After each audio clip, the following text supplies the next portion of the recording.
Chapter 43, 81 Sympathetic Materials.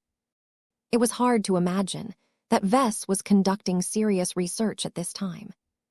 For the last few days, he became so engrossed in his latest pet project that he behaved a little different from a little boy who had just received a brand new toy. The truth was not that far from the truth. Though Vess had created his fair share of innovations over the past few years, none of them were as powerful or impactful as the discovery of design spirit channeling. By anchoring a design spirit to an object in a specific way, Vess could create a condition where the entity in question was able to interfere with the operation of the item in a material way. This went beyond the traditional operation of design spirits in mechs and totems that had been implemented in the past. Mech, such as the ferocious piranha, or totems, such as the 4 aspects of Lufa, mostly derived their special value from their glows. However, Vess always felt disappointed with his implementation of design spirits, because entities such as Lufa could not really do anything aside from playing the role of a distant supervisor. The only concrete actions that these spirits could take to influence the humans making use of living mechs, or totems, was to radiate their auras. If they were feeling generous towards specific individuals, the design spirits could also reach deeper and communicate directly with people. The only products made by Vess that were able to channel more than a symbolic amount of might from their design spirits were his living expert mechs. The Riot, the First Sword, and the Shield of Samur prominently demonstrated this capability in the last battle. Vess could have made the connection earlier if he studied these cases more thoroughly. It did not surprise him that these 3 expert mechs happened to demonstrate power similar to what he was able to reproduce in his lab under different conditions. 3 aforementioned expert mechs were all living mechs as well as prime mechs. Not only that, but they all happened to be watched over by Kalanxo, a fairly old creature that had spent centuries growing up in an anomalous environment that was enriched with higher dimensional energies. The unique environment, along with the wars and rivalries against other spiritually active exobests, allowed Kalanxo to develop a rich mastery of spiritual manipulation. Vess recalled that Kalanxo had also made a permanent pact with Venerable Orphan, Venerable Desi, and Venerable Janzi through a mysterious spiritual technique. When Vess looked down at the weapon in his hands, understanding began to dawn in his eyes. It turns out that I have inadvertently reproduced this phenomenon in a simplified manner. The relationship between Kalanxo and her so-called chosen was deep, profound, and mysterious. The relationship between the Phase King and the blessed weapons that Vess had made were not as complex. However, these 2 phenomena shared a lot of similarities, which convinced Vess that their underlying principles were the same. It makes a lot of sense. The key principle was that Vess more deeply anchored the design spirit into a living product through the use of a crucial material. Kalanxo was somehow able to substitute this material by paying another price, but Vess wasn't able to do so through his current means. So far, the only way for him to anchor a design spirit into his living products was to use a material that possessed a high compatibility for a specific attribute of spiritual energy. He identified 2 viable materials up to this point. Black Demon Steel played well with Helena, but Vess had no way to obtain more of this metal. He had discreetly scoured the galactic net and the resource markets of Davut for any trace of it, but Vess had not even found a single record that matched its properties. It was extremely unlikely for Vess to be able to gain more of this mysterious metal unless the system threw him another bone. In comparison to the complete lack of availability of Black Demon Steel, face water could be found in every corner of the red ocean dwarf galaxy. Sure, the demand of this liquid exotic was so extreme that ordinary people had no chance of obtaining a single drop, but the Larkinson clan was different. The deal he recently made with the Hexadric hegemony ensured that the clan would receive 5 kilograms of face water a year. While this was far from enough face water to meet all of the Larkinson clan's growing needs, It was more than enough for Vess to build up a modest collection of powerful weapons and equipment that was blessed by the Phase King. The central importance of materials that could anchor design spirits inside a living product was so great that Vess coined a new term to describe their role in this context. Let's call them sympathetic materials. He used the word sympathetic for multiple reasons. It was not only a word that described how a material might relate to a powerful living being, but also emphasized the conditional nature of this relationship. If the design spirit refused to cooperate, as was the case at the start of his first testing session, then the use of a sympathetic material made no difference. The reality of blessed weapons was that they derived a substantial portion of their power from the source of blessing. Fortunately, Vess had just forged a new accord with the Phase King. The agreement essentially obliged the Phase King to lend his power to the blessed weapons that were tied to him, without holding back.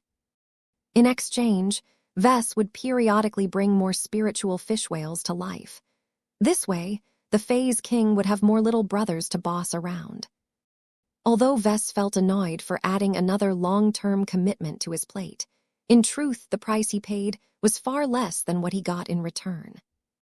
Blessed weapons performed so much better than their regular counterparts that they could truly make a difference in a battle. Expert Mech duels that would have ended in a draw or a defeat could end in victory by leveraging the strength of the Phase King. Of all of the design spirits that Vess had at his disposal, none of them were more suitable for this situation than the Phase King. The entire frontier and this entire time period revolved around Facewater. Groups that were able to draw out the huge potential of this exotic to a greater degree would inevitably get ahead of the competition. Right now, Vess was pretty certain that no human rival had developed anything comparable to his blessed weapons. Even if a couple of cults or fringe groups managed to create a comparable product, Vess seriously doubted that they had a handy design spirit like the Phase King at their disposal. Only I can utilize Facewater to this degree. Every state or organization that managed to develop powerful new Facewater applications were on track to becoming the leading players in the new frontier. This was because they could effectively gain more value out of the same quantity of Facewater than others. For example, if the Larkinson clan and a rival pioneering group both gained 100 kilograms of Facewater each, Vess was confident that his own forces would be able to wipe the floor with the opposing forces. This was because the Larkinson clan could apply the Facewater they received in ways that made it seem as if they had received 150 or 200 kilograms of Facewater. This hypothetical scenario highlighted one of the main forms of competition in the Red Ocean. Only the stupid pioneers sought to defeat the competition by trying to obtain as much Facewater as possible. The smarter and more far-sighted pioneers invested more of their time, effort, and resources into supporting R&D institutions. By inventing new means to gain more power out of smaller quantities of Facewater, the most successful groups were bound to become the rulers of the new frontier. This was because they steadily became more efficient at utilizing their existing reserves. Vess had a feeling that he and his clan had just set foot in this exclusive club. What he had just invented was different from the powerful transphasic products developed by institutions such as Melman Advanced Systems or Morton Tech. Though the Larkinson clan made extensive use of their minidrives and other products, none of the Larkinsons mastered the underlying technology. It would take decades before the Larkinson clan could come close enough to building up a research and development institution that possessed comparable capabilities. That was far too long for his liking. Vess needed an advantage in the short term, and the emergence of his new design spirit channeling technique neatly solved an urgent problem. I need to discover more sympathetic materials. I can't pin all of my hopes on the Phase King.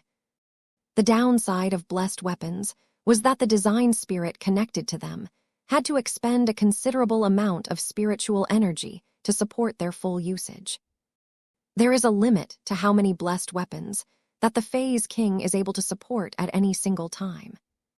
This meant that Vess had to be careful about increasing the quantity of weapons or objects blessed by the Phase King. If Vess wanted to maximize the use of this new class of weapons, then he needed to diversify his products and involve other design spirits. That was his biggest problem at the moment. Vess was glad that it was easy to find a connection between the Phase King and a sympathetic material that he could easily obtain in the Red Ocean. But what about other ones? He tried his best to figure out whether the materials he worked with in the past possessed similar ties to other design spirits, but his mind did not supply him with any answers. Perhaps there might be a connection between Rorach's bone and Gaia, but it was not as if he had samples of this regenerating material in his vault. Aside from performing a long and exhausting manual search, there was no way for Vess to identify other sympathetic materials. Vess had a feeling that it might not even be necessary for him to do this in the first place. If I can make my own sympathetic materials from scratch, then I don't need to bother with so much work.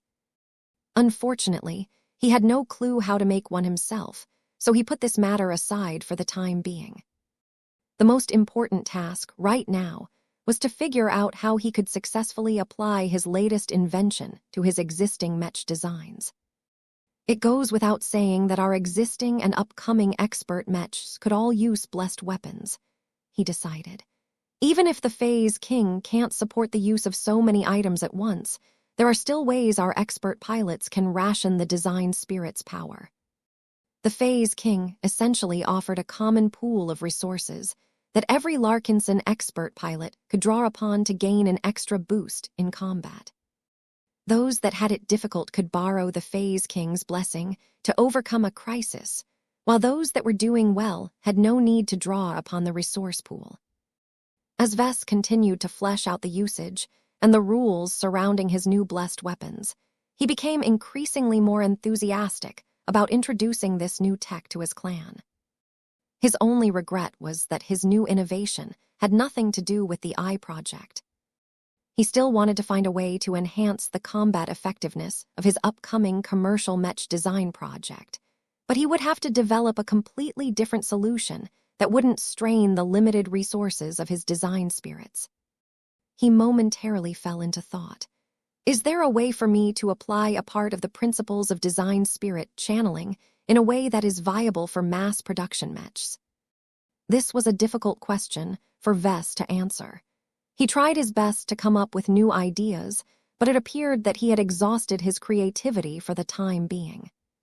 He shrugged. Oh well, one powerful new innovation is already enough.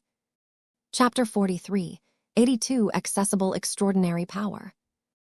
The development of design spirit channeling and the emergence of blessed weapons had the potential to power up all of the high-end expert Mechs of the Larkinson clan. The massive changes would alter a lot of plans and force numerous people to adjust to the new developments. After a bit of thought, Vess decided to take it step by step and invite Gloriana and Kedys to his lab to share his latest results and obtain their feedback. Both women had already been working on their own design projects when Vess called them over, so they both wore pristine white lab coats as they entered his workplace. So what new toy have you made that warrants our attention? His wife asked as she came close and stared down at the work table where Vess had placed a few objects. Is this what you wanted to show to us? They aren't different from any other transphasic products, aside from the fact that they are alive. Kedys stepped forward and briefly swept her gaze over all of the gear before settling her attention on the basic sword that Vess had made.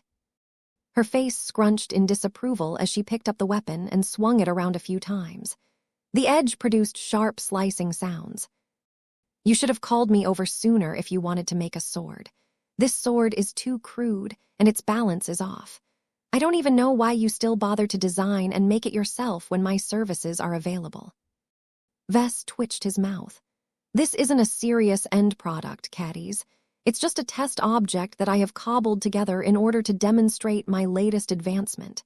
Before I explain any further, can you tell what is special about this sword and the other gadgets that I have made?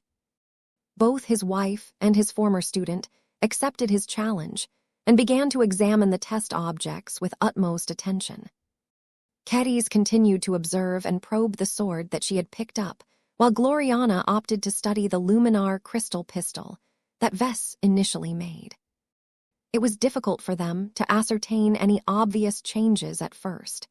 Neither of them possessed a strong affinity towards life, and their spiritual perception wasn't as good as his. Combined with the fact that they didn't really know what they should be looking for, it did not surprise Vess that they failed to come up with an answer. That soon began to change when Kedis gave up relying on her own senses and called up her companion's spirit. "Sharpie, come here and familiarize yourself with this sword." A miniature version of Kedis flew out of the floating greatsword that followed the swordmaster around. "Sharp, sharp." Sharpie's tiny form floated around the mystery sword for a moment before diving forward, so that she could take residence inside the weapon. The blessed sword began to glow with power as Sharpie spread out her energy and explored every nook and cranny. It did not take long for Kedis to notice the differences. Her expression became more inquisitive as she gathered a few clues that showed how this sword differed from other comparable weapons. "Interesting," she finally spoke. "This sword has too many shortcomings in my opinion, but it bears an undeniable charm that is typical of your style. This is exactly what a Mech designer like you would have come up with. You just can't let go of your dependence on relying on external sources of power to improve the performance of your works." As Kedis shared her opinion, Gloriana used the same trick and called up Alexandria to study the luminar crystal pistol on a deeper level. The red companion's spirit soon fed her with the necessary information. "Oh, I understand now as well. You found a way to increase the connection between one of your design spirits and the products that you have made. Isn't that right, Vess?" Vess nodded in confirmation. "That's right. Would the two of you like to give them a try? I can guarantee you that you will be astounded by their performance." Neither of the two women adopted a skeptical attitude towards his claims. Vess may be a little crazy and ridiculous at times, but he had a long history of making real gains. "Let me go first," Kedis impatiently said. "Do you have a practice target for me to test this blade?" Vess already anticipated her request. "Sure, I've already called up 10 of them that you can destroy at your leisure." "Good." She moved over to the testing area, where a number of humanoid bots were ready to do their jobs. The bots all wielded swords themselves. Together with the extensive combat programming that Vess had downloaded into their memory banks, they could give any soldier a considerable challenge.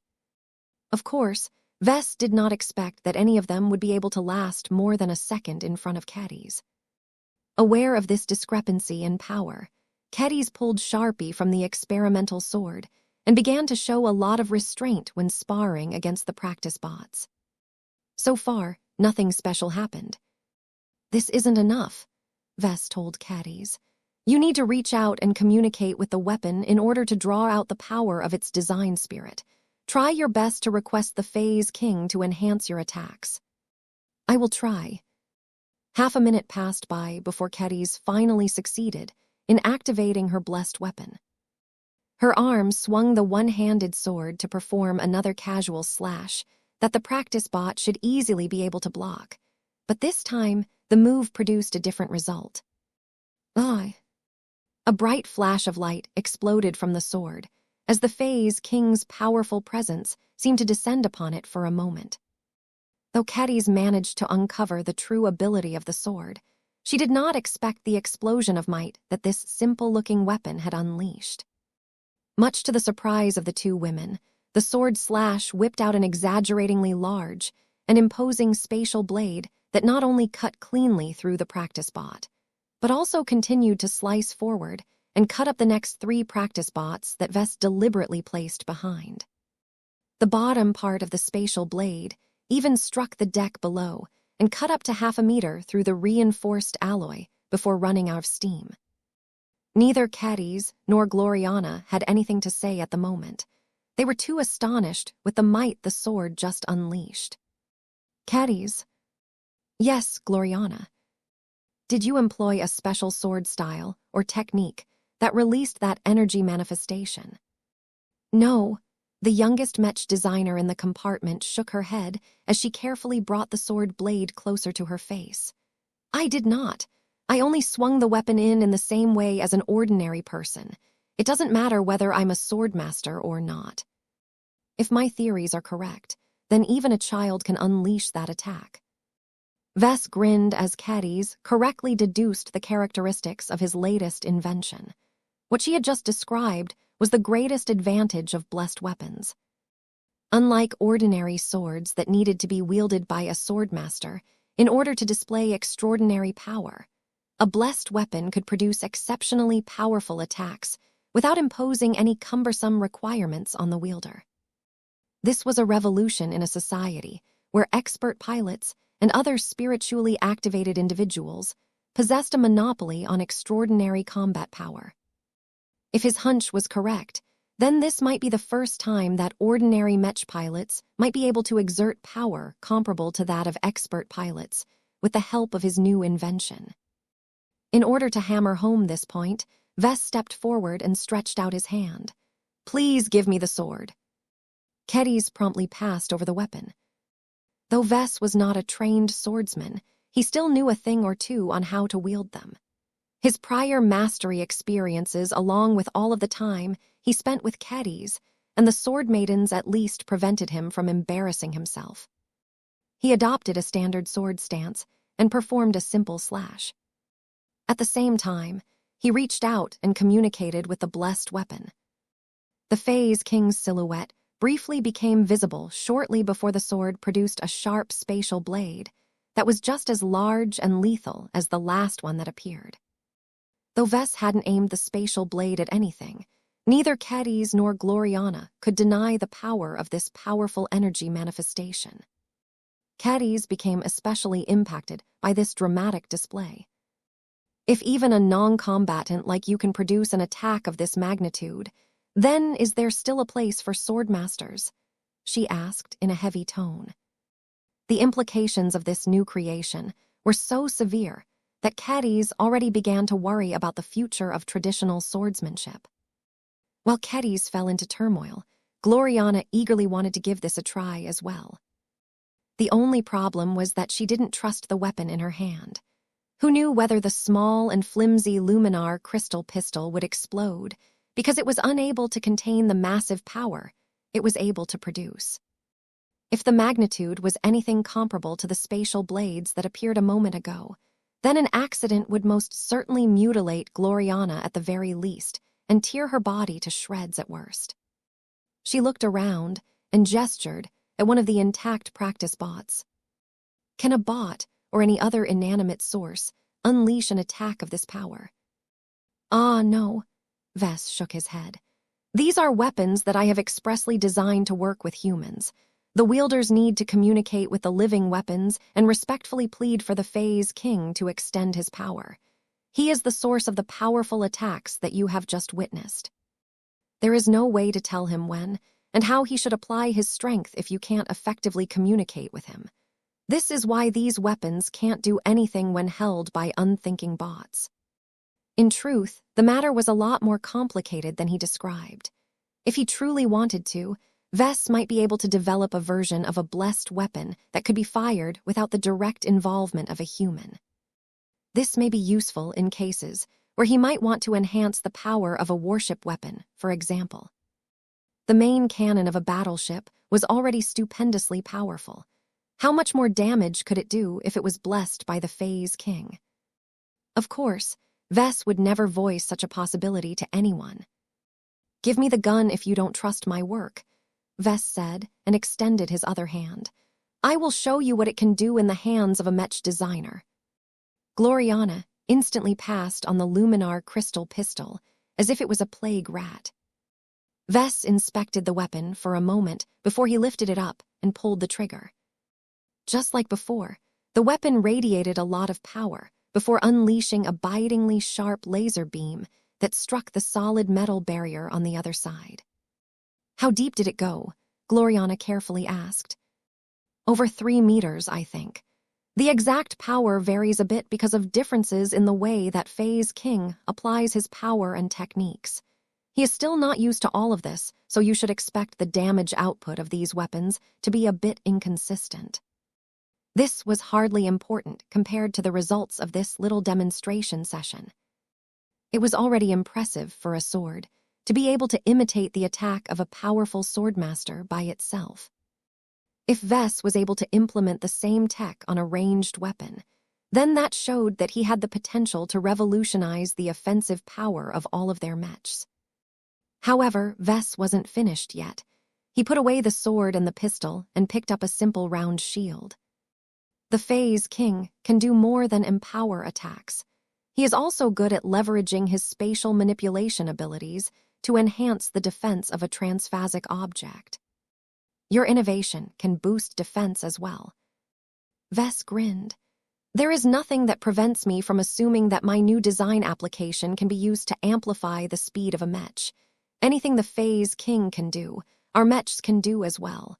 That is the true goal that I am striving for. Our design spirits are no longer mascots anymore. They can provide serious help to us in the battles to come. Chapter 43, 83 Conflicting Values. Vess patiently demonstrated a bunch of equipment that he had created for the express purpose of demonstrating the power and versatility of blessed gear. One of the strong points of Facewater was that there were many possible ways to leverage its powerful properties. Most exotics only possessed narrow applications. There were materials that could enhance the firepower of a weapon, and there were other materials that could make a solid metal plate more resistant to damage. Facewater escaped these narrow use cases because it could be utilized to enhance almost every technological product. It could be used to enhance the penetration power of weapons. It could be used to strengthen the defenses of protective systems, particularly against transphasic attacks. It could be used to make mechs and starships move faster by enabling warp travel. It could even be used to enable scanning systems to peer deeper through solid obstacles.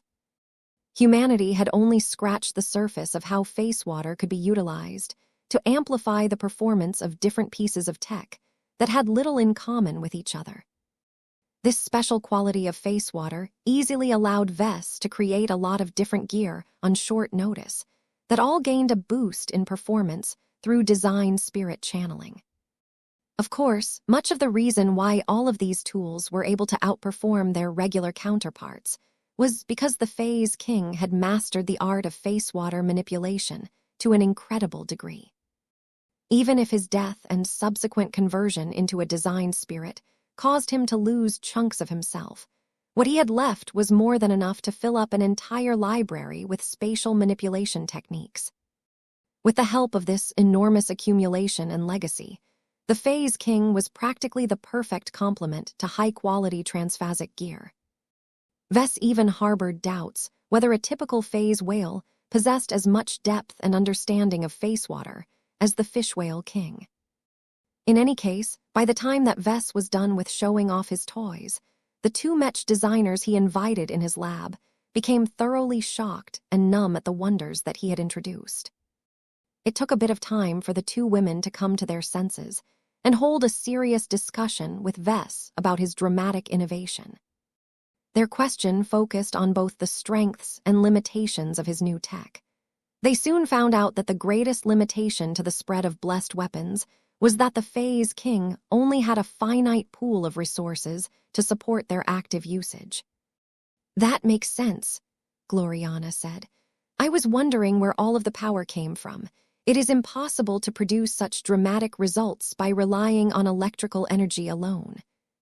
Just the sword alone would never be able to release spatial blades, unless it integrated advanced Facewater technology that is beyond our current means."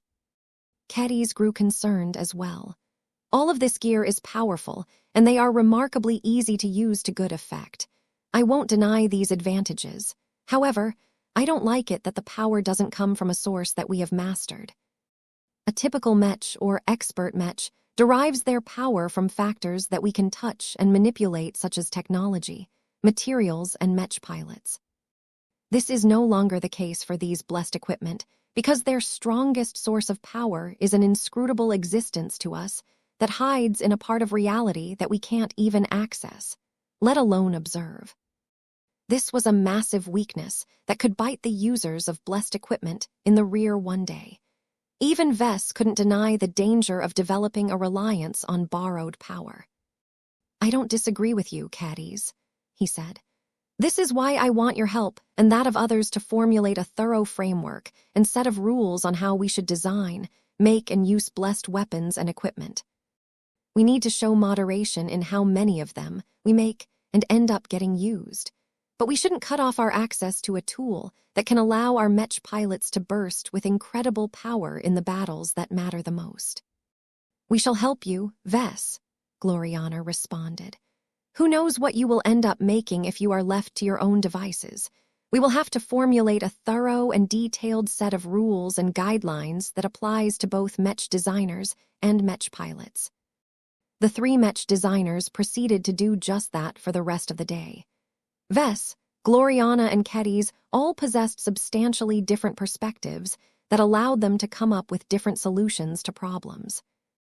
While that also meant that they frequently argued against each other, they were already accustomed to finding compromises. Once they were finally done, they not only set a framework that would dictate how the Larkinson clan would utilize blessed equipment in the far future, but also told them how they should explore this tech in the short term. "I am incredibly impressed at what you have managed to do with all of those weapons and equipment, but that doesn't mean your new design application is ready to be utilized on a wider scale," Gloriana explained to Vess. "I am sure you are in a hurry to equip all of our expert Mechs with impressive gear, but we do not have enough reliable data and results to conclude that we are better off with adopting your new tech. What do you propose then?" "My suggestion is that we should cautiously test out this new tech by developing new weapons for our existing expert Mechs one by one. Start by giving a Mech like the Amaranto an upgraded version of its existing rifle. Let's see what Venerable Stark can do with the new blessed Mech weapon. As long as the new transphasic luminar crystal rifle doesn't explode or malfunction, we can proceed with testing a different blessed weapon such as a sword. Caddies, are you up for developing a new weapon for the first sword?" The swordmaster paused for a moment. "The first sword and the decapitator are made for each other. Venerable Deci is able to exert her strength through the latter so well that giving her expert Mech another sword is not entirely necessary." The decapitator was designed to be extremely sharp. It already possessed a lot of inherent penetration power.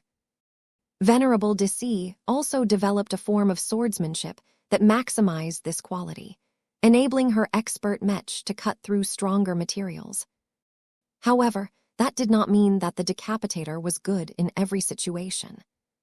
"Don't forget what kind of opposition we are facing as of late," Vess tried to remind his former student. "We have fought against fish whales that managed to pull off lots of tricks with face water. We also fought against a powerful human military organization that has already implemented transphasic parts and systems onto expert Mechs on a wide scale. This means that defenses boosted by face water have already become common enough to give us a lot of trouble. Transphasic weapons make it a lot easier for our Mechs to deal effective damage to powerful opponents." He was right. Times had chances, and everyone needed to keep up with the latest developments. The problem was that, while the rational side of Keddies agreed with this argument, her emotional side remained stubbornly attached to her original vision. It had always been her belief that the human factor trumped the power of technology. It was the basis of her ability as a swordmaster, and it also defined her views regarding the use of swordsman Mechs. Ordinary Mech pilots might not be skilled or powerful enough to do anything special, so their Mech still had to rely heavily on powerful technology to gain advantages on the battlefield. Expert pilots such as Venerable Deci were different because they could produce powerful results with relatively ordinary tools. The decapitator was not an ordinary tool, though. It was a masterwork Mech sword that primarily consisted of unending alloy. These factors gave it qualities that allowed Venerable Deci to channel her powerful sword style to an even greater degree than with any other weapon. Kedis could already foresee that a transphasic sword, and one that derived a part of its power from an external source, would change the way that Venerable Deci practiced her swordsmanship. "Just do it, Kedis," Vess spoke up. "I think Venerable Deci would welcome the option. She can still use the decapitator against most enemies, but it is always handy to have an appropriate alternative at her disposal in case she needs to fight against an opponent comparable to the shock shell. There is no harm in using the right tools for the job. I think it is stupid to stick to a mech and configuration that no longer fits the circumstances of a battle when we clearly have access to better options." "I agree with you, but it is not so easy for me to accept your words." In the end, the reason why Kedis hesitated so much was because her values as a mech designer conflicted with her values as a sword master. Mech designers were accustomed to keeping up with the latest trends in the mech industry. As soon as a new technological development such as face water technology came out, then people like Vess and Gloriana eagerly wanted to gain access to it so that they could apply it to all of their upcoming mech designs. Swordsmen, and especially those that adhered to its traditional customs, despised the habit of developing an over-reliance on technology. The strength of a sword wielder must always be based on the person rather than the blade. Traditional swordsmen weren't opposed to employing modern technology to forge stronger and more optimized weapons, but as long as they started to carry the fights by themselves, then that was a direct contradiction of the beliefs of every authentic sword practitioner. Right now, Kedis behaved as if her mind had gotten stuck in an infinite loop error. No matter how much she tried to twist her thinking, she could not come up with a way out unless she violated one of the principles she held dear to her heart. Both Vess and Gloriana shared a glance with each other.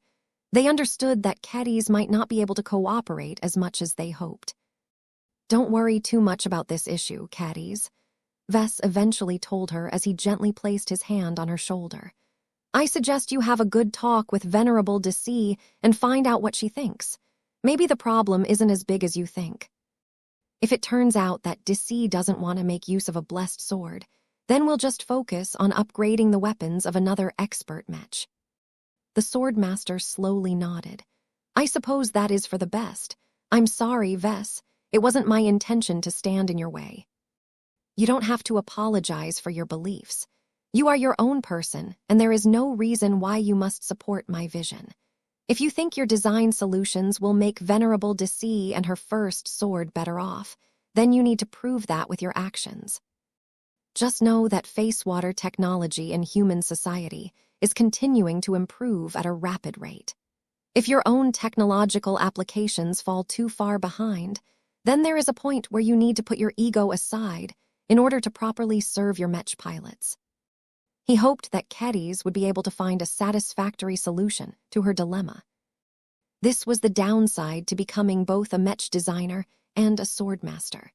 The former required a person to be flexible and versatile in their thinking, but the latter made a person far more rigid and intractable in their thought processes. Even though it was technically Sharpie that possessed the power of a swordmaster, the companion spirit was still a part of Kedis, so the woman wasn't able to turn her back on her values and principles so easily. Chapter 40, 384 Dependency. Though Kedis expressed great reluctance to provide the first sword with a new blessed weapon that derived much of its power from the Phase King, everything else proceeded smoothly. Vess gathered a sufficient amount of empirical data to gain confidence in his ability to scale up this tech to a state where it was applicable to mechs. The Gray Lotus already proved that this tech was viable at this level. Vess just had to make sure that he figured out the right quantities of face water needed to plant a strong enough anchor. The larger the object, the more sympathetic material needed to allow the design spirit to exert power through a medium. Vess also suspected that certain sympathetic materials were more effective at this job than others. Black Demon Steel was probably highly effective in this role due to its special spiritual qualities, But because Helena's death attribute did not completely align with it, the overall efficiency dropped to an extent. In contrast, the fit between Facewater and the Phase King was practically perfect. The more Vess experimented with creating different pieces of blessed equipment, the more he became astounded by how fortunate it was that he had the perfect design spirit at his disposal. Perhaps it was not an exaggeration to say that the spirituality of the Phase King was his most valuable prize from the Purgatory campaign. As Vess made more use of this ascended exobest, his estimation of the Fish Whale King's value rose by the day. In fact, with the awareness that he possessed at this time, he would have been willing to give up on gaining more than 100 kilograms of face water to secure the Phase King. Vess would have also been willing to trade away all of the expert pilot breakthroughs if that was what it took to get back the Phase King. It didn't matter that he possessed the ability to create his own design spirits from scratch. The only way to create a spiritual product with the relevant domain was to harvest a spiritual fragment from a phase whale, and that was a suicidal act. Even if he managed to obtain the right spiritual ingredients through certain means, the resulting design spirit would start off young, inexperienced, and completely devoid of any mastery in face water manipulation. There was no way that such a juvenile form of life would be able to equal the understanding and accumulation of an entity as ancient as the Phase King. Vess also found it fortunate that it had been rather easy to gain the cooperation of the Phase King. Despite his immense age and wisdom, the Phase King's personality and desires were rather simple. His background was exceptionally poor considering he spent the vast majority of his years locked in a barren pocket space that only featured a rudimentary form of civilization. With only a bunch of lesser fish whales to keep him company, it was not surprising that the Phase King lacked sophistication. Another favorable circumstance was that Vess was confident in his ability to keep the Phase King loyal and under his control. The Phase King wanted to recreate his former kingdom in the imaginary realm, but the only way to do that was to gather a large following of subordinate spiritual entities. Vess was the only individual who was capable of providing the Phase King with new spiritual fish whales. If the Phase King didn't want to cut off the supply of additional spiritual fish whales, then he would have to make sure to abide by his end of the deal. Naturally, Vess wasn't stupid enough to include the ability to procreate to the spiritual fish whales he provided to the Phase King.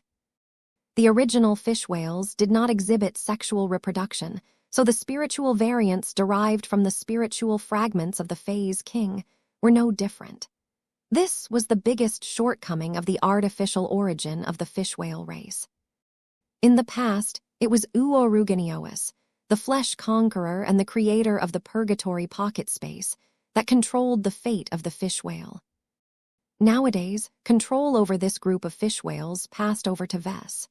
His leverage over the Phase King allowed him to exploit the design spirit's powers to an extensive degree.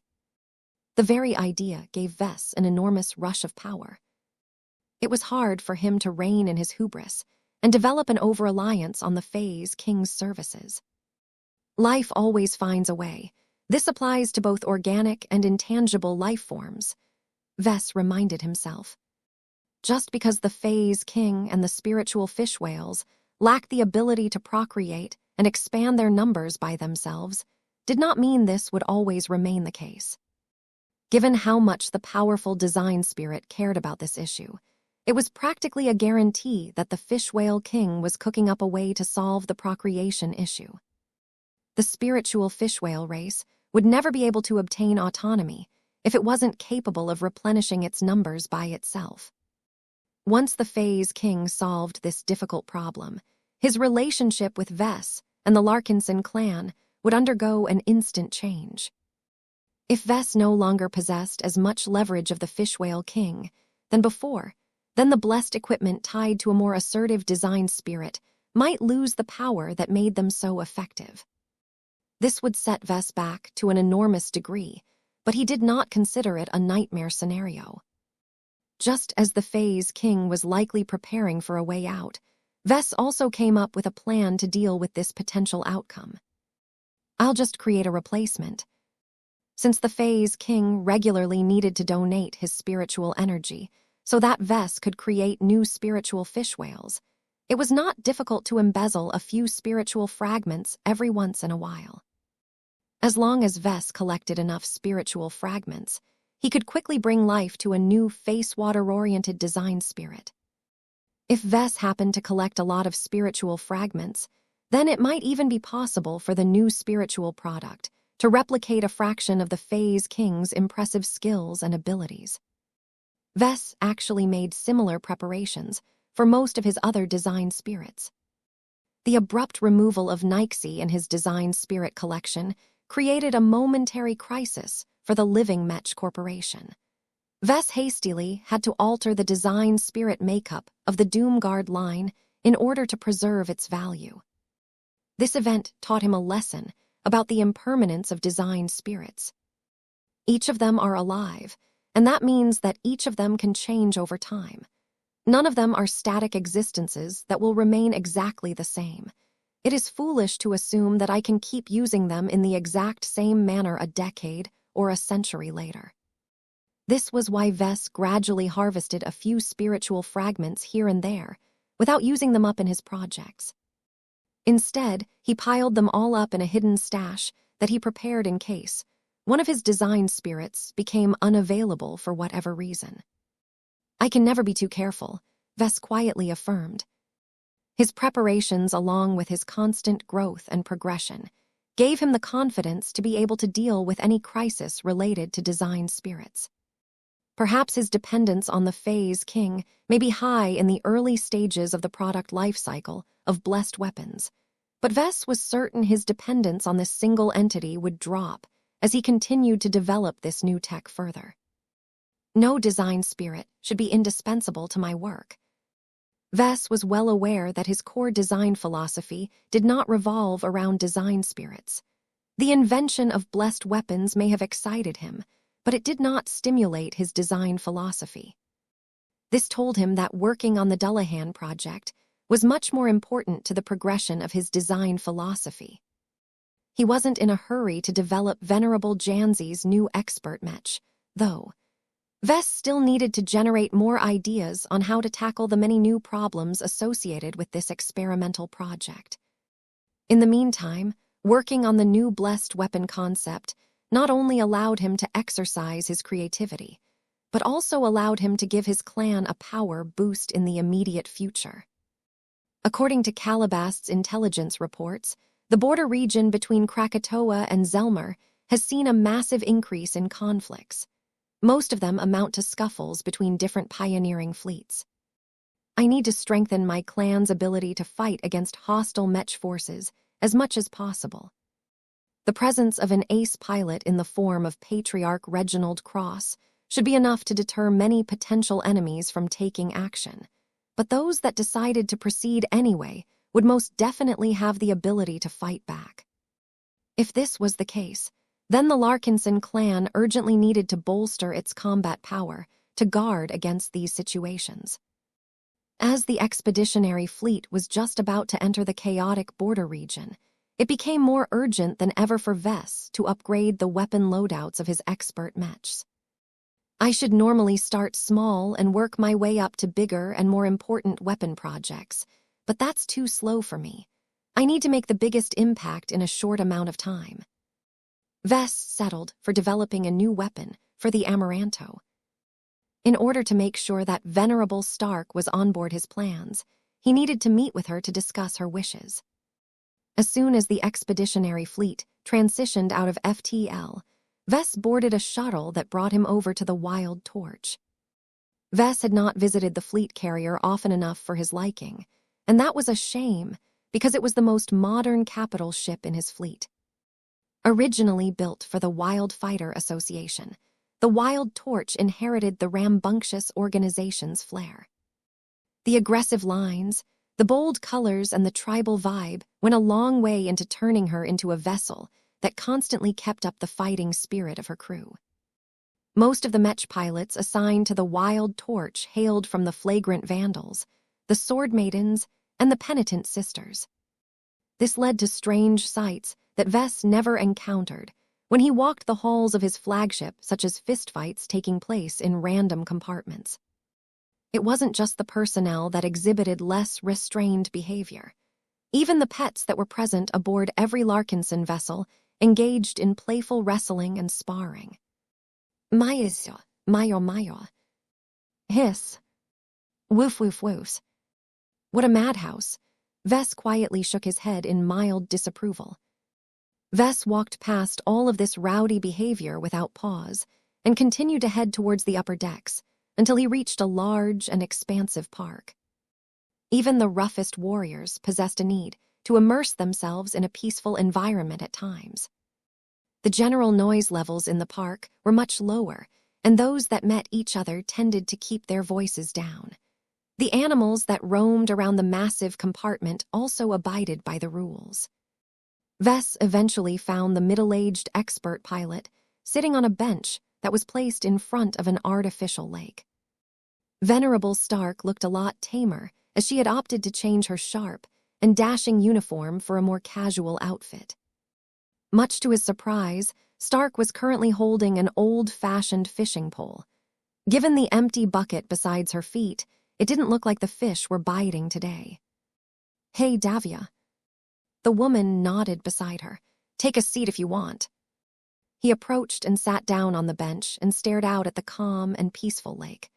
The zen-like view strangely calmed him down, causing him to remain silent so that he could enjoy a rare moment of peace in his life. Sometimes, he wondered what he would have been like if he lived in a peaceful and idyllic environment. He probably wouldn't have been able to build up so many impressive accomplishments as he did in his current life, but that didn't sound like a bad thing. Vess only stepped up by necessity. He would have been more than content with living out a mediocre life if his life and the lives of his family weren't under threat. He imagined that the same applied to Venerable Stark. If not for the great tragedy that had befallen many states of the Komodo star sector, she would have continued to live on her life as an obscure Mech pilot from an unremarkable third-rate state. It was unfortunate that the outbreak of the Sandmen changed her life forever. Venerable Stark became forever scarred by the Sand War, and even now she continued to carry a heavy burden in her mind, as evidenced by the heavy weight of her presence. Chapter 40, 385, One Rifle or Two Rifles. It's nice out here, isn't it, Vess? It is, Vess gradually smiled. I have enjoyed too few moments like this. Is this what you seek in your life? Venerable Stark let out a soft snort. I wish I could embrace peace, but there is only war in my heart. Vess frowned at her words. We talked about this, Davia. Years have passed since the Sandmen have been wiped out by the Big Two. You need to move on. Everyone else has already done a good job at that. The Red Ocean offers a new start to everyone, including you. There is no need to hang on to old and forgotten grudges anymore. I will never forget the dead. Venerable Stark burst out as her force of will briefly pressed upon the lake environment. Vess almost recoiled from her and quickly raised his palm. Calm down, please. You don't need to raise your voice. My apologies, she spoke as she quickly reined in her fury. From the moment my people died en masse, I have given up on living a normal life. Not a day goes by where I wish death and suffering on those that have callously allowed my former friends and many other innocents to get slaughtered by the Sandmen without lifting a finger. Her words still remained acrid, despite lowering her voice. The pure resentment in her words remained just as intense as in the past. This told Vess that Venerable Stark had not really experienced any change of heart on this matter. The Larkinsons never forget the dead. Isn't that supposed to be the case? Venerable Stark referenced one of General Verl's previous funeral addresses with her words, which made it impossible for Vess to refute the statement. Yes, he said. Those words express a determination to never forget the contributions our fallen have made to further the survival and growing prosperity of our clan. The meaning they convey is that we, the surviving Larkinsons, should not shy away from doing our duty when our fellow clansmen are backed into a corner. General Verl encourages our Mech pilots to focus on protecting those who are still alive. It is not our intention to encourage the mindless pursuit of vengeance. We prefer to spend our lives productively rather than pursue a road that only goes downhill. If Venerable Stark understood his underlying meaning, she showed no indication of agreeing with him. She instead opted to adjust her fishing pole as if that would help with catching a fish. Vess quietly sighed. Of all of the expert pilots in the Larkinson clan, Venerable Stark was certainly the one that was most out of place. This was an undesirable situation because the Larkinsons had to rely on a guest pilot to supply a large chunk of firepower at the expert Mech level. Vess always held out hope that the Larkinson clan would eventually succeed in assimilating Venerable Stark in its ranks. Unfortunately, the guest pilot remained as unmoved as ever. She remained as dead as a rock towards any friendly entreaties from the clan. The Larkinsons that had been tasked with warming Venerable Stark's heart all returned in failure. The clan eventually figured out that active persuasion was useless at best and counterproductive at worst. In order to avoid annoying Venerable Stark too much, the clan stopped disturbing her and left her to her own devices. Whether this was the right decision or not, Vess found it difficult to accept that such a powerful expert pilot with excellent growth potential would slip out of his grasp almost a century later. Vess had taken the time to study Venerable Stark's record and documentation during the shuttle ride to the Wild Torch. Her strong conviction, her constant dedication, and her excellent cooperation with her masterwork expert Mech enabled her to grow just as fast as Venerable Janzi. After she consolidated her gains from the Battle of Pima Prime, her resonance strength measured at 38 lavers on average, according to the logs of her most recent live practice session. The best Larkinson expert pilots still struggled to reach half this number, which meant that Venerable Stark was still on track to become the first high-tier expert pilot among her peers. There was also an excellent chance that she would take another step and become the first ace pilot that was at the Larkinson clan's disposal. This turned her into an indispensable asset to the Larkinsons. Even if she promised to stay in the clan for a single century, it was better to enjoy the protection of an ace pilot for a couple of decades than to have nothing at all. Vess could not afford to compromise the safety of his clan by adopting a harder attitude towards her obstinacy. It all came down to leverage. Vess needed Venerable Stark's combat power more than she needed his Mech's. She was perfectly capable of leaving the clan and hiring herself out to another employer if it came down to it.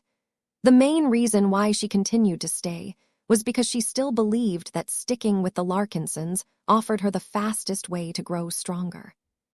She was right about that. Vess could at least count on her to abide by her promise. He only needed her to watch over the clan long enough to eventually replace her with its own cohort of saints. "So why did you visit me this time?" Venerable Stark asked as she finally broke the silence. "If you wanted to talk to me, you could have contacted me over the comm." Vess nodded. "I wanted to talk to you about a new technological development that I want to apply to your expert Mech. Let me share the details." He spent a bit of time on giving her a simplified explanation on blessed equipment and what it might mean for her Amaranto. He also gave her a few samples of handheld blessed weapons and gear that his bodyguards had brought for this trip. "I see," Davia Stark said as she understood how much this new type of equipment could help her during combat. "You're saying that this is essentially a way to borrow a greater amount of power from a design spirit. Is that right?" "That is correct. I have already struck a deal with the Phase King that ensures that he will do his part to empower our Mech equipment." The female expert pilot frowned. "I am not familiar with the Phase King. The only design spirit that I have worked extensively with is the illustrious one.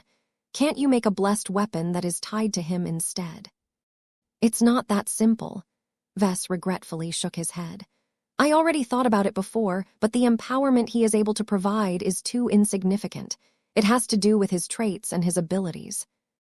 The reason why the Phase King works especially well with blessed gear is because he can take transphasic products and manipulate their power in much more efficient and effective ways.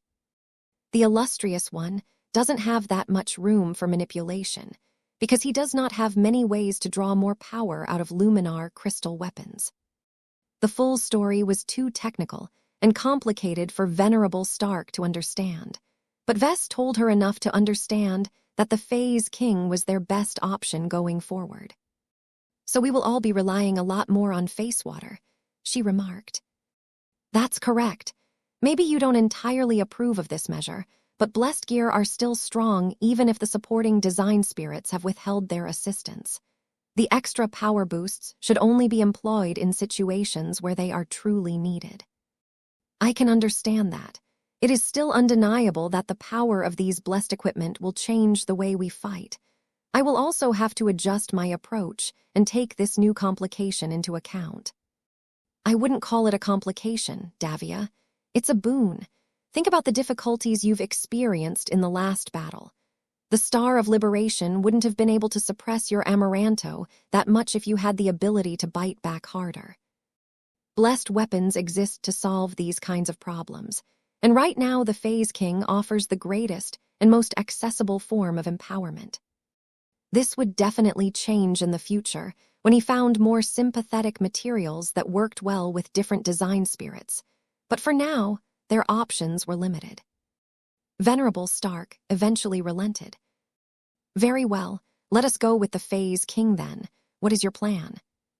It depends on your wishes. You can choose from two general solutions.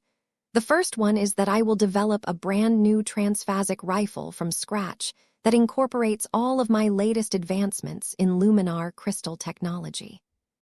It will be larger, heavier, more powerful and more capable of penetrating existing targets than with your current instrument of vengeance rifle.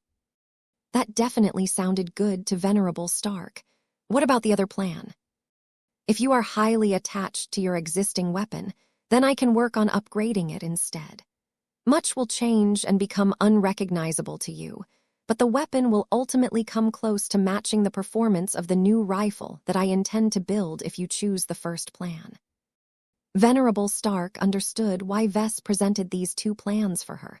No matter which one she chose, she would inevitably have to make a trade-off. What do you advise, Vess? Both options are good, he replied. If you go for the first plan, then your Amaranto will have two different weapons at its disposal, which ensures that you will not be rendered useless if the enemy happens to disable one of them. Preserving the instrument of vengeance rifle will also ensure that all of the effort you have put into learning how to utilize it in its current configuration will not be wasted. However, do take into account that your existing weapon will be the only one that has integrated opticonium, the resonating alloy that is responsible for allowing you to bend your energy beams. I understand. What if I go for the second plan? Then you will not have as much choice as before, Vess replied. The upside is that your instrument of vengeance rifle not only keeps its old advantages, but will also gain new ones as I convert it into a weapon blessed by the Phase King. Venerable Stark grew concerned about a potential consequence to embracing this plan. My current rifle is already heavily associated with the Illustrious One. Will that relationship worsen if you bring in the Phase King? That is difficult for me to give a precise answer. I estimate that there will certainly be problems considering that the Illustrious One has to give up space to accommodate the Phase King. In essence, it is up to you to decide whether you want your Amaranto's first weapon to keep its focus on energy manipulation or put more emphasis on spatial manipulation. This would have massive implications in the future when Venerable Stark came a lot closer to becoming a god pilot. She closed her eyes and kept her silence for a couple of minutes. Venerable Stark ultimately made her choice. I don't particularly like face water technology, to be honest, she told Vess. Maybe I'm being old-fashioned, but the way that transphasic weapons and armor is changing the Mech landscape and making it harder for grassroots forces to defeat stronger armies is disgusting. Vess slowly nodded.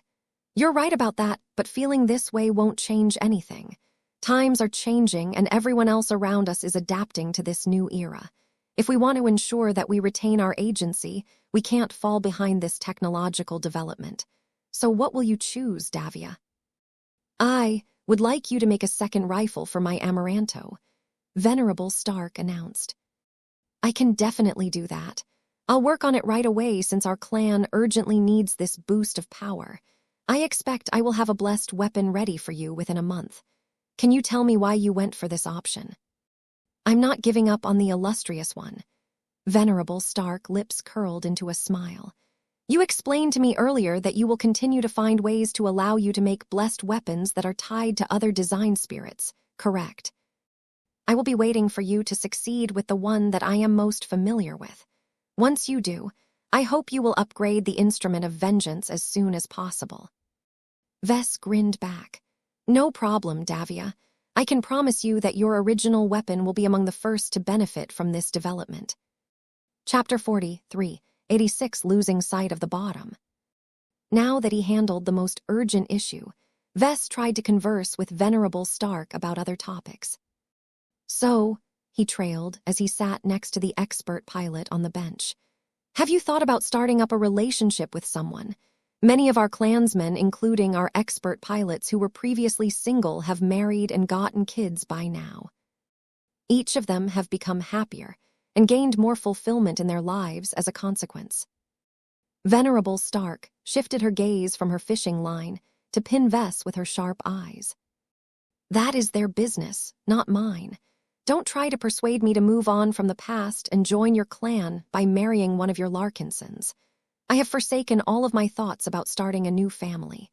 There is no void inside me that needs to be filled by this redundant distraction. Only my hatred drives me forward. I have little room for love or affection in my heart, and that little space is already occupied by my Amaranto. Vess wanted to palm his face. He still believed that her insane crusade against the Big Two was doomed from the start. There was no way she could ever threaten the Mech Trade Association and the Common Fleet Alliance when both organizations were at their heyday.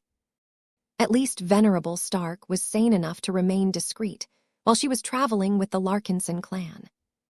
Many people in human space did not hold back in criticizing the Big Two, but that did not necessarily mean the Mechers and the Fleeters were so tolerant. The idle chatter from space peasants was harmless and did not threaten the hegemony of the Big Two. As soon as someone of greater weight and power started to speak against the current order, Vess was almost certain that the MTA and CFA would be keeping score. This was also why Vess was partially relieved that Venerable Stark maintained a certain degree of separation from the Larkinson clan. She was officially just a guest pilot, which meant that her misdeeds would not reflect on the Larkinsons. Are you happy in the clan? Vess simply asked as he gave up on persuading her to move on from her current obsession. I wouldn't say that I am happy, she told him. I am content. I have access to a strong expert Mech and I am growing quickly. Sooner or later, I will grasp the strength I need to fight for the people that the vast majority of leaders ignore or disregard. By that, I mean the people you have increasingly acquainted yourself with. You have moved up so quickly that you are increasingly becoming one of them.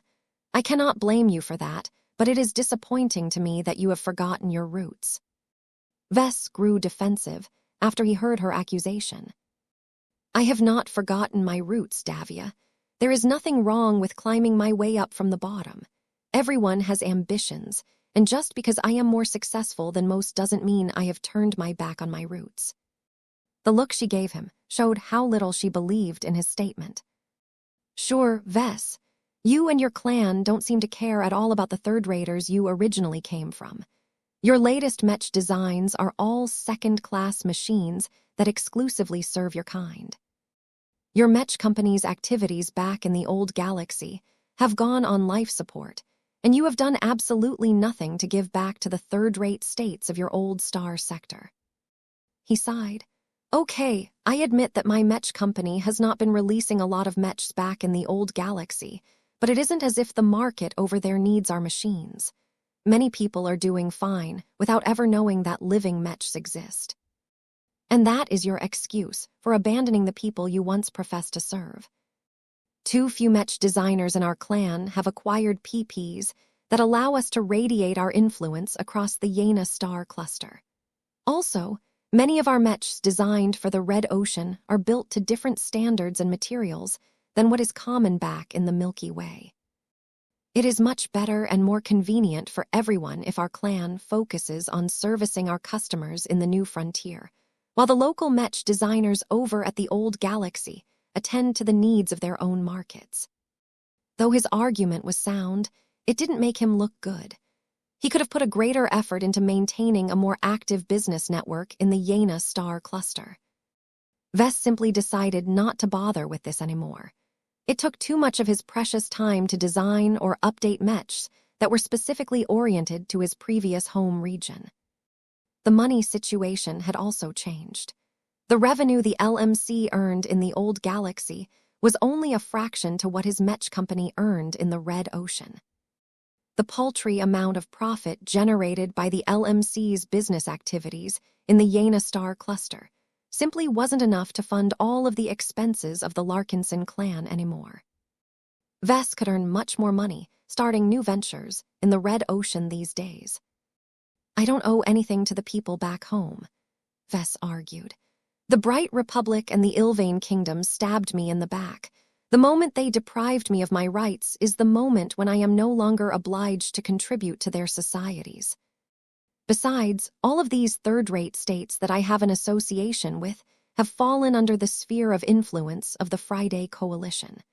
The Friday men have become the rightful custodians of the entire star sector after winning the Komodo War. Those words did not placate Venerable Stark at all. Instead, her willpower and emotions roiled even more when she thought about how much the Friday men had contributed to the Sand War at the time. Be that as it may, you have become unrecognizable compared to how you were back when you still resided in the Bright Republic, she told him. You only care about your ambitions and occasionally your clansmen. I am confident that once you climb even higher and begin to design first-class mechs, you will quickly abandon your activities in the second-class mech market, even if a vastly greater amount of people have come to love and depend on your products. That's not true. Vess responded even though he inwardly admitted that this was exactly how he would proceed if this situation came to pass. I am not going to abandon the customers who are responsible for my success and have given their support to my company for many decades. I will arrange the necessary solutions to ensure that the second-class mech market will not lose access to the products that they have come to love. I can bring up second-class mech designers who have inherited a part of my design philosophy. It is also possible for the competition to have caught up to me. In that case, there will be a lot of rival mech companies to fill the void that I have left behind. Though Vess only thought up these solutions on the spot, he was genuinely sincere about making sure the transition would proceed in an orderly manner. As an entrepreneur, Vess understood that it was always essential to treat both his current and former customers with sincerity. The relationships that he had built with them in the past were still valuable in many ways even if his focus had shifted away from them. The reputation and legacy he gained from his older customers would still benefit him long after the last transaction. It was just good business. I hope you maintain that attitude in more ways than one, Venerable Stark said as she shifted her attention back to her fishing pole. No matter how far you are able to go in the future, I hope that there will still be a part of you that remembers that you originally started off as a space peasant. I hope that recognition will guide your decisions and encourage you to do more for the underserved communities in human space. I will take that into account. To be honest, Vess wanted to do his best to forget his humble roots. He did not hate his low birth, but he definitely did not harbor any nostalgia towards those simple times. Vess had long learned the truth that remaining at the bottom had no agency in their lives. It was horrible to go through life, knowing that his circumstances could change at any time due to whimsical decisions made by the people who were sitting above his head. After getting screwed over too many times by the mistakes and intrigues of different leaders, he had made up his mind to become one himself. At the very least, he would be able to control his own life, rather than allow others to dictate his trajectory. Letter 1d6 ATEF, R letter 1d6 do 6, letter 1d6 do 6, letter 1d6 6C, E letter 1d6 do 3, letter 1d4 ATEF, letter 1d4 90, V letter 1d4 1EL, letter 1d6 do 4, letter 1d4 90M. If that meant losing touch of his former compatriots that still remained stuck at the bottom layer of society, then so be it. Vess was not a philanthropist nor an idealist. He was just a Mech designer. After Vess ended his trip to the Wild Torch, he returned to the Spirit of Bentheim and immediately started to design a powerful new luminar crystal rifle for the Amaranto. Since Vess was able to start this side project from scratch, he had the freedom to make fundamental design choices that would ensure the Amaranto's second rifle would be effective in situations where the expert Mech's original weapon was inadequate. In order to determine the configuration of his new luminar crystal weapon, he first needed to figure out the scenarios in which Venerable Stark might prefer to use it instead. The Instrument of Vengeance has decent penetration characteristics, but it does not excel in this area. Vess recalled as he brought up the design schematics of the latest version of this precision rifle. The weapon's damage output is not as high as it could have been. I needed to make plenty of compromises to ensure that its firing rate and energy efficiency are reasonable enough to make the gun practical enough in a serious battle. The Instrument of Vengeance certainly possessed high damage potential per individual shot, but Vess could have made it even more extreme. There were good reasons why he refrained from going overboard, but a part of him still wondered what it would be like if he stuck to his original vision. Maybe I can explore this notion anew with this side project. The more he thought about it, the more the idea appealed to him. The Amaranto already possessed a fairly versatile and practical weapon in the form of the Instrument of Vengeance rifle. One of the biggest situations where it might fail was when Venerable Stark needed to strike a highly protected warship or high-ranking Mech. The firepower required to penetrate their shields and armor could reach extreme levels if the Larkinson clan bumped into much more powerful enemies. Increasing the fire rate or lowering the energy consumption of a weapon didn't mean anything if all of the shots failed to harm the target in the end. Vess understood what kind of weapon he needed to design. I need to equip the Amaranto with a weapon that gives up everything in exchange for maximum firepower and maximum penetration. His eyes lit up as he became flooded with ideas. It doesn't matter if it can only fire once every minute, or if a third of the Amaranto's energy reserves are drained after a single pull of the trigger. As long as firing the shot will produce a positive result, it will be worth all of the inconveniences. He immediately proceeded to draft a weapon that was much larger and more exaggerated than the original Instrument of Vengeance rifle. Whereas the older weapon still looked fairly streamlined, even if it was a bit oversized relative to the Mech frame, the new concept that Vess came up with could not even be called a rifle anymore. He turned it into a luminar crystal cannon. Chapter 43, 87 Siege Weapon. One of the greatest advantages of humanoid Mechs was that they could change their external equipment with minimal fuss. It was not an advantage that the Larkinson clan utilized often. Vess designed most of his Mechs with a singular purpose in mind, where they only had to do great in their own intended roles. There was nothing wrong with this approach, but the emergence of Mechs, such as the latest generation of bright warriors, showed that there was still a huge amount of value in providing more choice of loadouts. From a Mech designer's perspective, the ability for humanoid Mechs to utilize their limbs to grab any pieces of equipment they could was the oldest modular Mech system in existence.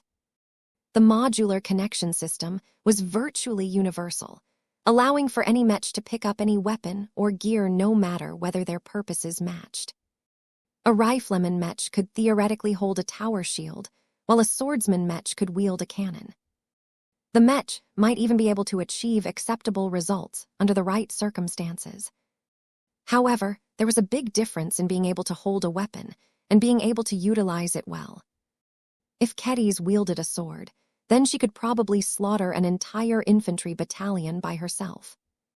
However, if she was armed with an assault rifle instead, then it was questionable whether she could defeat an infantry squad. The same dynamic applied to mechs. Mechs designed for melee combat usually featured great mechanical strength, but did not possess enough stability and fine control to facilitate accurate shooting. Mechs designed for ranged combat were the opposite in this regard. What was relevant in this case was that rifleman mechs and cannoneer mechs were not identical to each other. Perhaps laymen assumed that they were almost exactly the same and only truly differed by the size of their primary armaments, but there were many deep and fundamental differences in their designs. Rifleman mechs occupied the middle ground among ranged mechs. They were decently fast, accurate, agile, and possessed good staying power. Cannoneer mechs leaned towards the more hard-hitting and cumbersome side of ranged mechs. Their mobility was usually low to average, but their armor was a bit better to compensate for their lower evasion ability. Mech, such as the Eternal Redemption line, designed for the Penitent Sisters, also featured large to monstrously sized cannons. While heavy artillery mechs generally relied on multiple cannons to sustain a high, consistent output of damage, cannoneer mechs expressly relied on one immensely powerful gun to deliver piercing shots. While big and heavy cannons most certainly had their uses, they were not as accurate or as efficient as smaller and more controllable rifles. It was difficult to maintain perfect accuracy at long range unless the target was a fortress or a huge and lumbering starship.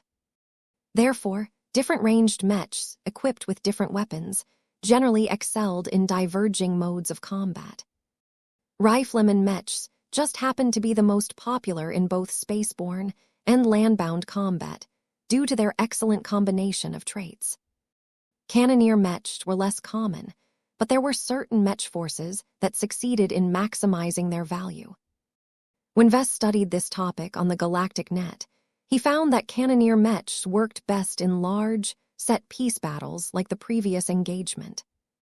That was because there were a lot of rigid formations and large, static targets, such as orbital space fortresses, where the cannoneer mechs could unleash their firepower without worrying too much about missing their shots. Their huge but relatively inefficient cannons would not waste their firepower in such a target-rich environment. However, cannoneer mechs performed progressively worse when the scale of an engagement grew smaller. Their lack of flexibility and other faults increasingly weighed them down. All of this was interesting information and helped him put the Amaranto's second weapon into context. Vess gained a much clearer idea on how he wanted to expand the masterwork expert Mech's weapon options. The Instrument of Vengeance rifle is a good general-purpose sniper rifle for a marksman mech. It is already sufficient against most targets, but it still has trouble with taking down the biggest or the most well-protected targets. The Amaranto's current weapon was not a sieging weapon, and it didn't have to function like one. Vess originally envisioned it as a powerful precision weapon that could take down its targets by focusing on their weak points. This was why the weapon integrated the resonating exotic known as opticonium. The express purpose of this exotic was to enable the Amaranto to bend its energy beams, which would enable Venerable Stark to avoid the strongest frontal protection of her targets and strike their weaker sides instead. However, there were situations in battle where precision and flexibility couldn't cut it anymore. Replacing a sniper rifle with a cannon provided Venerable Stark with a different set of advantages that worked especially great against large astral beasts, such as the Titania or alien warships, like the ones that regularly roamed the deep frontier. In fact, granting the Amaranto the ability to effectively deal with non-human enemies was the primary reason why Vess decided to embrace the cannon as the basis of its second weapon. This way, the Amaranto can still stick to the instrument of vengeance rifle when fighting against human Mech forces, but switch over to its new cannon when fighting against alien forces. The indigenous alien races still fought their battles in a similar fashion to humanity before the age of Mechs. Warships and large guns were ubiquitous among their war fleets, though it was not unheard of for certain alien races to employ small craft such as starfighters. Their roles were often supportive in nature. In short, it is better to carry a bigger gun in battle that can more effectively overcome the thick hull plating of the most threatening warships, Vess concluded. Transphasic cannons happen to be even more effective against these targets. Their amazing penetration capabilities might come at a cost, but it didn't matter if the Amaranto only needed to fire a handful of shots to cripple a threatening alien vessel. As Vess continued to flesh out the design for the Luminar crystal cannon, he completely embraced the idea of turning it into a siege weapon. The design choices he made during this time constantly increased the cannon's damage output at the cost of accuracy, control, and energy efficiency. One of the more difficult choices that Vess had to make was to add an external battery module to the weapon frame. There was no other way for the Amaranto to keep its hungry cannon active for over 5 minutes. While the new addition made it easier for the Amaranto to swap spent battery modules for fresh ones, their considerable size and mass added even more bulk to a weapon that was already overburdening the Amaranto. When Vess took a step back, he could see that the proportions of the cannon and the Mech did not match at all. The Amaranto literally looked like a skinny man that was attempting to hold a tree trunk. The cannon looked so out of place that it completely ruined the majesty of the masterwork Mech. Vess didn't care for that, though. I would rather use a crude shovel than an exquisite spoon if I need to dig a hole in the ground. This encapsulated his thought process towards the cannon. Whether it harmonized with the Amaranto or whether Vess was able to turn it into a masterwork weapon did not fall under his consideration at all. He just wanted to equip his expert Mech with the right tool for the right job. Vess showed little restraint and went almost completely wild as he became more engrossed in the design process. His passion became more and more stoked as he developed various small but novel design solutions that made the cannon more savage. However, his progress slowed to a crawl after reaching a certain junction in the design process. Though he was able to complete the weapon all by himself, it would miss out on numerous advantages that couldn't have been added to the cannon if he brought in contributions from other Mech designers. This was why he invited Gloriana and Master Benedict to a virtual meeting. He first presented his half-complete weapon design to them before inviting them to help design the rest. "What are you asking from us, Vess?" Master Benedict asked. "My new cannon can't become a qualified expert Mech weapon if it can't effectively resonate with Venerable Stark," Vess replied. "The instrument of vengeance is embedded with opticonium, and I think my new weapon ought to be matched with another powerful resonating exotic. I have a decent collection of materials in our strategic materials reserve that can potentially play a useful role here. So I would like you to help me maximize the firepower of the Amaranto's upcoming sieging tool." The master Mech designer of the Cross clan thoughtfully studied the incomplete design schematics. "I can do that, but I cannot stand the internal architecture of this weapon. It may not be representative of the final version, but there are fundamentals here that are unnecessary wasteful in my eyes." Luminar crystal weapons worked differently from conventional human energy weapons, but science and engineering was still universal. Master Benedict could still implement many tweaks to make the weapon more efficient in its use of energy. Vess nodded in agreement. "I was just about to ask you that. My Luminar crystal cannon could sorely use your help." "What about me, Vess?" Gloriana asked. "What is my role in this project?" He turned to his wife. "I would like you to apply your god body tech to this Luminar crystal cannon. If you have studied its design closely, you will see that I have already taken this factor into account, so it should be relatively straightforward for you to enable this weapon to evolve its quality by absorbing external energy. Gloriana did not immediately agree. I can understand why you would want to do that, but it would make this weapon even more out of tune with the Amaranto. That will only be a temporary condition, Gloriana. We already formed a plan to upgrade all of our existing expert mechs into god bodies, remember. While it isn't time yet for us to revise the overall design of the Amaranto, we can start with a preview by applying your design solution to the Luminar crystal cannon first. Besides, this will be an excellent test case for you to study its characteristics from a different mech from the Mars. You are right. I agree then. However, I want to add a number of touches of my own to your weapon design. It is too barbaric in its current state. N0V1. Calm, that's the entire point of this weapon, Gloriana. Bringing in other mech designers brought a lot of trouble, but Vess had little choice. He could not replicate the strengths of Gloriana and Master Benedict, so he accepted the need for compromise in order to elevate the power and capabilities of his upcoming weapon.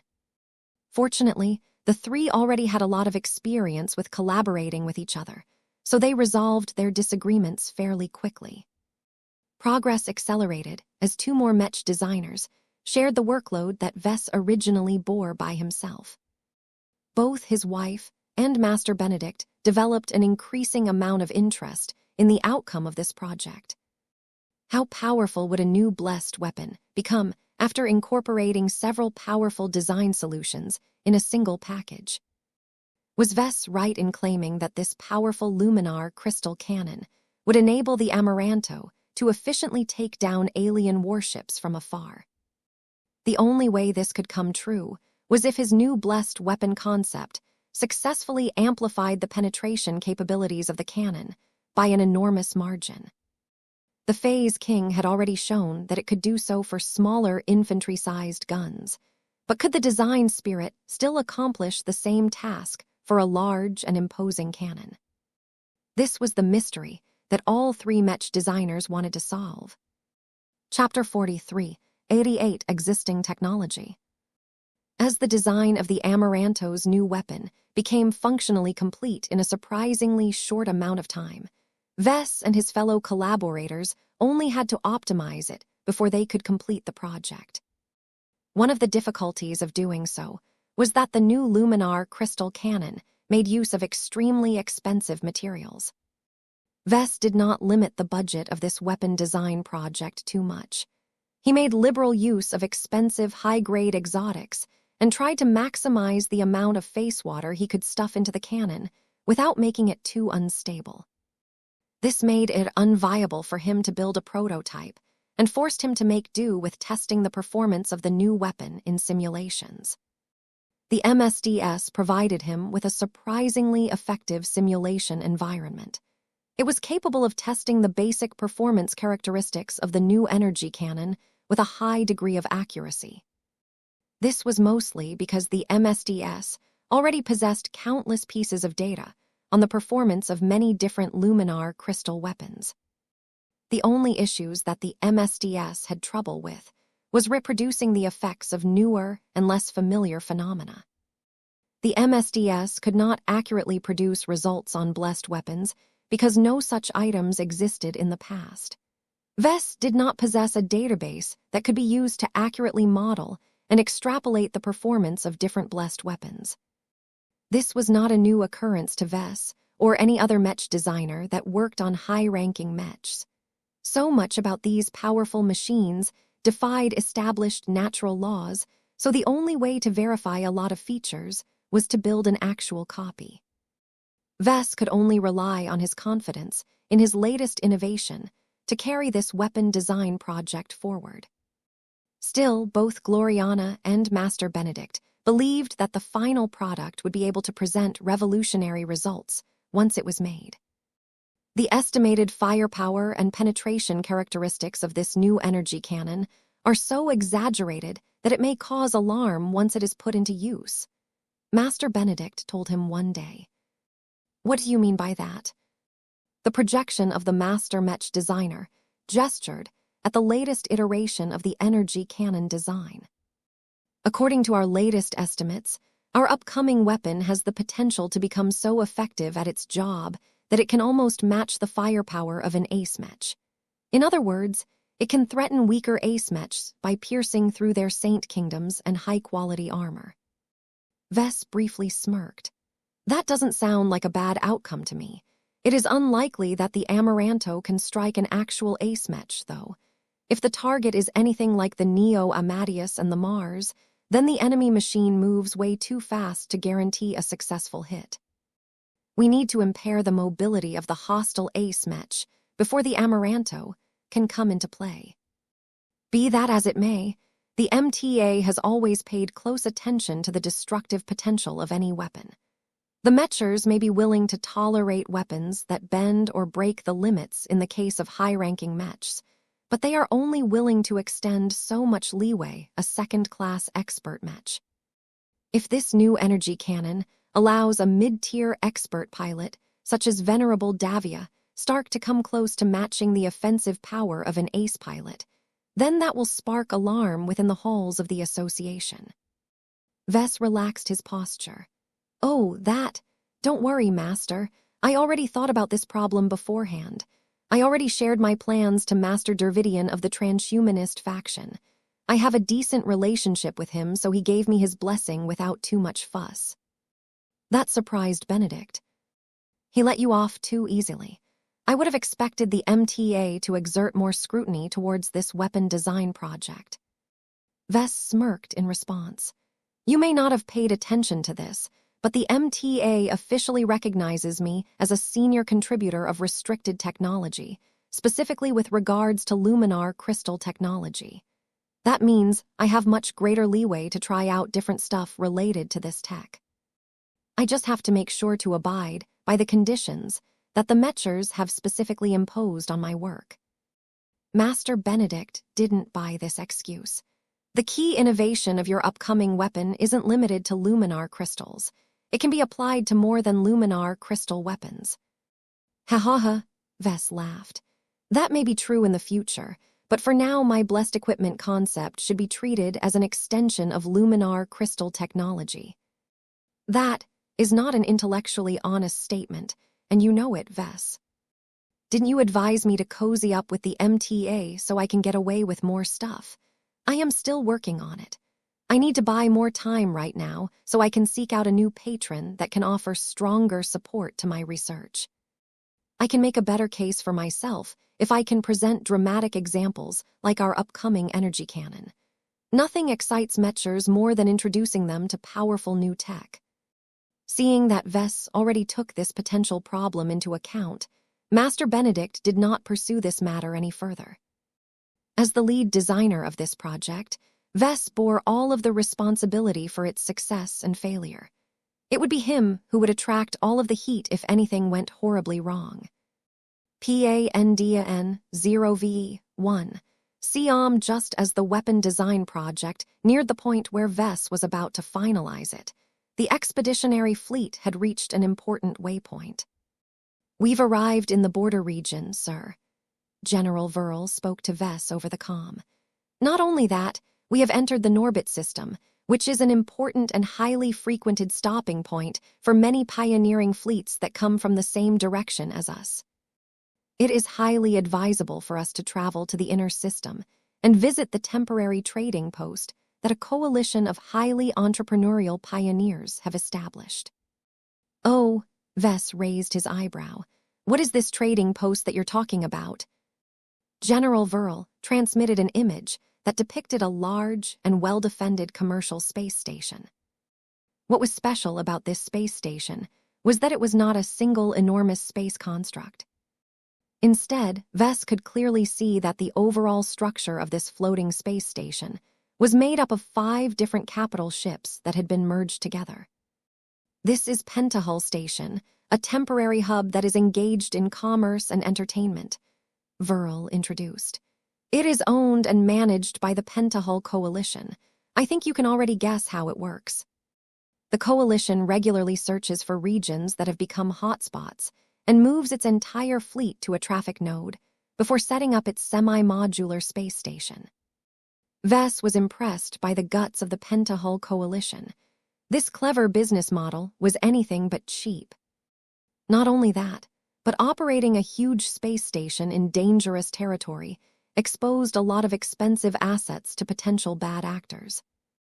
It took a huge amount of military might to protect such a valuable asset from sabotage and destruction.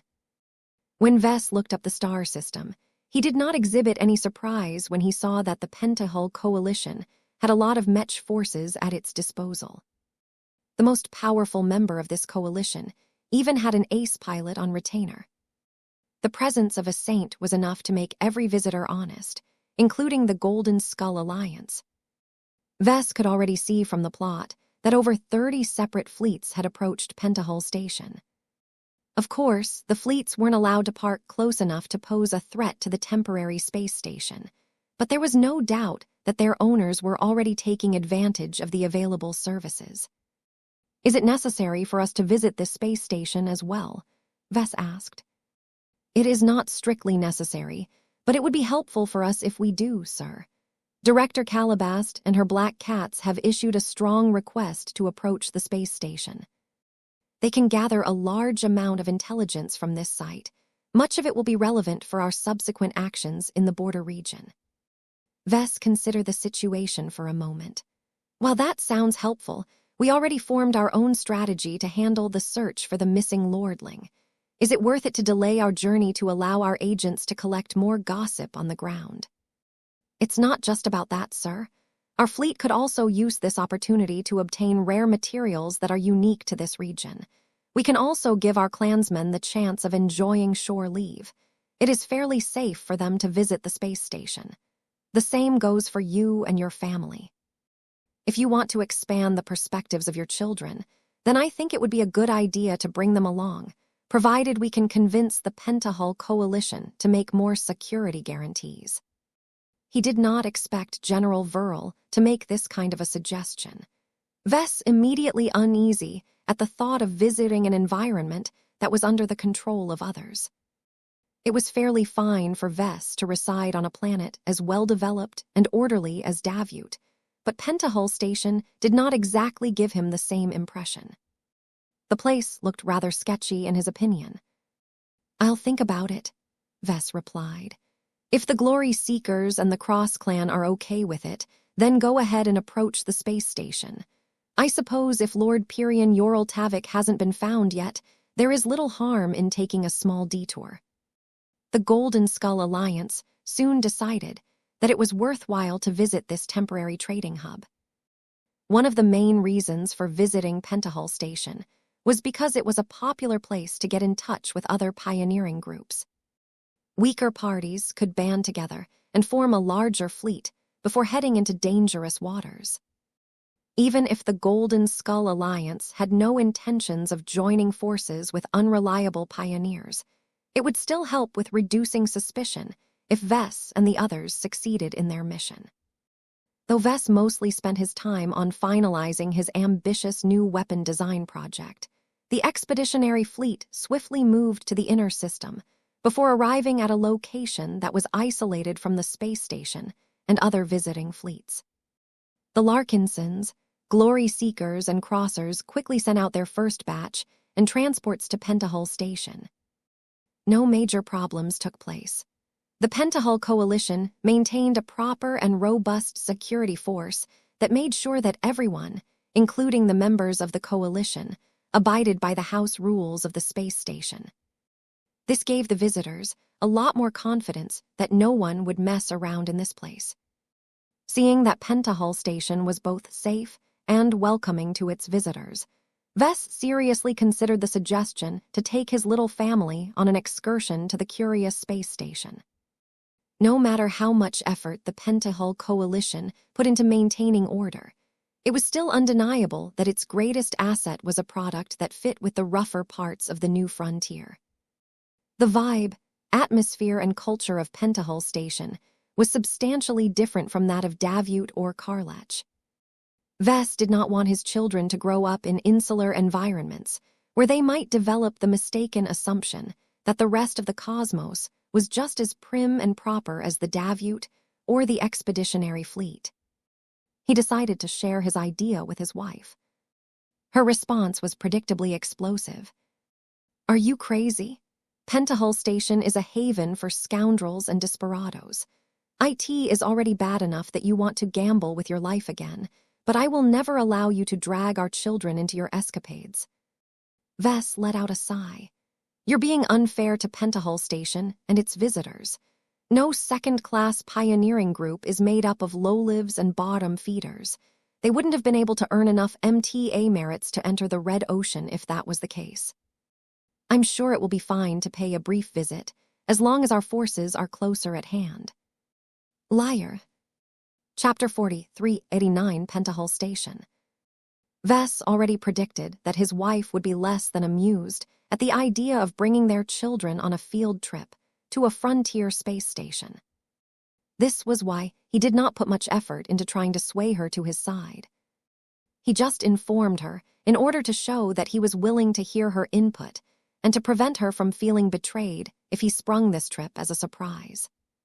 Now that she knew what he wanted to do and expressed her objections, Vess quickly separated himself from his wife and made other arrangements with the help of other Larkinsons. Minister Sheddarin Purness opened up a dialogue with the Pentahull Coalition in order to discuss additional allowances for the Golden Skull Alliance. Normally, the Pentahull Coalition did not make exceptions to its rules because any compromise weakened its own security position. The Pentahullers only needed to slip up a single time to expose their precious space station to potentially catastrophic damage. Vess reacted with surprise when Minister Sheddarin came back in less than half a day. "The Pentahull Coalition has agreed to practically all of our conditions." "What? They just rolled over for us? Why?" "There is nothing suspicious about the Coalition's response." Minister Sheddarin smiled. "We are still benefiting from the halo that we have obtained after winning the Battle of Pima Prime. You may have moved on from that already, but it is not so easy for other parties to forget how much ferocity and combat power we demonstrated in battle." Comprehension dawned on Vess' face.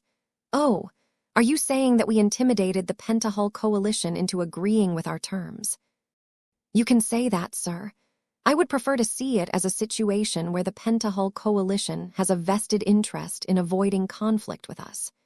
At the same time, the members of this coalition also admire and maybe even worship our strength. Some of them are interested in developing closer relationships with us. It doesn't hurt to make friends with a stronger power." That put Vess in an odd mood. "It sounds strange to be considered a big shot. I'm too accustomed to treating ourselves as the little guys." "The truth is that we fall somewhere in between at the moment." Minister Sheddarin voiced his own opinion. "We have amply proven our ability to survive and do well in the Red Ocean, but we are far from challenging the leading powers. You must take care not to develop too much hubris from this event. Just because the Pentahull Coalition is eager to acquiesce to our demands does not mean that other comparable groups are willing to roll out the red carpet for us. Sometimes, a reputation for being strong can produce adverse responses from other parties." You're right. I'll be sure to take that into account." With the security situation dealt with, Vess only needed to persuade one more group of stakeholders in order to proceed with his plan. PN-0V-E1. He returned to his grand stateroom and met with his children while Gloriana was elsewhere. "Aurelia, Andrast, Marvane, come over here for a moment." His 3 adorable kids scampered up to their father in the company of Lucky and Clixie. "Papa, I want a hug." "Meow." "Ha ha ha," Vess joyfully laughed as he greeted his kids. "I have exciting news for you all. Did you see that cool space station that our fleet has approached? Well, what do you think about going on a field trip to Pentahull Station?" The children were caught off guard by this question, but they soon understood what this meant for them. None of them had ever visited such a far-away place. "I want to go. I want to go." Andrast gleefully cheered while hopping onto her feet like an energetic bunny. "I would like to visit the space station as well." Aurelia replied in a more cultured manner as taught by her mother. "I always wanted to visit more places and meet new people." Marvain's response was a simple nod. He was too young to understand the full implications of this visit, but seeing as everyone else in his family wanted to go, there was no way he wanted to stay behind. Vess grinned as he obtained the response that he wanted. "Great! My people are already preparing for this trip. We'll be leaving in 2 hours. Get ready and make sure you wear the outfits that I have prepared for you all. I know they can be a bit clumsy, but we still need to take the necessary safety precautions." "Okay, Papa Tilda." By the time the 3 children donned their thin but highly protective suits, Gloriana finally learned what Vess had done when she returned to the grand stateroom. "I can't believe you, Vess. You went behind my back." "Calm down and keep your voice down." Vess made a calming motion with his palm. "Please don't yell when our kids are nearby. Don't ruin this moment for them. This will be the first time that each of them will be able to enjoy a real excursion to an exotic location that is well outside the region around Davute. We can't lock them up inside our starships all the time, honey." "Don't call me honey, you idiot. What are you thinking? You are throwing our future to the wolves with this reckless act." "Hey, you are mischaracterizing this trip once again. Nothing will go wrong during our trip. My clan and I made sure of that. I will be taking my kids to Pentahall Station whether you agree with this or not. You can stay behind if you don't want to come along." Though Gloriana wanted to explode yet again in front of Vess, she had not lost her reasoning.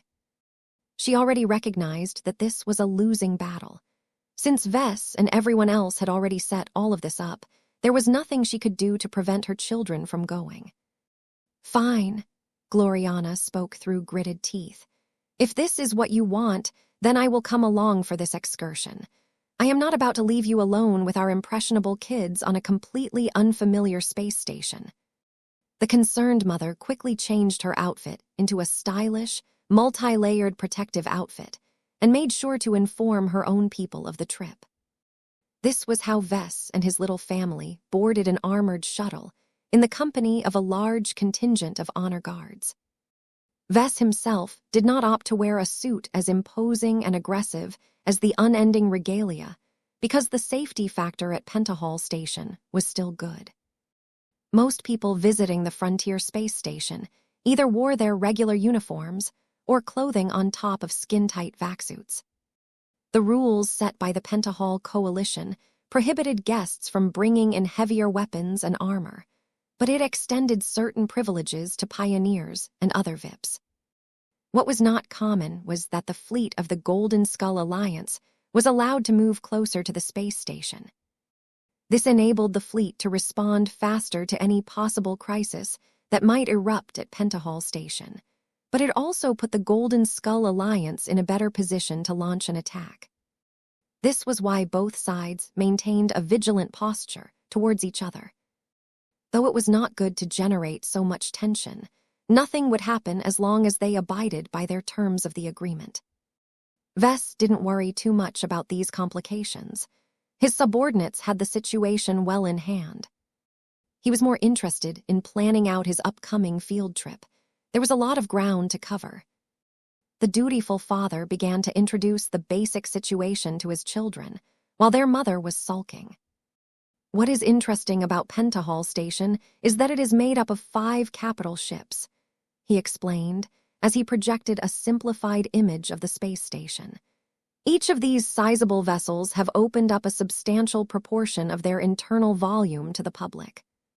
You can think of them as 5 large city districts that can move around in space." "Ooh," Aurelia looked impressed. "Is this station like our vivacious WAL?" "That's a good comparison, my dear. The vivacious WAL is more oriented towards meeting the needs of our own clansmen nowadays, but it is still possible for us to employ her as a mobile tourist destination if we want. Pentahall Station is the same, but it is more than 5 times bigger and a lot less mobile."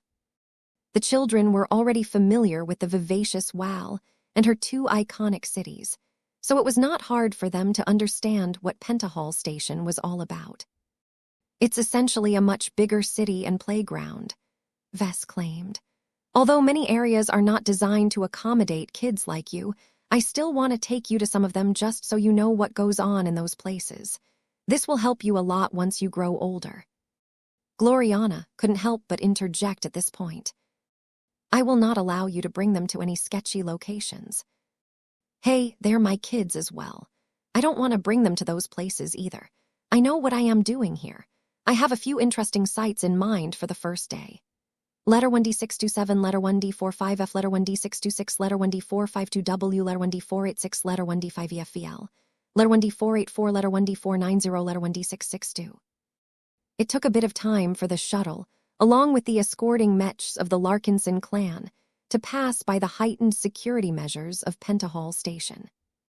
The established security forces exhibited a lot of caution towards the First Sword, which was the only expert Mech that was part of the escort force. Of course, the Pentahallers considered the Mars to be a far greater threat. It just wasn't necessary for Patriarch Reginald Cross to deploy his ace Mech into space at this time. Soon enough, the shuttle landed in a private hangar bay that was reserved for distinguished guests. A bunch of Larkinson Mechs touched down, while others parked themselves outside of the space station's hull. A lot of honor guards, wearing lighter and less imposing suits of combat armor, marched out first. Vess and his family stepped out moments later. Gloriana held Marvane in her arms, while Vess held the hands of his two daughters. Their two cats followed suit, but generally didn't attract much attention from the officials who had been sent to receive the new arrivals. A distinguished-looking middle-aged man, wearing an odd business suit, in a style that was characteristic to a specific star cluster of the old galaxy, stepped forward. "Patriarch Larkinson, welcome to Pentahall Station. We are honored to host you and your family for the duration of your visit. I am Reynard Clark, the relations manager of the Clark clan. If you would have me, I would love to accompany you and offer my services as a guide to our fine space station." Vess smiled and briefly shook the man's hand. "Thank you for receiving me here. We could definitely use your guidance to navigate this impressive station. So you are a part of the Clark clan?" "I am," the man answered as the entire group proceeded to the exit of the private hangar bay. "I am not afraid to say that many Clarks are fans of you and the Crossers. Our Mech pilots have especially fallen in love with your eclectic Mech models. They also respect the combativeness of your Alliance's ace pilot. It is not common for ace pilots to take the initiative to participate in a battle and duel against another ace pilot.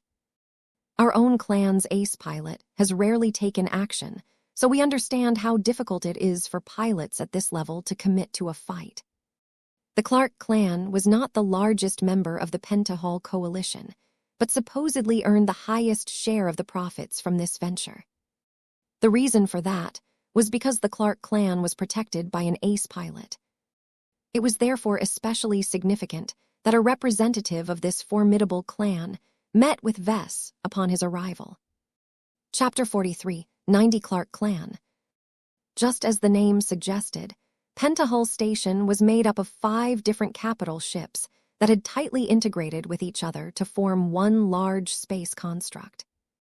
On the one hand, Pentahall Station technically functioned as a single whole.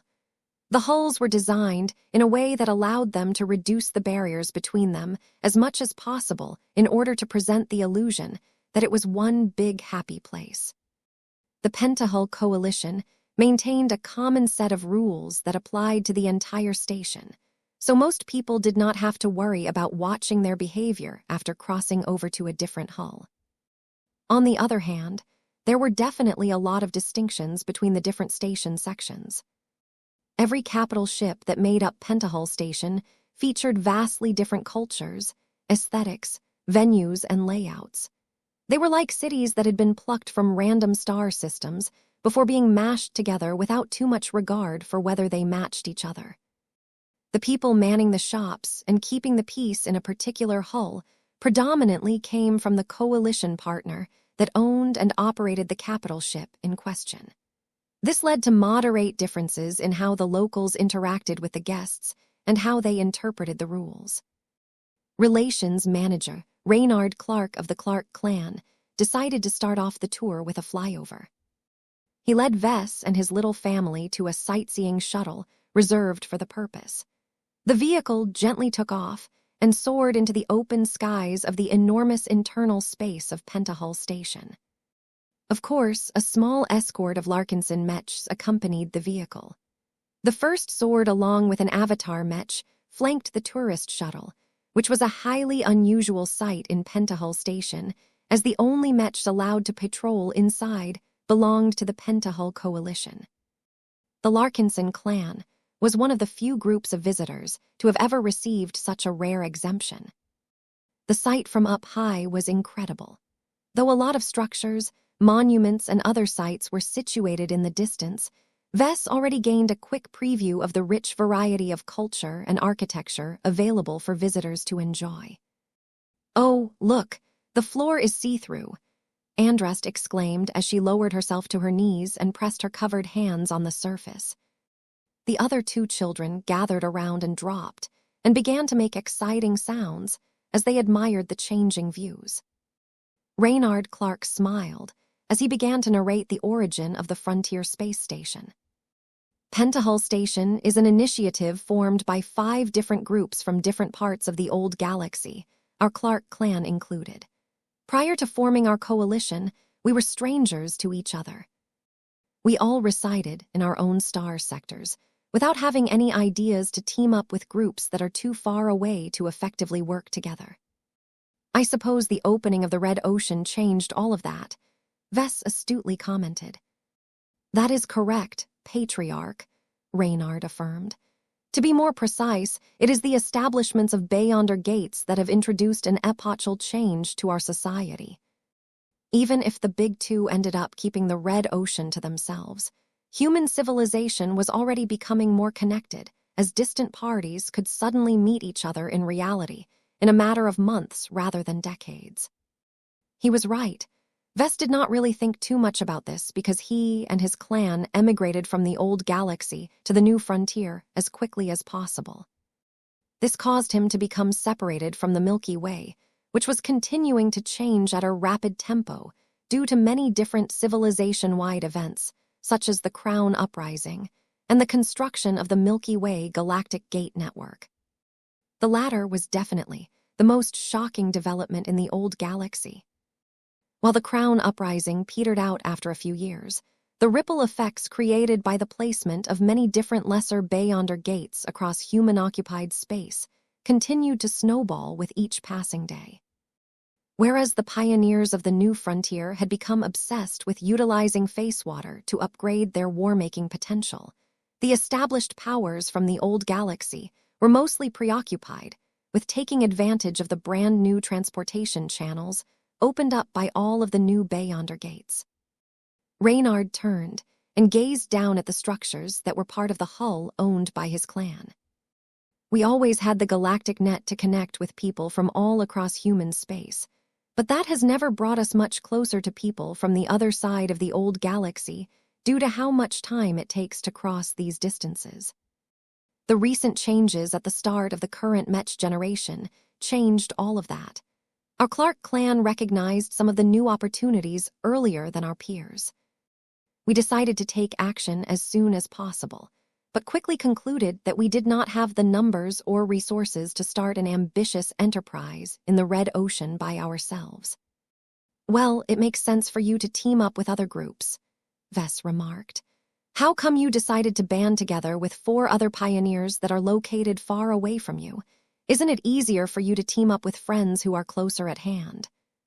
The relations manager gave the Larkinson Patriarch a wry smile. "Our Clark clan doesn't have that many friends back in our old home. The same goes for our coalition partners. Each of us were not in the best of situations. Instead of opening ourselves up to our neighbors that may have conflicts of interest with us, we instead sought out like-minded strangers on the galactic net that have no reason to be hostile to us. Through our shared values and goals, we decided to form the Pentahull Coalition and use our own means to commission 5 new capital ships in our own home star sectors. That has all led to what you see around you. Doesn't it sound amazing?" Vess understood more than most people how impressive it was to forge a close cooperation between those who were complete strangers to each other just a decade ago. The Clark clan and the 4 other coalition partners involved in this venture had to show a great amount of trust that everyone else would stick to the plan and cooperate with each other over the long term. Though the coalition partners undoubtedly formalized their cooperation by signing contracts that were enforced by the MTA, that still couldn't prevent every potential disaster.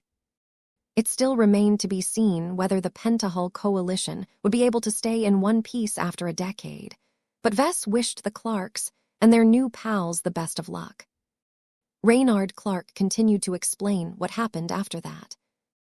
Unlike the Golden Skull Alliance, the Pentahull coalition did not fool around as much and only spent a short amount of time upgrading their most essential assets to Red Ocean standards before starting their business operations in the Krakatoa Middle Zone. Given the lack of colonies, trade hubs, and other forms of civilizations in human-occupied space, Pentahull Station soon found success in fulfilling an urgent need. Many pioneers eagerly took advantage of the safe harbor provided by the Frontier Space Station that just happened to be in the right place at the right time. Pentahull Station mainly earned a profit by charging higher fees and setting higher prices for its goods and services. The fact that the coalition partners owned almost all of the businesses operating on their respective hulls allowed them to capture most of the profits generated by their activities. Though Vess wasn't overly impressed with the earning power of this venture, it was remarkably stable and allowed the coalition partners to get in touch with all kinds of pioneers. There was an air of adventure around Pentahull Station, as it most often roamed the more remote and less secure regions of the new frontier. A part of Vess wished that his clan had been a part of the Pentahull coalition. He imagined that he would come across a lot more excitement than holing up in Davute all the time. Still, it was not as if the Golden Skull Alliance was any worse. Vess built up excellent bonds of trust with his 2 allies, and they were almost just as willing to explore the deep frontier as him. The lack of a large and lumbering semi-modular space station meant that their expeditionary fleet was a lot more nimble and mobile. In the end, while Vess admired what the Clark clan had accomplished, he believed that his Larkinson clan did not follow the wrong trajectory. Everyone had their own paths. There was no need for Vess to grow envious at another group's success when he was doing more than fine himself. Reynard Clark began to explain the structure of Pentahull Station. As you can see all around you, our station is formed out of 5 different hulls. They are the Armidia of the Clark clan, the Reves Roman II of the Bonsai Company, the Silverbore of the Travis Group, the Otis Reconstructor of SCQ Incorporated, and the Samir O'Hansa of the V. Hunnen Royce family. The layout and the architecture of our hulls generally correspond to the cultures where we originally came from. Our coalition considers that to be an advantage because Pentahull Station has something to offer to almost every human. Vess nodded in understanding. The strength of the Pentahull coalition was that it was a mashup between partners that all differed a lot from each other. They were all good at marketing themselves to the kind of customers that were similar to the ones they dealt back in their native star sectors in the old galaxy. "Tell me about your Clark clan, please," Vess requested. "What do you excel at compared to the other 4 partners of your coalition?" The representative gestured down below. "Our Armidia offers a friendly and highly regulated location for people who have accumulated a great amount of stress to recuperate in a safe environment. We come from a fairly plain and unexciting part of the old galaxy, and our hull environment reflects that. We have the most family-friendly sections, and our soldiers strongly abide by their honor. We also have strong taboos, and we do not engage in more unseemly business activities. Fans of Bloodsport and red light districts will have better luck at the other hulls." "What's a red light district, Mama?" Andrast curiously asked as she looked up at her mother. "You don't need to know that," Gloriana quickly replied as she bent down to lift her second daughter. "Do you want to go shopping, my dear? There are many stores down here. I found out that some of them even sell exclusive handcrafted toys. Doesn't that sound fun? Papa and Mama already make the best toys, hehehe. You're so right, Gloriana grinned with pride. We'll still go shopping, though. You might not need any new toys, but Mama also has needs. While Gloriana took care of the kids, Vess continued to learn more about the Clark clan from one of their own. Reynard Clark certainly went out of his way to portray his side in the best possible light. Our Clark clan actually shares much in common with your Larkinson clan, the man claimed. Oh, our histories are vastly different, and our original homes are separated far away from each other, but our values and our heritage have much in common with each other. Do you know why that is so, Patriarch Larkinson? Now that sounded interesting. Vess wasn't sure where Reynard was going with this argument. No, I haven't read too much about your clan. Well, let me give you the answer. The reason why we hold similar values is because we share a common root. You see, our Clark clan originated from the New Rubarth Empire, just like the Larkinson family which your clan is derived from. Isn't it a nice coincidence that our respective clans are closer to each other than what is apparent on the surface? Chapter 43, 91 Proud Customers. Vess initially reacted to Reynard's revelation with pleasant surprise. It was a coincidence that the Larkinsons share a common root with the Clarks, however distant and aged it may be. It explained why Vess did not feel as alienated among his hosts than he expected.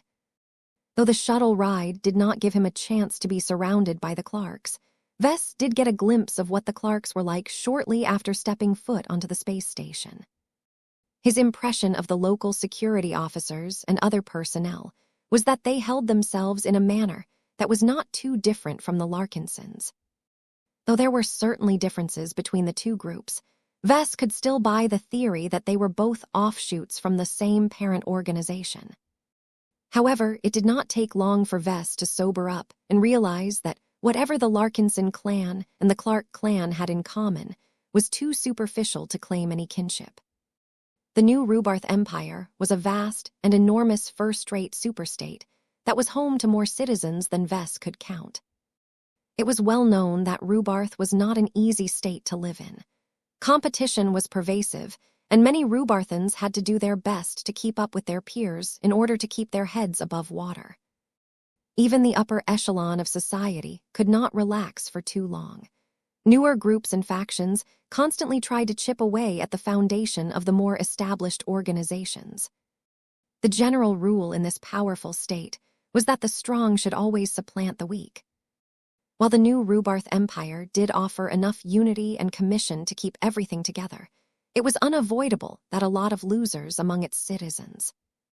These people no longer found it viable to remain in their state for one reason or another, and had little choice but to go into exile by moving to another state. Terrans and Rubarthans almost never fled to the smaller first-rate states. This was because the latter actively rejected the exiles for fear of getting assimilated from within. This left the Terrans and Rubarthans with little choice but to move to the lesser and much poorer states. In general, the greater the trouble, the further they moved away. Vess didn't know too much about the mythical Larkinson ancestor who relied on his own strength to found the Larkinson family. But it was not difficult to figure out that this historical figure had incurred a lot of heat. There was no other compelling reason for the Larkinson ancestor to run all the way to the border of human space. The Clark clan had it much easier in comparison. As Vess used his implant to get himself up to speed of its history, it turned out that whatever setbacks drove the Clarks out of Rubarth over 3 centuries ago wasn't as serious. The Clark clan eventually settled down in the galactic heartland that was still close enough to humanity's core region. This also meant that the Clark clan hadn't degenerated as badly as the Larkinsons and the other founders of the Bright Republic. Exiles flowed out of the Greater Terran United Confederation and the New Rubarth Empire all the time. The outflow was just as enormous, and the inflow if the sources were accurate. The general rule upheld by both first-rate superstates was that any of their citizens that turned into a fugitive or exile no longer had the right to call themselves Terran or Rubarthan. Pandia no V1, neither the Larkinsons nor the Clarks retained any official ties to the new Rubarth Empire. The powerful state already severed those ties as soon as the original exiles crossed the border. Nothing was absolute, though. Vess had once heard that the Rubarthans still maintained secret networks of exiled groups in order to collect resources, gather intelligence, and generally keep an eye on the other parts of human space.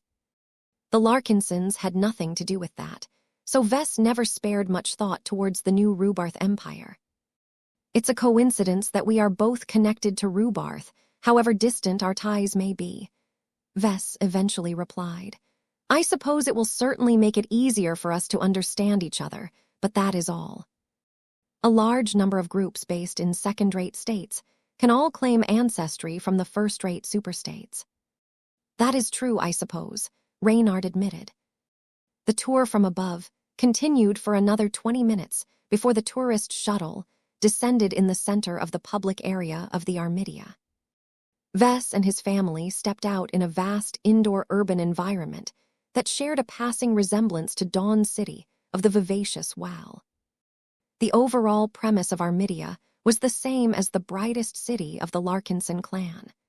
As Vess gazed at the pristine avenues beyond the landing zone, he observed many groups of well-dressed visitors. A significant proportion of them had brought their children along, and that was for good reason because the Armidia offered a lot of kid-friendly destinations. There were zoos, aquariums, Mech museums, gaming centers, and of course shopping malls that catered to all kinds of people. There were frequent patrols of lightly armed security officers who all bore the gray and sky blue colors of the Clark clan. The amount of patrols were rather high, but their modest outfits and equipment easily allowed them to remain unobtrusive. However, what truly attracted Vess' attention was not the venues, nor the uniformed Clarks on foot.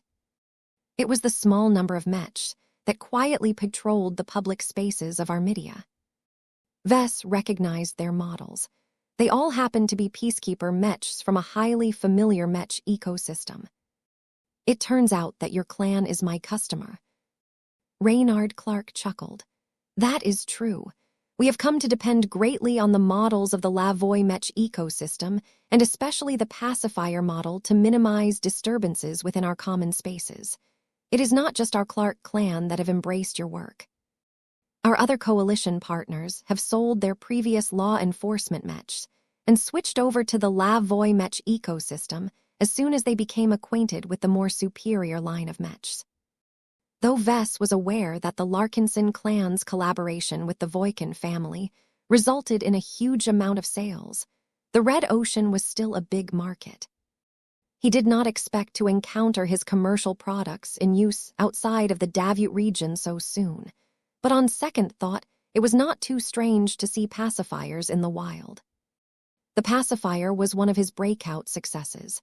Its capabilities were unmatched by any competitor, which meant that not a single competitor could match its impressive value proposition. The result of having a product that was clearly more valuable than anything else in the market meant that demand for it was unlikely to fade, unless the competition finally stepped up and presented a viable alternative. Until then, the amount of pacifier Mechs in circulation would continue to grow until they showed up in pretty much every second-class population center.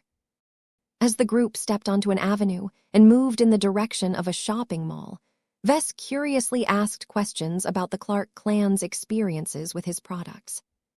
How satisfied are you with the pacifiers? We are very satisfied with your work. Reynard did not hesitate to respond. It is particularly handy that there are many variants available for sale. Policing a space station is different from policing a city on a planet, so we have particular demands for our internal units. Honestly speaking, though, we would have bought your pacifiers even if they only came in a single version. The glow that each of them bears is just too useful in our line of work. Have you employed the glow of the pacifier model many times? We did at the start. You have to know that we usually open ourselves up in locations that are frequented by a wide variety of people, many of which have built up a large amount of stress, frustration, and more. These individuals are not always capable of demonstrating self-control. Outbursts are unavoidable in our line of work. Vess nodded in understanding. It is brave of you to welcome so many visitors to your space station. I can understand that the need for effective peacekeeping and pacification solutions is great. F letter 1D45F, E letter 1D486, letter 1D638, letter 1D486, letter 1D657, letter 1D48F, OV letter 1D486, LC letter 1D664, letter 1D45A.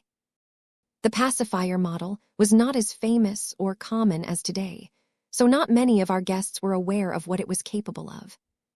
What we fear the most is riots and unbridled violence within our own hull, but we are cognizant that if we are too heavy-handed in our attempts to enforce our rules, we will drive too many visitors away from our hull.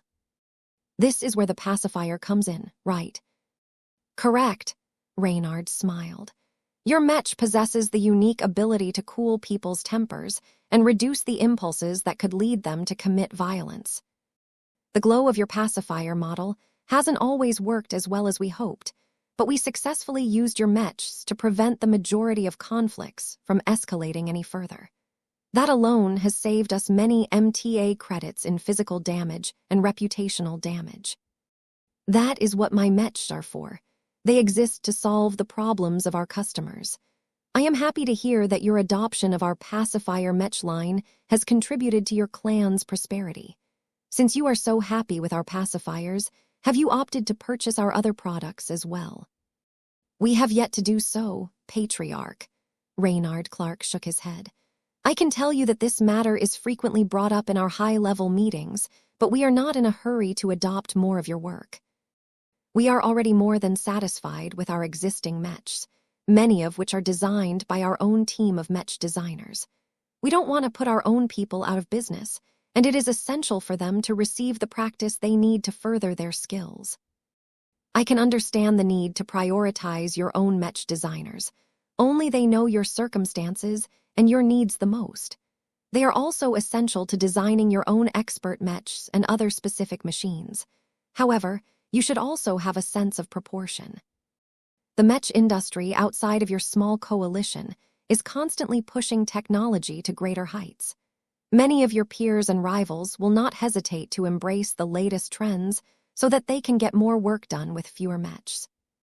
If you are not careful enough, then your clan and coalition might find out that you have fallen behind in the most brutal fashion. The relations manager of the Clark clan briefly shrugged.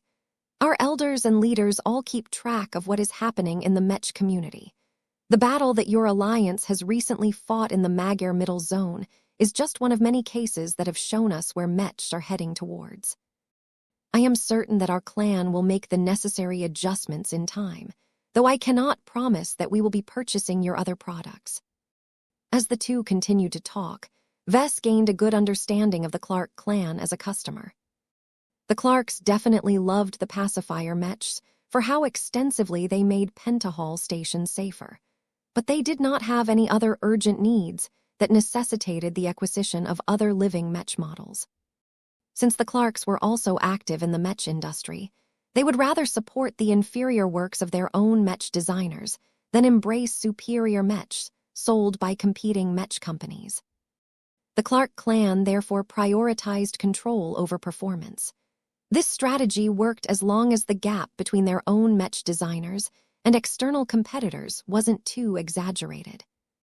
Unfortunately for the Clarks, Vess believed that it was inevitable for this gap to widen in the future. He was constantly progressing his career, and he felt it would not take much longer for him to grasp his next breakthrough opportunity. Chapter 43, 92 Consumerism. Lukewarm customers or not, Vess still owed the Clark clan and the rest of the Pentahull coalition a lot of gratitude for embracing the pacifier Mech line. He was more than happy to see his existing products serving their intended purposes. It always brought a smile to his face to see his own work getting used in the ways that he envisioned during the design process. He did not come here for a meet and greet with his customers, though. He satisfied his curiosity concerning the Clark clan's use of the pacifier Mech line and proceeded to direct his attention back to what mattered the most to his family at the moment. Shopping. Everyone except Vess quickly turned into shopaholics as soon as they stepped inside an upscale mall that catered to the more moneyed clientele of Pentahall Station. The entire place exuded both class and energy. Much of the architecture blended modern aesthetics, including the use of bare metal panels with classical features such as columns and pediments. It gave the impression that the mall was an exclusive bastion for the new aristocrats that rose to success after establishing themselves in the Red Ocean. The amount of traffic in the mall was much lower than elsewhere on the Armidia because of one important reason. The prices were too damn high. Papa, Papa, Papa, Aurelia tugged at her father's pants. I want to buy a present for Clixie. Will you buy this cat bed for me? It's so cute. Let's not be too hasty, my dear. That cat bed costs 279 MTA credits. Do you know how much money that is? Our clan can produce nearly the same amount of pacifier mechs for that money. If you compare the value of a small mech battalion and this fluffy pink bed for pets, which one do you think is worth more? The pink cat bed. Vess wanted to palm his face. Wow, Mama, look at this. Andrest excitedly ran in front of a toy store that featured a display where autonomous mech figures battled it out against each other on a miniature battlefield. That's Christine Oxton's Dark Witch mech from the latest episode. Can I buy it, please? Gloriana bent down and stared at the mech figurine that was clearly set up to be the protagonist of the mock battle taking place in the display area. The mech figurines were all based on fictional mechs that featured prominently in a popular mech action franchise that was called the Hopewell Cinematic Universe. The HCU was over 2,000 years old and was created by an ancient clan of the Greater Terran United Confederation, which meant that it actually came into existence before mechs even existed on a wide scale. While humanity had created many popular and successful media franchises over its long and storied history, few of them had the ability to maintain a degree of popularity and profitability that was as consistent as the HCU. The owners of the HCU had always managed to keep their franchise alive by sticking to a tried-and-true formula of bringing out new shows, games, and merchandise that revolved around the same kind of stories. The tone of its main shows were always positive, humorous, optimistic, and generally exciting, without displaying an excessive amount of violence. Of course, the HCU also received a lot of criticism due to its frequent habit of recycling plots, its heavy use of clichés, and its unwillingness to enact any major permanent changes to its setting. However, that commitment to stability was also the main reason why the HCU managed to remain one of the successful media franchises for 2,000 straight years.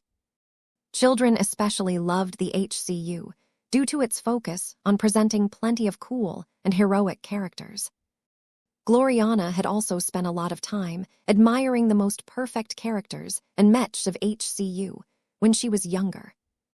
She fell off after she started to study mech design and work with mechs in reality, but she always retained a soft spot for the HCU. It was not a coincidence that Andrast became a fan of Christine Oxton, the protagonist of an actively running kids' show called the Terra Guardians. Christine in the show came across as a sassy and wisecracking mech champion who had a heart of gold. She was a typical example of a female lead of the HCU, and many critics faulted her for being too perfect. That was just the way that Gloriana liked it. Even the protagonist's mechs were just a bit too powerful and beautiful compared to the mechs piloted by the other characters of the same show. Okay, Pumpkin, the young mother said as she barely threw a glance at the projected price tag hovering above the active toy. I will only allow you to buy a single toy from this store. Are you sure you want to buy this dark witch figurine? This is enough. All right then, let us head inside so we can secure your little treat. Gloriana soon paid $99.99 MTA credits to secure the overpriced Dark Witch Prestige Edition Mech figurine. Vess grew more and more exasperated with the exaggerated spending of his family. His wife and children wanted to buy luxury products that did not do anything to boost their capabilities or enhance the strength of the Larkinson clan. It was one thing if they spent thousands of MTA credits on a powerful new implant or secured an exclusive masterclass with one of the foremost experts in human space. Yet instead of spending the clan's hard-earned money on productive goods and services, they instead splurged on unnecessary luxuries that only mildly enriched their lives. Vess felt sick at the huge amount of money flowing out of his bank account. The Larkinson clan's earning power might be a lot greater than in the past, but he still couldn't stomach how much the shops charged for all of these so-called exclusive and limited edition products. They weren't even masterworks, but that didn't seem to matter to his spendthrift wife. The few times Vess mustered up the courage to approach Gloriana and encourage her to rein in her impulses, she threw him a sour look. "Do not interrupt my fun," she quietly hissed at him. "You were the one who insisted on dragging our family to Pentahull Station. The least you can do is compensate me for the enormous risks you have taken with your willful decisions." Gloriana. "Shut up. It's okay." Their children took no notice of the tension between their parents and happily ran from one colorful store to another while getting immersed in all kinds of toys and gadgets. The family proceeded to buy an increasing amount of expensive goods. An increasing amount of floating bags began to accompany them. Each of them contained carefully packaged toys, clothes, accessories, and other knickknacks. "Vess, doesn't this smell great to you?" Gloriana grinned as she stood before a rack of women's perfumes. "I usually stick to the tried-and-true Hexer brands, but the scents from Selber have always received amazing reviews. I never knew how good they were because Selber is too small and exclusive of a company to expand in the regions where I have resided. I am not letting go of this opportunity to expand my perfume reserves. Now tell me which one attracts you the most." Vess looked reluctant. "I already love the way you smell, honey. I don't see the need for you to buy more scents." "You don't understand." Gloriana shook her head. "Let me do this then." She turned around and requested a number of samples from the smart display case. Soon enough, she picked up a stick and waved it in front of her husband's face. Vess immediately became entranced. His head couldn't help but chase after the cool and breezy scent. His wife did not look too impressed, though. Not good enough. Let me try this other formula." This time, she waved a stick that exuded a stronger scent that reminded Vess of a blooming flower bed that was frequented by insects looking for nectar. "Now that is better. What do you think about this, Vess?" The third stick almost excited him as the scent, drifting to his nose, stimulated his passion and desire. He imagined that he had turned into a barbarian that had just broken open the gates of a city that was already starting to burn. Gloriana looked satisfied with the reaction induced by one of Selber's scents. "This is it, then. Selber definitely deserves its reputation." That was another $34.99 MTA credits down the drain. It did not surprise Vess at all that his wife chose to end their shopping trip at her favorite type of store. It was the store where renowned luxury brands sold their handbags among other products. While the children made admiring noises as they browsed the luxury goods placed in the kids' section, Gloriana headed straight towards the place where all women liked to be. The exclusive stands and displays showing off a small but highly exclusive collection of bags instantly captured her attention. Gloriana soon began to chat with the saleswoman while also inspecting the numerous bags available at this store branch. Vess, who stood forgotten at the side, felt increasingly more queasy at the escalating price tags of the bags that his wife was considering. "Honey," he said as he gently tapped her arm, "there is a Homebox store next door that offers bags that look just as good as these ones. Why don't we go there instead so that I can treat you with a new addition to your collection?" Both Gloriana and the saleswoman looked scandalized at him after they heard his request. His wife quickly snorted in disgust. I am already over Honbach. Don't mention this mediocre brand to me again. Honbach is too cheap for me these days. Now that our clan has grown wealthier, I need to step up my game and show that I am an even stronger woman of means. Pop Cult is my latest home now. Look at how cute this mini handbag looks. It only costs 14,999 MTA credits, so it's a bargain. Vess almost passed out after he heard how much the store charged for a bag that was smaller than his hand. How could these blood-sucking companies have the courage to charge so much for a product that was not even practical enough to serve as an adequate container for items? He briefly recalled all of the handbags that Gloriana had bought over the past 5 years. She started out her collection of high-end bags by purchasing the Honbach hand-stitched two-toned lavender and white Pulmer leather Gyrna handbag for just 120 MTA credits. She came back to the mall in Davut the next year and treated herself to the Honbach seamless quilted off-black Carmony leather Soudel briefcase that sold for 999 MTA credits. Vess had succeeded in restraining her for a couple of years, but last year he failed and allowed Gloriana to buy an exclusive first issue of the Isolde Jus Adagio oiled Pulmer leather Versailles handbag for 49.99 MTA credits. Anyone who possessed a modicum of logic could clearly deduce the pattern of this brief history of purchases. His wife kept spending more and more money to feed her bag addiction. Look, Vess, I've decided. This soft and velvety tote bag must be mine. I will not miss the opportunity to purchase the founder edition of this adorable bag. This is the only one this store has received. There are only 3 of them in the entire Krakatoa Middle Zone. Vess practically blanked out by the time that Gloriana confirmed the purchase of the Pop Cult 10-star Radiance Nuncer suede tote bag. His wallet shrunk by as much as 29,999 MTA credits at this time. As the beast finally sated her desires, Vess was too afraid to look at his bank account. Though his clan had enormous sums of money at its disposal, much of it was reserved for upkeep and infrastructural investments. Vess did not have that much of a personal allowance that he could spend freely on whatever he wished. I hope it hasn't gone in the red. Chapter 43, 93 Good Parenting. It's sleep-a-time. Meow. Clixie yawned as her slender body curled up on the new pink cat bed that Aurelia bought for the feline. Though the bed looked a little whimsical, its quality and performance were the real deal.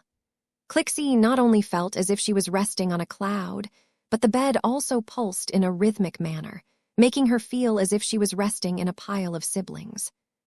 However, the pink cat bed that the Larkinsons bought for 279 MTA credits did not completely satisfy all of her needs.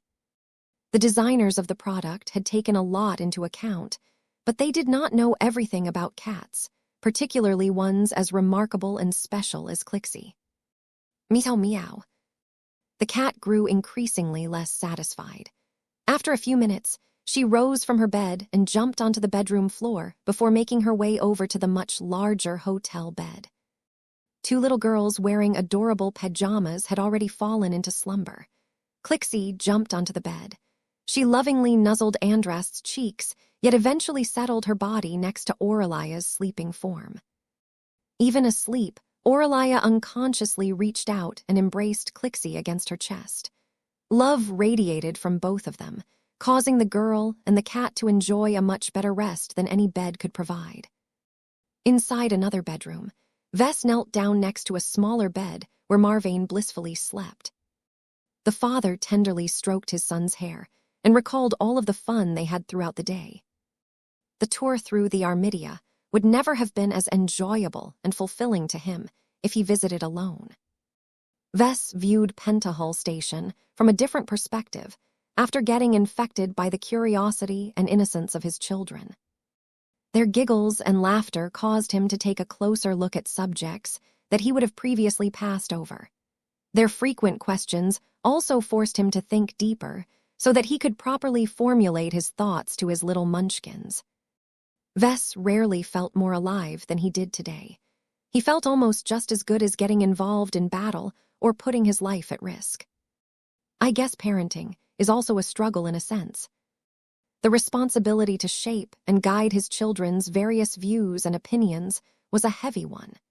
Vess knew that each of the lessons that he taught to Aurelia, Andrast, and Marvain would have a profound influence on how they behaved in the future. Though it was impossible for Vess to completely control the growth of his children, he hoped that they would still hold onto the principles and values that he attempted to plant in their psyches. "I love you, my son," he whispered as he leaned in to kiss his youngest child's forehead. His brown-haired kid seemed to smile even as he was immersed in his dreams. Vess quietly left the bedroom and entered the living room of his hotel suite. He moved over to the reinforced windows, which provided him with an impressive view of a portion of the public space of the Armidia and beyond. The bright and colorful lights of the expansive internal city conveyed a sense of vitality even when many activities had stopped. The nightlife of the Hull under the control of the Clark clan was not as wild and exuberant as in the other sections of Pentahull Station, but Vess enjoyed the peace and comfort. He knew that many other Larkinsons on shore leave were undoubtedly having a good time at the moment. His wife appeared a few minutes later and moved to his side. A hint of the expensive new scent wafted from her body and tickled his nose, causing him to feel warm and in need of companionship. He reached out and embraced her, causing them to stand shoulder to shoulder as they both looked out into the peaceful city at rest. Pentahull Station was truly a marvel of engineering, Vess remarked. Not only that, but the members of the Pentahull Coalition have done a great job at bringing everything to life. There were many times where I hardly noticed any differences between the public spaces of the Armidia and the city districts of Cotter City. Gloriana leaned her head onto Vess, allowing him to enjoy a scent priced at C$3,499. MTA credits a bottle to a greater degree. "You sound envious." "I guess I am," Vess said. "Don't get me wrong. Our vivacious Wal is also great and we have more than enough Larkinsons to fill her up, but the problem is that it has rarely opened her cities to the public. When I was walking through the streets down below earlier in the day, I became fascinated by how so many different people from so many different cultures and regions found ways to get along with each other. I won't claim that everything on this space station is done well, but I feel like our Larkinson clan is not diverse enough to my taste." Gloriana softly let out a snort. "You're just saying that because you enjoy novelty. Our clan hasn't added a new subculture since the Heaven Sorters came on board, so a part of you must be feeling that nothing much has changed. The reality is much different. The Larkinsons have grown so much over the past 5 years that we are all better than we have ever been in the past. We consolidated our gains, and we settled into our new stations of life. Each of us are already incredibly content in our lives. Just because we haven't made any gains in this area doesn't mean that there is a problem. We are all doing well for ourselves." He sighed. "I suppose you're right. I'm happy that we have provided a great growing environment for our children. They don't lack for much. I would have loved to grow up under the same circumstances." "If you think that is the case, why are you trying to move away from that?" His wife began to frown. "We had a great life in Davute. Instead of extending that, you put a stop to it by dragging us all into your trailblazer expedition. We will soon be knee-deep into lawless territory, where hostile pioneers and awful aliens will seek to threaten the lives of our children at every step of the way. That does not sound like good parenting."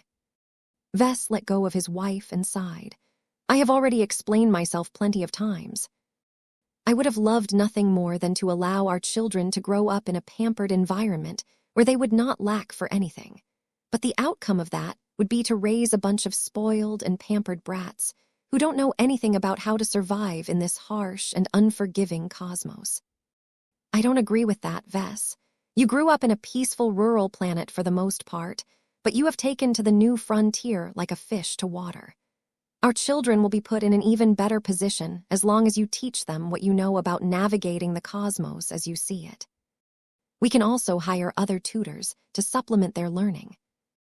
It's not enough, Gloriana. Being told how the cosmos works is not as good as experiencing it yourself. I have always believed that the environment we grow up in shapes the way we behave in the future. Children who have grown up in peaceful and orderly societies are best suited to operate in those kinds of environments. I am not confident that our kids will be in the best position to attain success in human space, particularly in a wild and turbulent place as the Red Ocean. Is that your justification to expose our children to dangerous situations? Vess slightly shook his head. You only see the risks but not the rewards.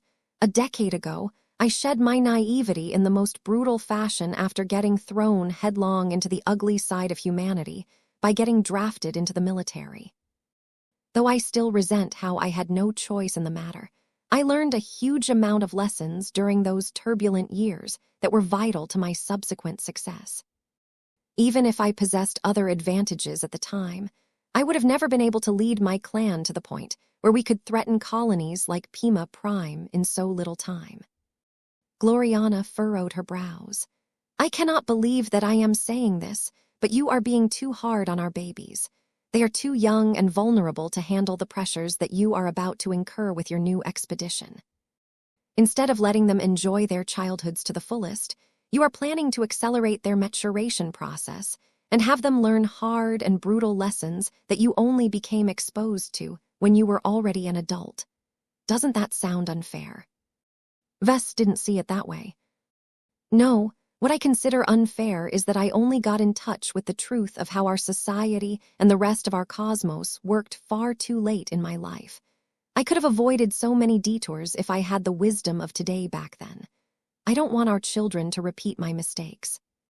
Although it sounds cruel, I think it is better to introduce our children to the harsher realities of our society firsthand.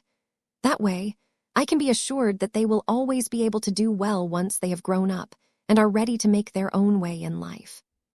Had he made the right choice? That remained to be seen. He had looked at the society he lived in and did not see much hope of peace. In fact, the future trend looked bleak.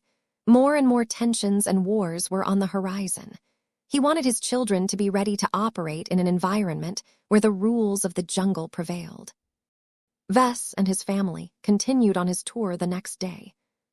They visited several different hulls this time. Though there was nothing wrong with the Armidia, it was only a slice of what Pentahull Station had to offer to its visitors.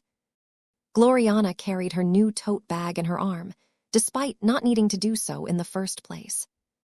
She drew plenty of admiring stares from knowledgeable women along the streets. Some of the bolder ones even attempted to approach and chat with the owner of the Radiance tote bag, only for one of the honor guards to step in the way and move the random fan aside. Vess became surprised by how much reaction the remarkable-looking bag evoked among women. Personally, he knew nothing about the brand. It appeared that Pop Cult was an especially famous and prestigious brand among the fashion-conscious individuals. Pop Cult is trendy at the moment, Gloriana explained to him. Many fashion brands have entered the Red Ocean market, but not all of them are able to succeed. One of the main criteria that determines their popularity is how well they can get their hands on exotic leather hides. The most exclusive ones come from the major alien races that are exceedingly difficult to defeat in battle. The Big Two doesn't care about preserving their bodies at all, so it is mostly up to the private sector to hunt them down. That is difficult because the Pulmer race and the Nuncer race are both powerful enough to challenge first raters when they are at their best. This is why my current bag is so expensive. Vess felt conflicted by this news. He didn't think there was anything wrong with fighting against two different sentient alien races. Whether humanity was in the right or in the wrong, the war between their civilizations centered around territory, resources, and dominance. Both humans and aliens waged war against each other for those reasons since the beginning of time. However, to hear that people purposely sought to hunt these powerful aliens down, just so that they could skin their prey and sell the hides to well-paying fashion houses was absurd. Chapter 43, 94 Discreet. Each of the hulls that made up Pentahall Station possessed their own charm. The Silver Boar, operated by the Travis Group, was a commercial and entertainment paradise. The shops and storefronts were much louder, while the abundance of casinos provided guests with plenty of ways to indulge themselves. Of course, Vess and Gloriana did not stick too long on this hull, because Silver Boar was also infamous for its more grown-up entertainment offerings. The Otis Reconstructor, managed by TCQ Incorporated, matched their tastes a lot better. The hull hosted a lot of companies engaged in tech and industry. There were so many more business-to-business activities taking place in this part of Pentahall Station that Vess decided to stick around a bit longer. Vess contacted TCQ Incorporated and managed to start a process where the LMC would be negotiating with the coalition partner to open up a large Mech store. PN-0 V-E1. Aside from that, Vess also visited numerous different material stores and bazaars in order to look for spiritually reactive materials and interesting resources. Though he did not encounter any of the former, he did pick up a lot of different samples of exotics that might play a useful role in his future projects.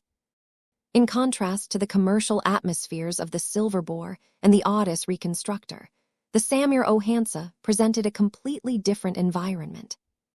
The architecture was a lot more archaic and traditional. The dress of the people of the Vihanenroys family was a lot more elaborate and ceremonial, almost to the point of drowning out their bodies. Their extravagant dress code reflects the family's royal roots. There was profligacy and excess in every direction, but it was all dressed up in an aristocratic shell that gave visitors the illusion that they had entered a kingdom that was still stuck in the past. The prices of most goods and services were ridiculous, but that did not stop people from paying a visit just so they could enjoy a day where they got to pretend to be royalty. Personally, Vess found the Samir Ohansa to be a completely pretentious place. The Vihanenroys family made little attempts to preserve its dignity. Instead, it commercialized its once noble background and cheapened its heritage by turning it into a theme park. Aurelia adored the activities, though. She had so much fun when she got to dress up as a princess and sit on an oversized throne while being flanked by Clixie and Lucky. I decree that every family should have a cat. Meow. Meow. Vess and Gloriana let their kids have their moments of fun, but they left before the representatives of the Vihanenroys family could lobby them any further. The final hull they visited was the most different of them all. The Revez Roman II, owned by the Bonsai Company, was the only one where biotechnology was prevalent. A part of Vess felt as if he had traveled back to the time where he visited the Life Research Association. Though the organic architecture, the biomechs, and all of the other organic products were substantially different in style, the overall sentiment of the Bonsai Company was still familiar. Just like the LRA, the Bonsai Company endeavored to popularize biotechnology and present it as a viable alternative to conventional technology. The Revez Roman II therefore served as a massive showcase to the value and wonders of bioproducts. Though Vess had already witnessed similar sights before, the children were completely blown away by the novelty and weirdness of all of the organic tech. "What is that, Papa?" "That's a beetle that is responsible for manicuring the lawn, Aurelia." "It looks so funny. Why doesn't the beetle do anything else?" "It's not an animal, Aurelia. It's a bioproduct. It is bioengineered to do a specific job, so the beetle doesn't have much thoughts aside from executing the instructions that have been bioprogrammed into its genes. The creature is essentially a bot that is made out of organic matter instead of metal. You shouldn't strictly treat it as if it is alive." His daughter found it difficult to process those words. "I thought life should be respected. Isn't that what you told me, Papa?" "I did, and I still mean it. What I am telling you is that creatures like this that are born and made to serve a specific purpose are already content with their lives. You don't need to show any more regard to them because you will be taking away the reason for their existence." His girl wasn't as ignorant as the other girls of her age. Her brain started to churn as she deciphered her father's underlying message. So I should treat living Mech the same way. Not exactly. Vess slightly shook his head. There is a difference between these lawn beetles and the living Mech of our clan. The former may be organic, but they have been altered to reduce their autonomy and self-thinking processes as much as possible. It makes little sense to treat them with compassion, as they are incapable of appreciating such conduct. Living Mechs are different in that they are made for a purpose, but possess enough reasoning and self-awareness to become more than that. They are life forms with just as much potential as humans, so you must treat them with more respect. Oh, perhaps his daughter might not fully understand his meaning right now, but it was enough for him to get her to think. Aurelia needed to be able to form her own opinions on different issues. It didn't matter to Vess whether her daughter agreed or disagreed with him so long as her attitude reflected her own thinking. Vess and his family encountered a lot of interesting sights, but he did not take the initiative to approach the bonsai company in order to conclude any deals. Director Rania Wadden and the Larkinson Biotech Institute were already on the job. It was best to leave this matter to the professionals. Vess heard that many other Larkinsons also had a fruitful time on Pentahull Station. Caddies and the Sword Maidens spent most of their time challenging foreign warriors in the many arenas of the Silverboar. Director Samandra Avakan took the initiative to set up a new branch office of the Creation Association among the workshops and factories of the Audis Reconstructor. Director Calabast and the Black Cats had spread her agents all over Pentahull Station and were no doubt spreading their tentacles in every direction. Reynard Clark, who continued to lead the tour, also presented opportunities to cooperate with the Clark clan. The only problem was that Vess wasn't sure about its angle. The Larkinson clan and the Golden Skull Alliance did not have any compelling reasons to cooperate. They didn't have any obvious conflicts of interests either. Though Reynard Clark brought up the Rubarthan roots of both of their clans, Vess found it ridiculous to rely on this tenuous connection to form the basis of a bond of trust. It wasn't until the time for departure drew close that Reynard finally spoke more directly to the leader of the Larkinson clan. We have sources that tell us that you and your clan enjoy a close relationship with the MTA. The relations manager spoke in a casual tone. Vess and his family had returned to the Armidia at this time. The Clark clan invited them over to a theater to attend a play centered around the darker days of the Age of Conquest. There are more planets in the galaxy than we could ever settle upon. What is the harm in destroying 1,000 of them? I will not have our soldiers fight and die on the streets when we can solve our enemy in a much more expedient manner. We are locked in a war of annihilation. Surrender is not an option anymore. From the moment they nuked one of our planets, we can no longer live alongside our enemies in peace. From the moment our first city died, we have entered a race that will not end until the Rubarthans have become relics of the past. Why must you perpetuate this slaughter? Haven't you killed enough people? You have slain more humans than any hostile alien race. It turns out that the 7 apex races have never been our true opponents. The only enemy that can drive humanity to extinction is humanity itself. The show was indeed worth seeing. The actors did an excellent job at portraying the irrational outbursts of emotions that drove many infamous fleet admirals to wipe out billions, if not trillions, of innocent civilians during the darkest days of the Age of Conquest. Though Vess and Gloriana were already familiar with the history of this time, their children possessed a much more limited perspective on the Age of Conquest. The only ways they could learn about the glories and the atrocities of this period was by watching the numerous children's shows that took place in this age. Of course, there weren't that many shows about the Age of Conquest, because starships served as the main combat platform for humanity at the time. The prevailing leaders of human civilization did not wish to glorify warships and tempt more people into obtaining them. It was best to keep them out of sight and put the spotlight on mechs, so that the vast majority of humans shifted their obsession to a much smaller and more limited combat platform instead. This was also why the children found the current theater show so novel. The fantastic actors brought this distant period of human history to life in a much more tangible fashion than what any documentary or book could accomplish. Aurelia became especially fascinated with the diverse, colorful, and extreme personalities of the various leaders depicted in the play. Vess found it rather odd that Reynard Clark chose this particular time and place to engage in a more direct conversation. As the fleet admirals continued to slide into madness with each planet they bombarded into ruin, Vess turned towards the relations manager. Our clan does have connections with the MTA. The Living Mech Corporation is our primary source of income. Since our company is deeply involved with Mechs, it is only prudent for us to develop friendly ties with our supervisor. It is not that remarkable for you to be able to develop closer ties with survivalist faction, given the Mechers that you have met over the years, Reynard said. However, it is rather puzzling to us that the transhumanist faction also decided to turn you into its associate.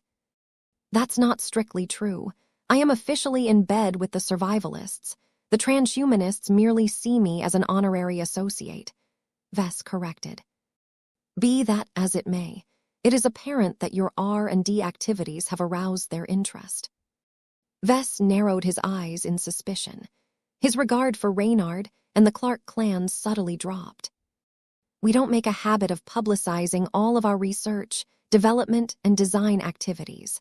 I don't know what you have heard from your sources, but you should be careful about what sort of information you are dealing with. If your clan isn't careful enough, the transhumanists might pay a visit in order to rectify your situation. Reynard remained calm despite the warning. You do not need to worry about us, Patriarch. We know how to be discreet. Our Clark clan wouldn't have been able to survive up to this day if that wasn't the case. Vess didn't know what information the Clark clan obtained, but it had to be fairly serious for Reynard to talk this way. Did the Clark clan learn about the Transcendence glow? That would be an indication that something had gone horribly wrong. The transhumanist faction was supposed to keep it as secret as possible. Leaking it out was not only bad for Vess, but also the transhumanists who thought that humanity simply wasn't ready to make use of this enormous invention. He urgently needed to figure out what the Clark clan knew about the Larkinson clan's many secret projects.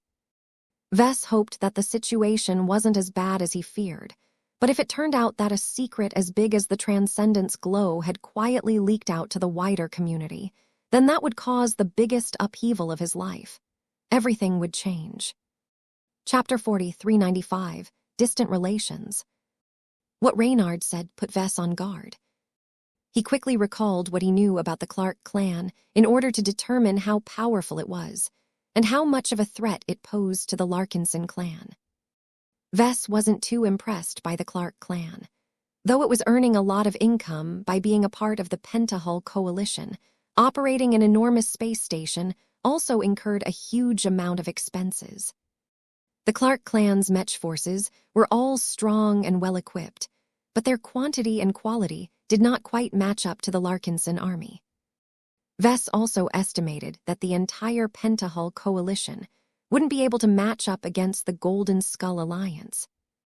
This was because their economic strength was too far apart. Though the Pentahull Coalition boasted more partners, none of them were particularly big or wealthy.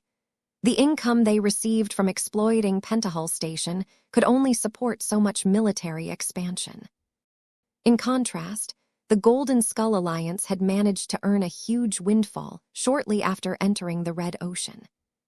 The Larkinsons, Glory Seekers, and Crossers subsequently spent much of their enormous gains on many structural investments that vastly strengthened their economic foundations.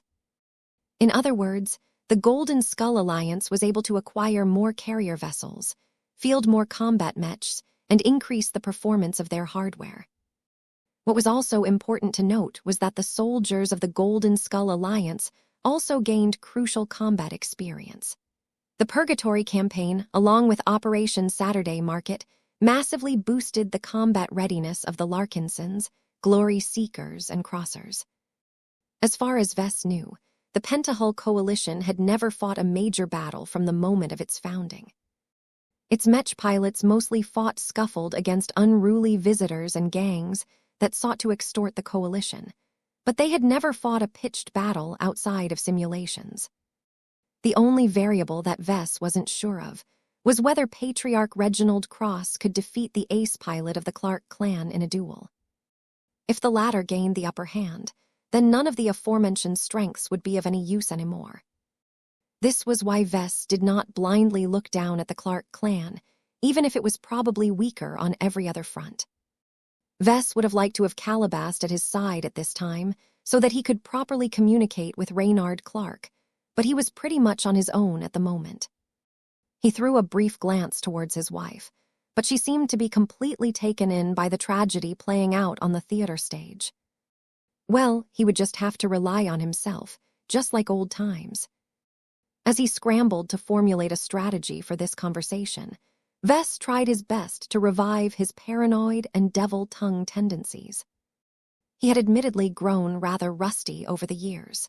He rarely handled these matters in person as he became more and more successful. Hardly anyone had any reason to call him the devil-tongue during the time he spent on Davute. Though Vess initially felt a bit overtaken by the Clark clan's abrupt approach, he soon found his cool as he utilized his formidable spirituality to construct a mask that would allow him to control his expressions. Reynard most certainly noticed the shift in demeanor. He wouldn't be a good relations manager if he was ignorant of this dynamic. Right now, Vess and the Clark clan were both in a position where they suffered from information asymmetry. Vess was unsure how many secrets the Clark clan had learned. The Clark clan, in turn, may have only obtained scraps of information that didn't reveal too much. However, even if the Clarks only received hints of greater news, they could still use their logic to make a lot of guesses and inferences. It was rather clear that the transhumanists did not cozy up to a young and relatively weak associate of the survivalist faction without a reason. Vess and Reynard exchanged a few inconsequential words to each other before the latter spoke more seriously again. Our relationship with the MTA is not as close as yours, but we are acquainted with a small but powerful subset of Mechers, Reynard eventually revealed. Vess raised his eyebrow. Would you care to share that with me? I have been trying to guess which MTA faction is close to your Clark clan. We are acquainted with the Rubarthan faction of the MTA, Reynard finally revealed. Do not misunderstand me. Our Clark clan no longer has the right to call itself Rubarthan, but that does not mean we are willing to forget our roots. Getting demoted to second-raters is a great shame to the Clarks, and we are not reconciled with living out the rest of our lives in mediocrity. His voice became more emotional and passionate as he expressed the regret of his clan. Vess could easily believe that Reynard truly believed in what he said, but it was also likely that the man was deliberately overemphasizing this aspect. Still, the revelation that the Clark clan maintained at least some ties to at least one group of Rubarthans was already shocking enough. Vess didn't think that the Clarks were particularly important to the Rubarthans, but even a shallow relationship was enough for him to reevaluate his judgment of the Clark clan. Your goals are your business, Vess eventually spoke. I wish you the best of luck in your attempts to allow your clan to make an honorable return to the new Rubarth Empire, but if you think the Larkinsons are the same, then I am afraid that I have to disappoint you. My clan and I have different goals in mind. None of them have anything to do aligning myself to the Rubarthans. If I wanted to get closer to them, our Larkinson clan would have been a part of the Rubarthan Pact as opposed to the Red Ocean Union. In fact, why is your Clark clan not a part of this pact yourself? Isn't it better for you to operate in their zones? Reynard ruefully smiled. The Rubarthans only value ability and results.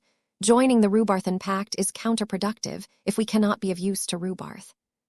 There are multiple ways to get back into its good graces, and our Clark clan can do more outside of the territories occupied by the Rubarthan Pact. That is why we are here. Besides, the rest of the Pentahull coalition is not particularly interested in our goals. They lack a connection to the new Rubarth Empire, so we do not blame their decisions. Vess was surprised that Reynard was willing to reveal this much about the Clark clan. He then figured out that this was likely not a big secret. From what Vess had learned during his tour through the space station, the Clarks were obvious admirers of the Rubarthans. They mentioned their heritage a lot of times, and they did not really hide their desire to rejoin the powerful empire. Vess just dismissed all of that talk as fantasy in the past, but now he understood that the Clarks were a lot more serious than he thought. All of that is interesting for me to hear, but as I have said earlier, this is your business, not ours. Vess insisted. Are you certain about that, Patriarch? Let me make this clear, Reynard. I am a Mech designer, and I am completely engaged in my own work. It is completely logical for me to maintain closer ties with the Mech Trade Association. I recall that the MTA isn't exactly on good terms with the first-rate superstates, so I am afraid that I have no room to befriend the Rubarthans. Reynard looked down at the stage, where the play was beginning to reach its climax. That is not entirely true, Patriarch Larkinson, he said. I have stated earlier that the Rubarthans only value ability and results. Everyone in human space who hasn't lived under a rock recognizes this truth. If you happen to have engaged in research that has produced results that are shocking enough to win over the transhumanist faction, then I can assure you that you will definitely win the appreciation of the Rubarthans. Vess finally understood what this conversation was all about. This was a solicitation. Reynard might be trying to lure the Larkinson clan over to Rubarth in order to earn a referral fee. It could also be that the Clark clan had received an instruction from the Rubarthans to make a recruitment attempt.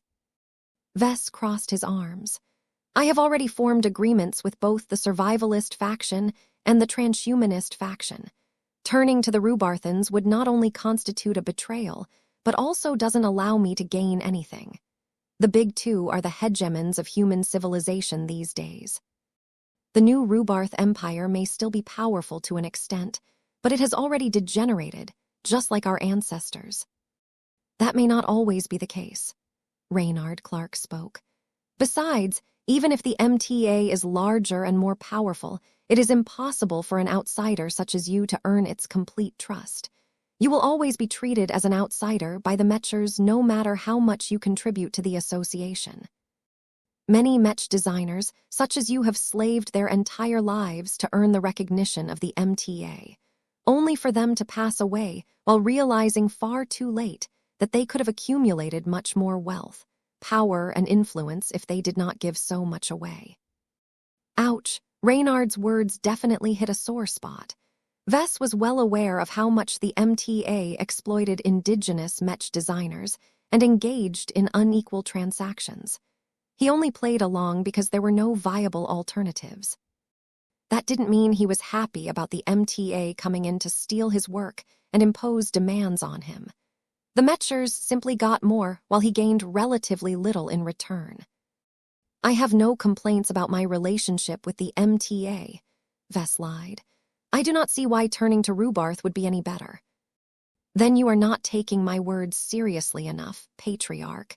Do you remember what I said? The Rubarthans only value ability and results.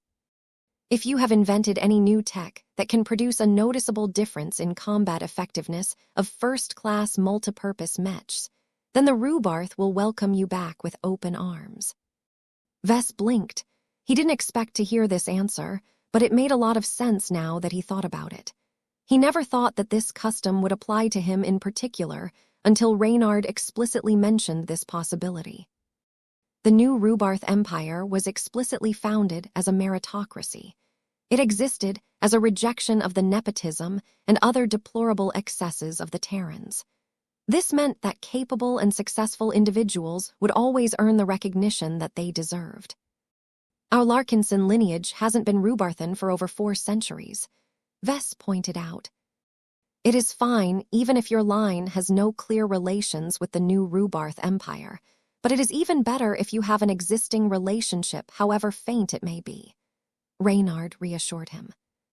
You will make your ancestors proud by returning to the empire that they used to be a part of and restore the honor of their name. There may even be an established group in the empire that has distant ties to your ancestors. If such a connection exists, then you will easily be able to win over a strong patron with the ability and the results that you have shown.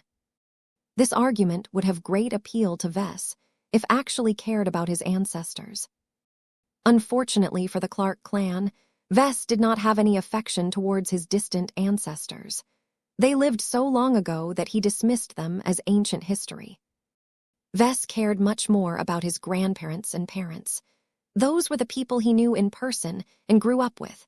None of them expressed any love or nostalgia for the new Rubarth Empire, though, so that was no reason for him to cozy up to the Rubarthans. He eventually shook his head. I am sorry, Reynard, but my clan and I have no interest in earning Rubarth's approval. I believe in what you have said, but my interests are simply too far apart. I do not have a desire to become a Mecher, a Rubarthan, or a member of any other state or organization. I am a Larkinson. I have only ever wanted to become a Larkinson. To me, the Larkinson clan is a much better home than the Mech Trade Association or the new Rubarth Empire. I am already exactly where I belong. I am glad to hear that you are comfortable in your own clan. Autonomy must be important to you, Reynard said as he showed signs of retreating. However, let me give you a warning as one descendant of Rubarth to another. Change is coming. It does not take a genius to tell that many conflicts will break out. Once the fighting starts, smaller clans such as ours can easily be trampled under the feet of larger powers. The only way to escape the fate of getting crushed is to take shelter under one of those larger powers that is willing to treat you as its own. Our Clark clan has already picked a side. What about your clan, Patriarch Larkinson? Chapter 40, 396, The Merits of First-Rate Superstates. Vess waited until he and his family boarded the shuttle that would bring them out of Pentahull Station, that he addressed what happened with his wife. Thanks for the backup, he said in a partially resentful tone. Gloriana didn't even look at him as she held Marvain in her lap and treated him like a baby. You are the patriarch of our clan, my dear. Haven't you insisted time and time again that you should be the man in charge? I have done nothing else but abide by your wish. I did not wish to counteract your strategy, as you seem to have the situation well in hand. From the moment that Reynard Clark made his offer, I already predicted your response. Well, at least she got that right. The last thing that Vess needed was to have his own wife mess up his response. What is your viewpoint on this issue? He asked. Do you think it is worthwhile to join the Rubarth if we have the opportunity? His wife paused for a moment before a disapproving expression appeared on her face. No, I do not think that is the wisest decision that we can make. The new Rubarth Empire is strong, but it is led by a tyrannical emperor who has utterly debased the concept of family and love. He treats women like single-use toys, and he has spawned so many children that no one has an accurate count of them. The values that he holds and the example that he sets for his subjects are so deplorable that I would never want our offspring to grow in such a culture. Although I do not approve of everything you do in your clan, you at least value the concept of family. As Vess listened to his wife, he briefly glanced over at his daughters, who were in the process of playing with the new toys and Mech figures that they had bought during the shopping trip.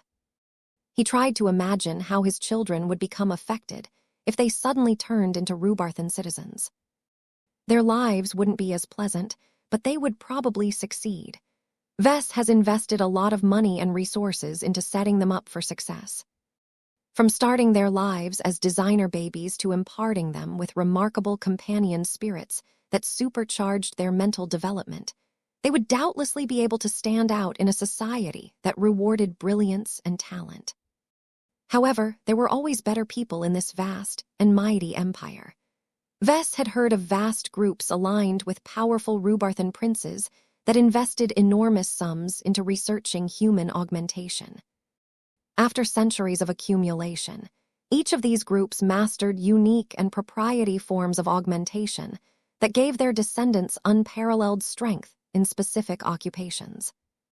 This was the basis on which powerful lineages retained their dominance in Rhubarthan society in the long term. Newer entrants either had to join these established influences or get crushed by the ruthless competition. This was one of the reasons why Rhubarth produced so many exiles. The cake had already been divided a long time ago, so the only way for new powers to rise was to defeat an established rival. Sometimes, these challenges succeeded, but more often than not the gambles ended in failure. Vess did not think that he and his children would do any better. Their heritage and accumulation was simply no match against that of a powerful Rhubarthan principality. Of course, the Larkinsons could easily avoid these problems by formally surrendering themselves to one of those very same Rhubarthan principalities, but that was unacceptable. After getting let down by one superior after another, I vowed that I would never pledge my loyalty to another higher authority again. Vess spoke with determination in my voice. It doesn't matter whether the Rhubarthan emperor steps away from his throne in the heart of his empire and travels all the way to the Red Ocean in order to vassalize me in person. I will never put my life in the hands of another leader again. Our clan may be an ant in front of a mighty first-rate superstate, but at least it is mine. His wife grinned in approval. Well said, Vess. The clan is completely ours. That ended any further thought on Reynard Clark's offer. Vess was already happy with his current situation. The MTA appreciated his work and potential, but always maintained a certain degree of distance due to its policies. This might not sound great to many people, but it was exactly what he wanted. He had too many secrets and entanglements and did not want the Mechers to figure them all out. Only trouble would arise once they stumbled upon a secret as shocking as the Mech designer system. Besides, the MTA was much more powerful and influential to a legacy state that had been forced to bow down in front of the Big Two. There was no compelling reason why Vess should trade away all of the goodwill and relationships he built up with the Mechers just so he could mingle with the weaker Rhubarthans. Vess already knew how the MTA worked and understood what he must do in order to increase his importance in their eyes.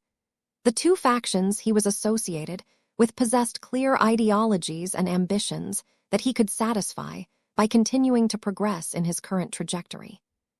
He would have to throw all of that away if he decided to become a Rhubarthan. To be honest, I would have felt a lot more tempted if we had the opportunity to join the Greater Terran United Confederation instead. Gloriana unexpectedly revealed. Letter 1D453, Letter 1D45F, Letter 1D626, Letter 1D626, W, Letter 1D486, Letter 1D44F, Letter 1D45B, OVEL, Letter 1D450, O, Letter 1D480. Huh, Vess threw a questioning glance at her. The Terrans are worse than the Rhubarthans. At least the latter rewards actual ability. I'm not so certain that the former will do the same. The Terrans prize family much more than the Rhubarthans. It is the heart of their power structure. The ancient clans that reign over the Confederation prize bloodline, lineage, and inheritance above everything else. As long as our clan can join their ranks, we will also be able to ensure that our children and our grandchildren will receive the greatest of privileges. Vess looked contemptuous when he heard that. The ancient clans were responsible for much of what was wrong with the decadent first-rate superstate. The only reason the Terran Confederation still managed to keep up with Rhubarth was because the former could still rely on the immense amount of accumulation and heritage of its enormous history. Still, even that didn't help the Terrans fend off the powerful upstarts known as the Big Two. If I was forced to choose between the two first-rate superstates, I would definitely cast my lot with the Rhubarthans, Vess stated. You wouldn't say that if you understand the advantages of being a Terran. It is true that their society is weighed down by the sheer depth and breadth of their legacy, but the sheer amount of ancient clans that have carved their own territories in the superstate means that none of them are ever able to rise on top of the others. And that matters because... Let me finish, Vess. The state is a confederation in the truest sense of the word, in that it is run as a union of many different groups.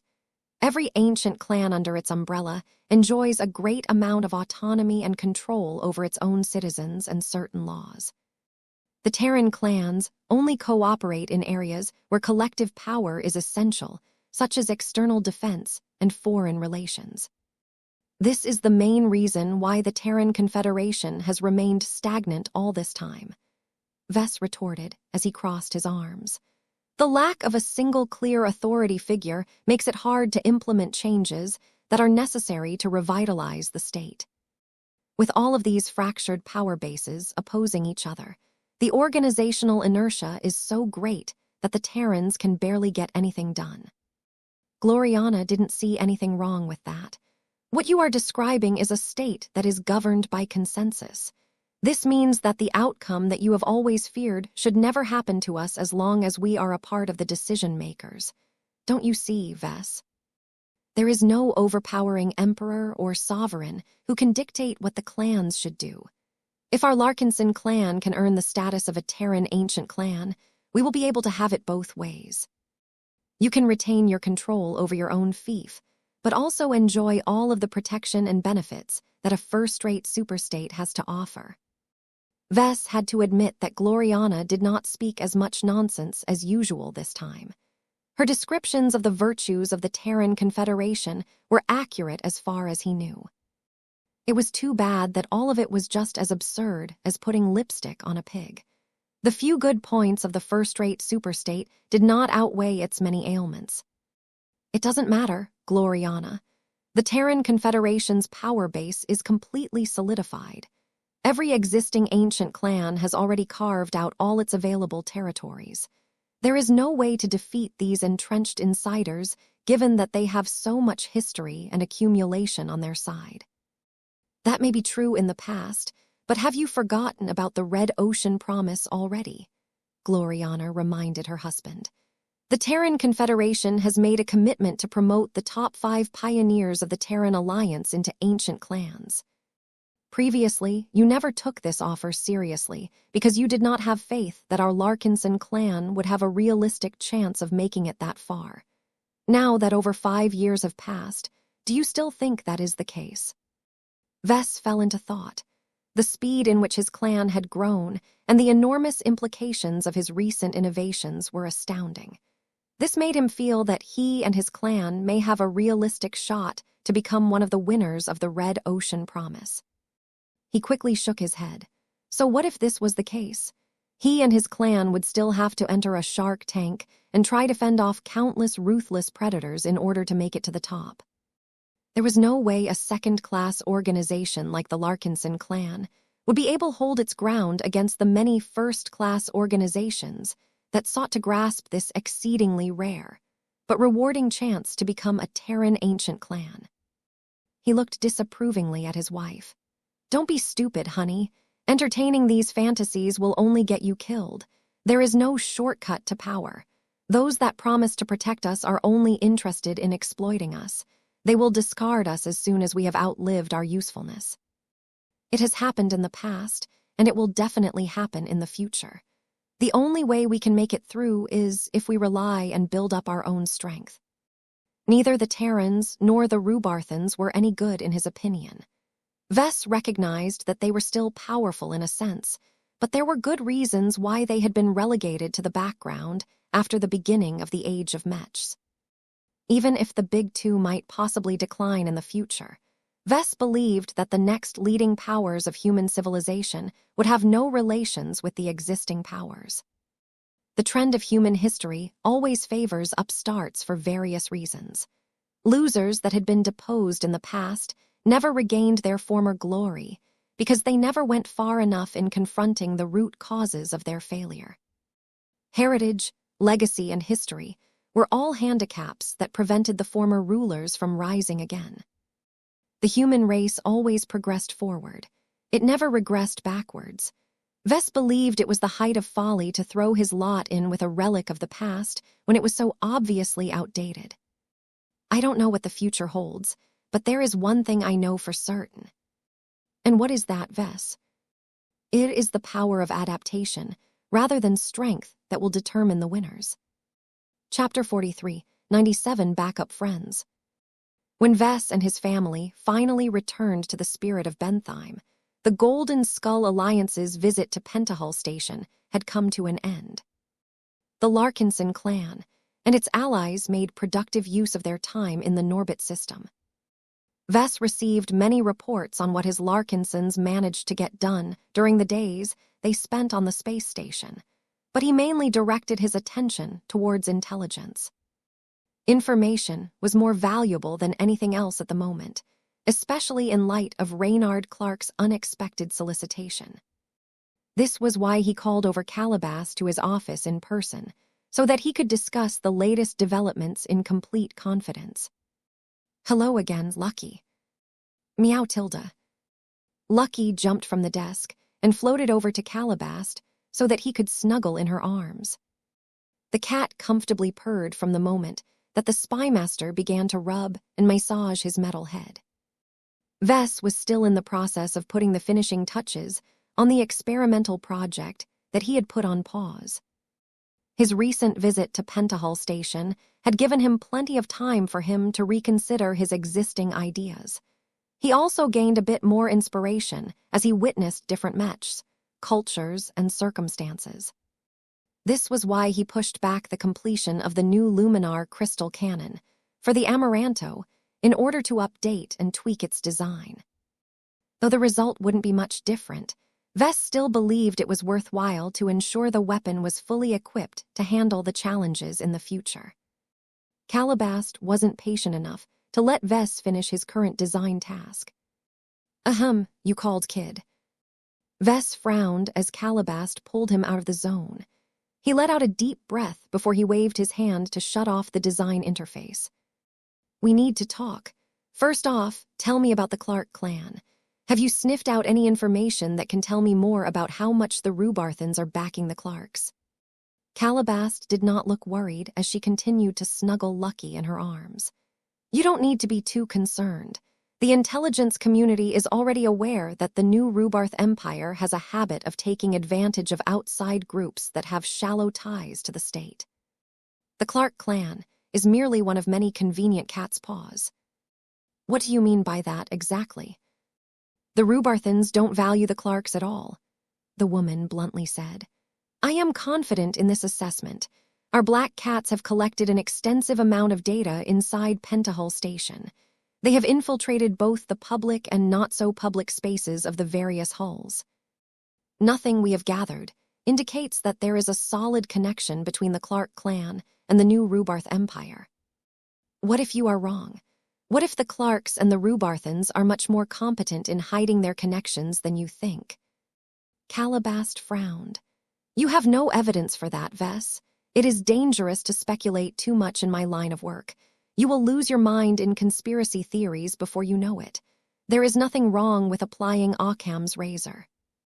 The Clark clan is too small, weak, and incapable to earn the appreciation of the Rubarthans. It does not have any powerful connections, nor does it have any talented people in its ranks. Use your logic, Vess. The Clarks don't even register in the minds of the first raters. Vess scratched his head. If that is the case, then why did Reynard Clark try to solicit me into defecting to the Rubarthans? The spymaster gently dropped Lucky onto the desk, much to the cat's complaint, so that she could cross her arms. The situation is quite clear to me. It is not the Clarks that have taken the initiative, but the Rubarthans. Reynard Clark is merely the spokesperson that at least one Rubarthan power has tapped to convey a request on its behalf. That sounded a lot more serious than Vess initially thought. He straightened his back as his expression grew ugly. Are you saying that the Rubarthans have taken notice of me? He asked. This is almost certainly the case based on the claims that Mr. Reynard Clark has voiced during your talk. The transhumanists are to blame for this. No matter how careful they are in keeping their secrets, it is impossible to maintain complete confidentiality in a large and divided super-organization. Those damn Mechers, Vess quietly cursed under his breath. They were too unreliable. Master Dervidian had explicitly promised to him that he and his fellow transhumanists would prevent Vess from getting noticed by other powerful groups.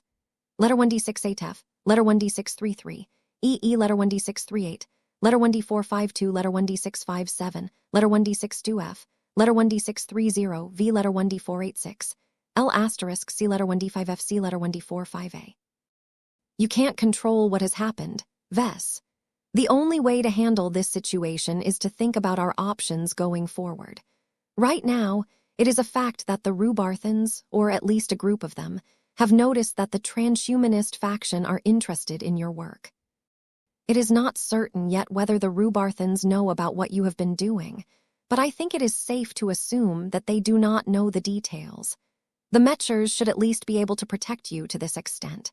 However, a hint is already enough to arouse the interest of the Rubarthans. Vess pressed his fingers against his forehead. All of this stuff was starting to drive him crazy. Damn it, can we expect a visit from the Rubarthans soon? You don't need to worry about that just yet, Calabast confidently replied. There are rules in the Red Ocean that the Rubarthans need to abide by. We are currently operating in the territory of the Red Ocean Union. Not only that, we are still located within the borders of a middle zone. Rubarth has no excuse to send out one of its ships to this neighborhood. This is where the Clark clan comes into play. Since the Rubarthans can't contact us directly, they have decided to make use of this exiled clan to act as their proxy. Do you understand the full picture now, Vess? I do.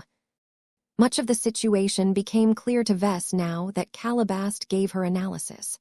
Though she did not have solid proof for most of her assertions, the chain of logic along with the evidence gathered by the Black Cats all supported her interpretation. Calabast tapped her fingernail against the desktop.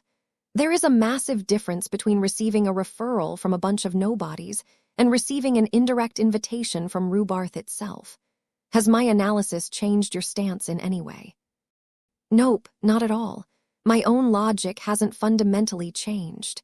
I told my wife that I would still stick to my guns even if the Star Emperor himself deigned to visit me in person.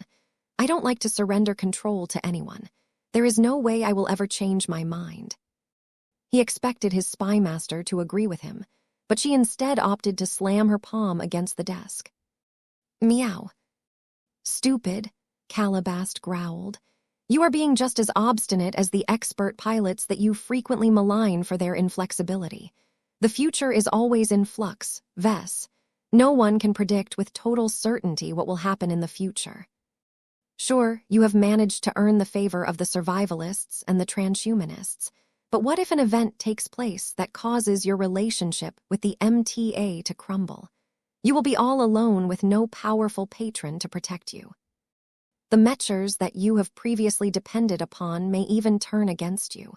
Have you ever thought about this possibility? Vess looked troubled. I did, but maybe I didn't think it through. It is difficult for me to imagine a way forward if the MTA itself turns against me. There is no way to beat one of the big two. That may be true, but you can still fend off the Mechers if you take shelter in one of the first-rate superstates. This is what I have been trying to steer you towards, Vess. You need to get rid of your irrational disgust and contempt towards Terra and Rubarth and start treating them as potential escape routes. Neither of them are perfect, and neither will satisfy all of your desires, but that is not the point. Their greatest value to you is that they will be willing to shelter you as long as you exchange enough benefits. She made a good point. Vess truly believed that neither of the first-rate superstates were any good. Their flaws were too many to count, and it would be incredibly difficult for a newcomer like the Larkinson clan to be able to gain their footing in their incredibly messy and tangled societies. However, Vess would rather deal with all of these problems than lose his life or freedom. Every other alternative was better than those awful outcomes. His mindset shifted after Calabast had wisened him up. The reality of life was that no one always got what they wanted. Not even the most powerful humans such as the Star Emperor or God pilots could satisfy all of their desires and fulfill all of their ambitions. Since that was the case, how could Vess be any better? Now that his mentality had become a little more open towards the Terrans and the Rubarthans, he struggled to figure out which camp he should lean towards if he was ever in need of shelter. If the MTA can no longer give us the protection that we need, I would prefer to knock on the doors of a group that is willing to respect our autonomy as much as possible. Vess spoke. As much as I appreciate the Rubarthans for giving me an invitation, I would probably side with the Terrans if they promise to leave my clan alone. They shouldn't be interested in meddling in our affairs. Calabast snorted. Turning to the Terran Confederation is a serious mistake. I wouldn't join it unless we have exhausted every other option. The power of the ancient clans, the majority of which have a history that goes back millennia, are too deeply rooted in the fabric of Terran society. You would think that a society that is led by highly augmented humans would have its own house in order, but that is not the case. The incompetence, decadence, and hedonism that has plagued the Terrans since the age of conquest are still as prevalent as ever. Vess directed a deep glance towards his spymaster. It sounds as if you are in favor of defecting to the Rubarthans first.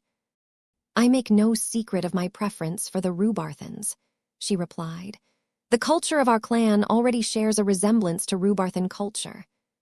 The politics and intrigue of Rubarth should not be underestimated, but I can assure you that it is a lot more straightforward than the snake pit that is Terra. The best way to get accepted in Rubarthan society is to be successful in something.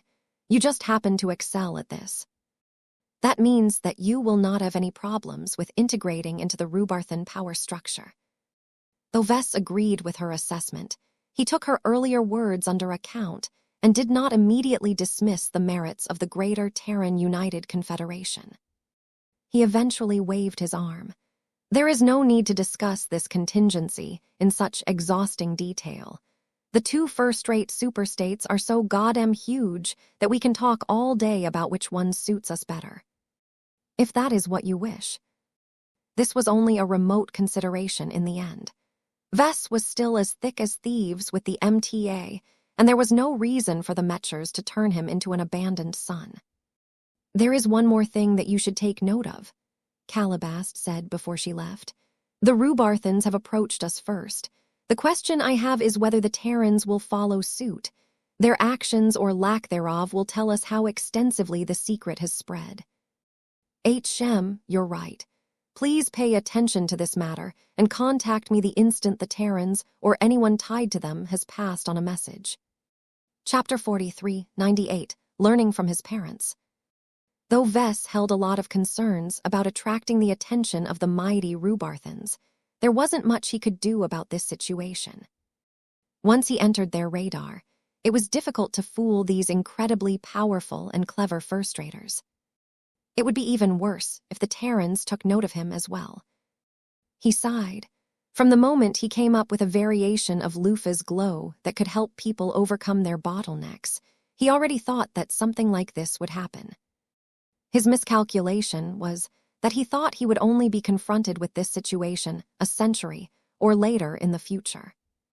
This was because he originally intended to keep this massive invention under wraps until he gained sufficient strength. He thought that he would have to deal with this kind of issue when he became a master Mech designer or star designer. There was no way he would be able to negotiate with the Terrans or the Rubarthans on a fair basis when he was still a journeyman Mech designer. I need to close the gap as much as possible, Vess concluded. His urgency to become a senior Mech designer had never been greater. Becoming a senior certainly wouldn't solve his problem, but it would help a lot with encouraging others to take him more seriously. Mech designers that had advanced to this rank already produced enough results. Each senior was a visionary that was competent enough to lead design teams and handle expert Mech design projects. Naturally, seniors weren't as impressive as masters, but there were a lot more of the former. There was a huge reserve of seniors who had been in the business for over a century and built up a lot of accomplishments during that time. These were the Mech designers that forcibly raised the reputation of seniors and ensured that most people treated them as adults. This was why Vess badly wanted to advance to senior himself. His work and accomplishments already exceeded that of a typical journeyman to a massive extent, but the fact that his design seed had yet to evolve still allowed many people to talk down on him. They all treated him as if he had enormous potential, but did not come close to realizing his true value. Even if his wife treated him like a kid, sometimes.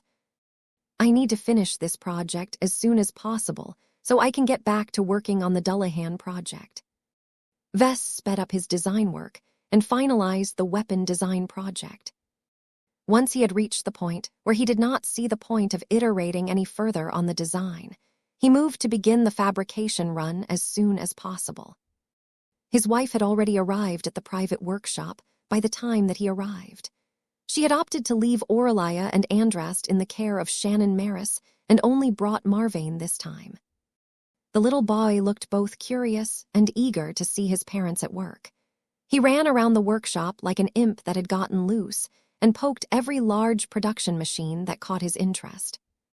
While Vess allowed his son to touch the surface of the APVEX superfab and other devices, he made sure to lock them down so that they wouldn't activate out of the blue. "Mama, Papa, it's so big. What does this button do? Can I make a Mech with this thing?" Both Vess and Gloriana indulged in their son for a while, even though it ate into their schedule. They only went back to business once Marvane had exhausted most of his energy. The child laid on a couch where he could play and fiddle with all of the new toys that his parents had bought for him back in Pentahull Station. Gloriana studied the projection of the completed design schematic. She took note of the expensive materials needed to realize this powerful Mech, Canon FRE letter 1D452 letter 1D638 letter 1D452 letter 1D44F letter 1D5FB letter 1D490V letter 1D41EL. Letter 1D624 letter 1D630 letter 1D4AT. It will be difficult to integrate 650 grams of face water in this weapon, she said. The volume of the cannon is generous enough, but much of the face water is intended for the crucial attack phase crystals. Even if you spread out of the face water over 3 of these crystals, it will still be dangerous to synthesize them with the hardware that we have available. Vess did not look too concerned. "I know, but I have worked with face water enough times to know what I am doing. Even if I screw up, I can throw away the junk and start anew. We have enough surplus materials on hand." The two proceeded to go over other production processes that might pose a challenge to them. Since the Luminar crystal cannon pushed the limits of what was possible with the technology that they had mastered, they needed work extra carefully at certain points. This was also why Vess and Gloriana decided to take their time and avoid rushing the fabrication run. Fortunately, it wouldn't take days for them to finish their work.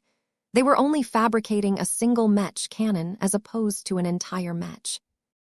Luminar crystal technology was also known for requiring fewer components than usual, because many of its existing ones were usually capable of serving multiple purposes.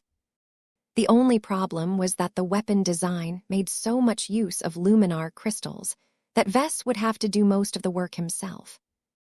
Though Gloriana had learned enough about Luminar crystal technology that she was able to synthesize the crystals themselves, her affinity and familiarity with them was not as good as that of her husband.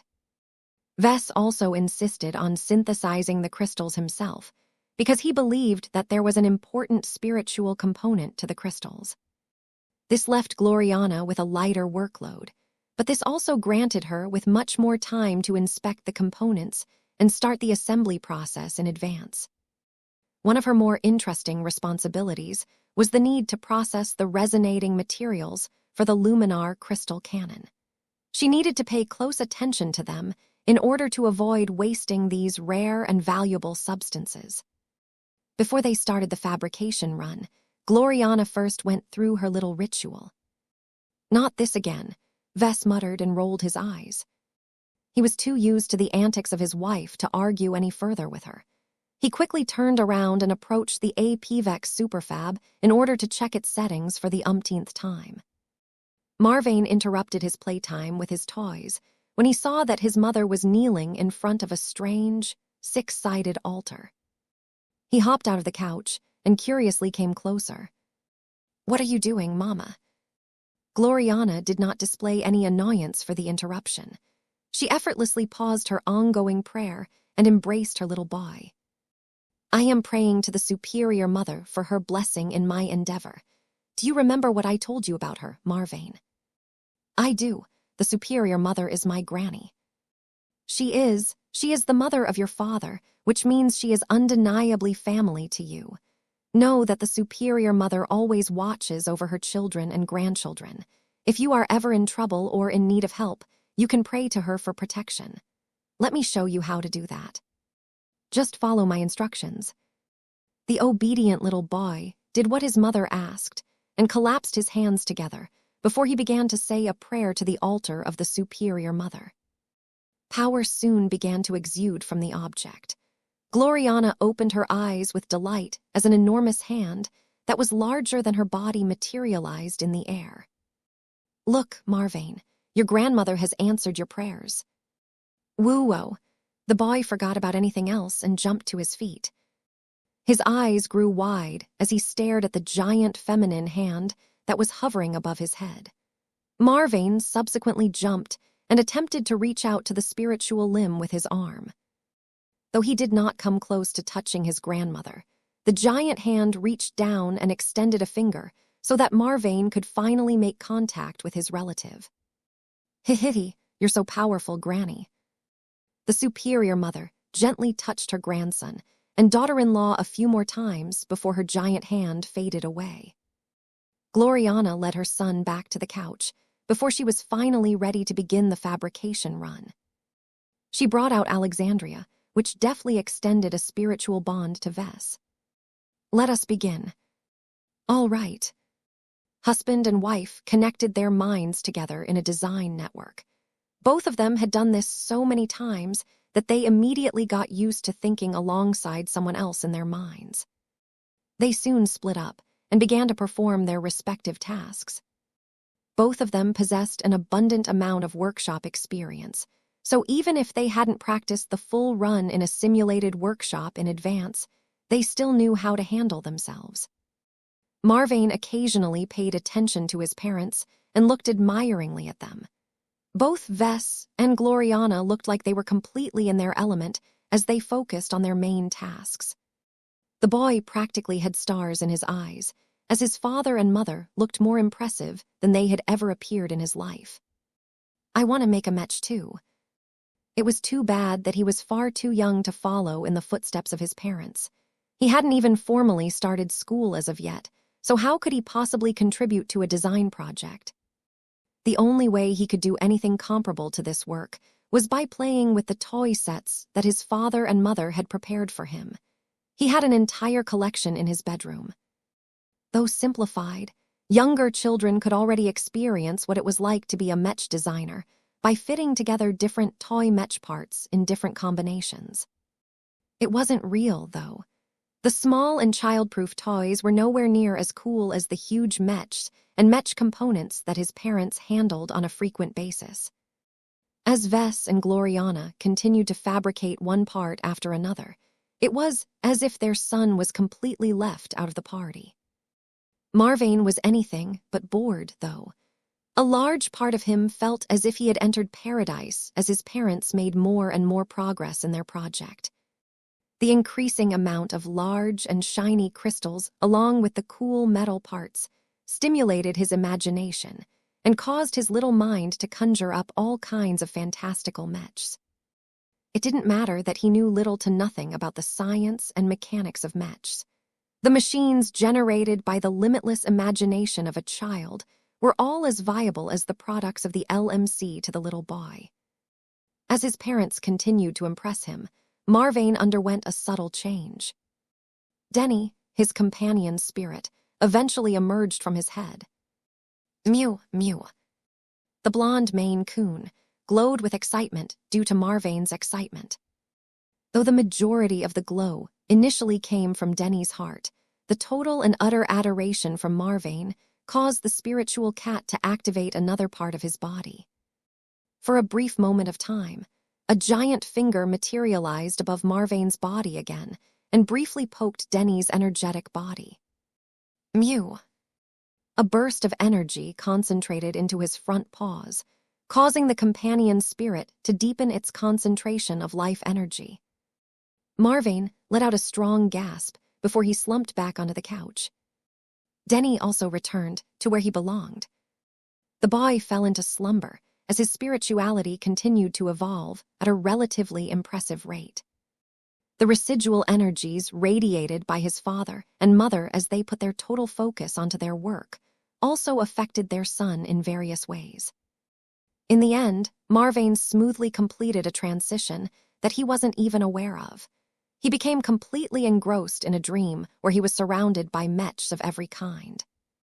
Chapter 40, 399, A New Instrument. The new Luminar crystal cannon was complete. Mao. As a slightly tired-looking Alexandria retracted her design network and dove back into Gloriana's head, the entire workshop fell into silence.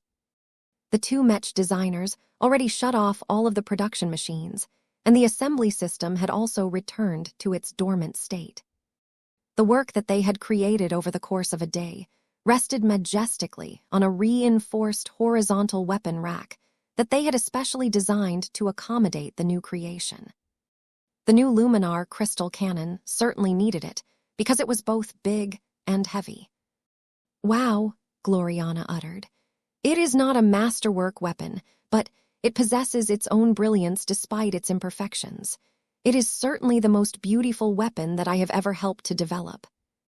It was rather odd for her to forego her complaints about falling short of making another masterwork mech or product, but she wasn't too concerned about that. Her god body application should ensure that the weapon should slowly be able to absorb enough worship to upgrade its physical qualities over time. This way, time and energy would complete the work that she had failed to do during this design run. It was an approach that Gloriana stole from that is, gained inspiration from her husband. In any case, if she wanted her new weapon to evolve into a masterwork over time, then it needed to acquire fame and earn the admiration of many different people. This would require the Larkinson clan to put conscious effort into making exciting recordings of the Amaranto in battle. The Larkinsons then needed to edit and propagate the footage in a way that put plenty of emphasis on the Amaranto's new ship-killing cannon. Gloriana smirked. She knew that it wouldn't be as difficult to accomplish this goal as it sounded. This was because she and her husband had already taken this need into account and designed the weapon accordingly. Not only was the weapon meant to output powerful piercing energy beams, it had to look fantastic while fulfilling its primary purpose. Vess had especially let his creative juices flow when he worked the Luminar crystal exterior to make it as imposing and symbolic as possible. First, its size and dimensions already conveyed a lot of threat and power by itself. Every human and alien could instinctively sense the danger posed by weapons, and it was undoubtedly a certainty that a weapon that looked as if a small warship cannon had gotten loose was capable of generating plenty of vigilance. Second, he added in a lot of light sources that would allow the crystal weapon to shine in different colors along different points. Though they weren't doing anything when the cannon wasn't being used, Vess knew that they would generate quite the light show once the Amaranto made use of the new weapon. Third, Vess had added a lot of decorative elements to the weapon, causing it to look as if he had recreated a part of the Phase King in a crystalline form. The torpedo-shaped muzzle of the giant cannon especially evoked the impression of a powerful face-water manipulating beast. This was because Vess had worked hard to shape it into an exquisite reproduction of the head of the Phase King. To be more precise, the crystal muzzle looked as if the powerful fish whale king had opened its maw in order to release a powerful energy blast. Though only the cerebral king demonstrated this particular ability, Vess didn't quibble too much over it. The visual design he came up with was the only way to make the Luminar crystal cannon look incredibly cool, while also increasing its compatibility with the Phase King. "It's a work of art." Vess praised his own work. Blessed weapons such as the Gray Lotus and now this new Luminar crystal cannon should always have a clear association with the source of their special power. If nothing goes wrong, this design approach will probably be the new standard for high-quality weapons in our clan. Gloriana turned towards her husband. That reminds me, you have yet to bestow a name on our latest work. Are you waiting for Venerable Stark to come and name her new weapon herself, or will you provide it with your own label? He smirked at her. We connected our minds to each other during the entire fabrication run. You should already know my decision. You have a short list of names in mind, though you haven't been able to make the final decision. You intended to wait until you completed the run and utilize the emotions that you are feeling at the moment to drive your final choice. What does your heart tell you, Vess? My heart is urging me to kiss you right now. Wait, what? Vess dove in and surprised his wife by capturing her lips with his own. As the pair briefly exchanged their affection, Vess finally pulled back with a smile. Okay, that's enough. You have had your fun now. What is the name that you have settled upon? The mischievous husband grinned as he turned back towards his imposing, whale-themed energy cannon. The Amaranto's first weapon is called the Instrument of Vengeance, he spoke. It makes sense if Venerable Stark's second option follows an established pattern. Aside from that, the name should also reflect the cannon's relation to the Phase King. Given these requirements, I have settled on calling it the Instrument of Doom. His wife contemplated the name and found that the Luminar crystal cannon certainly looked the part. Just a single full-powered shot from this massive weapon ought to be enough to convey the meaning of doom. Why did you choose to use the word doom in the name? Gloriana asked.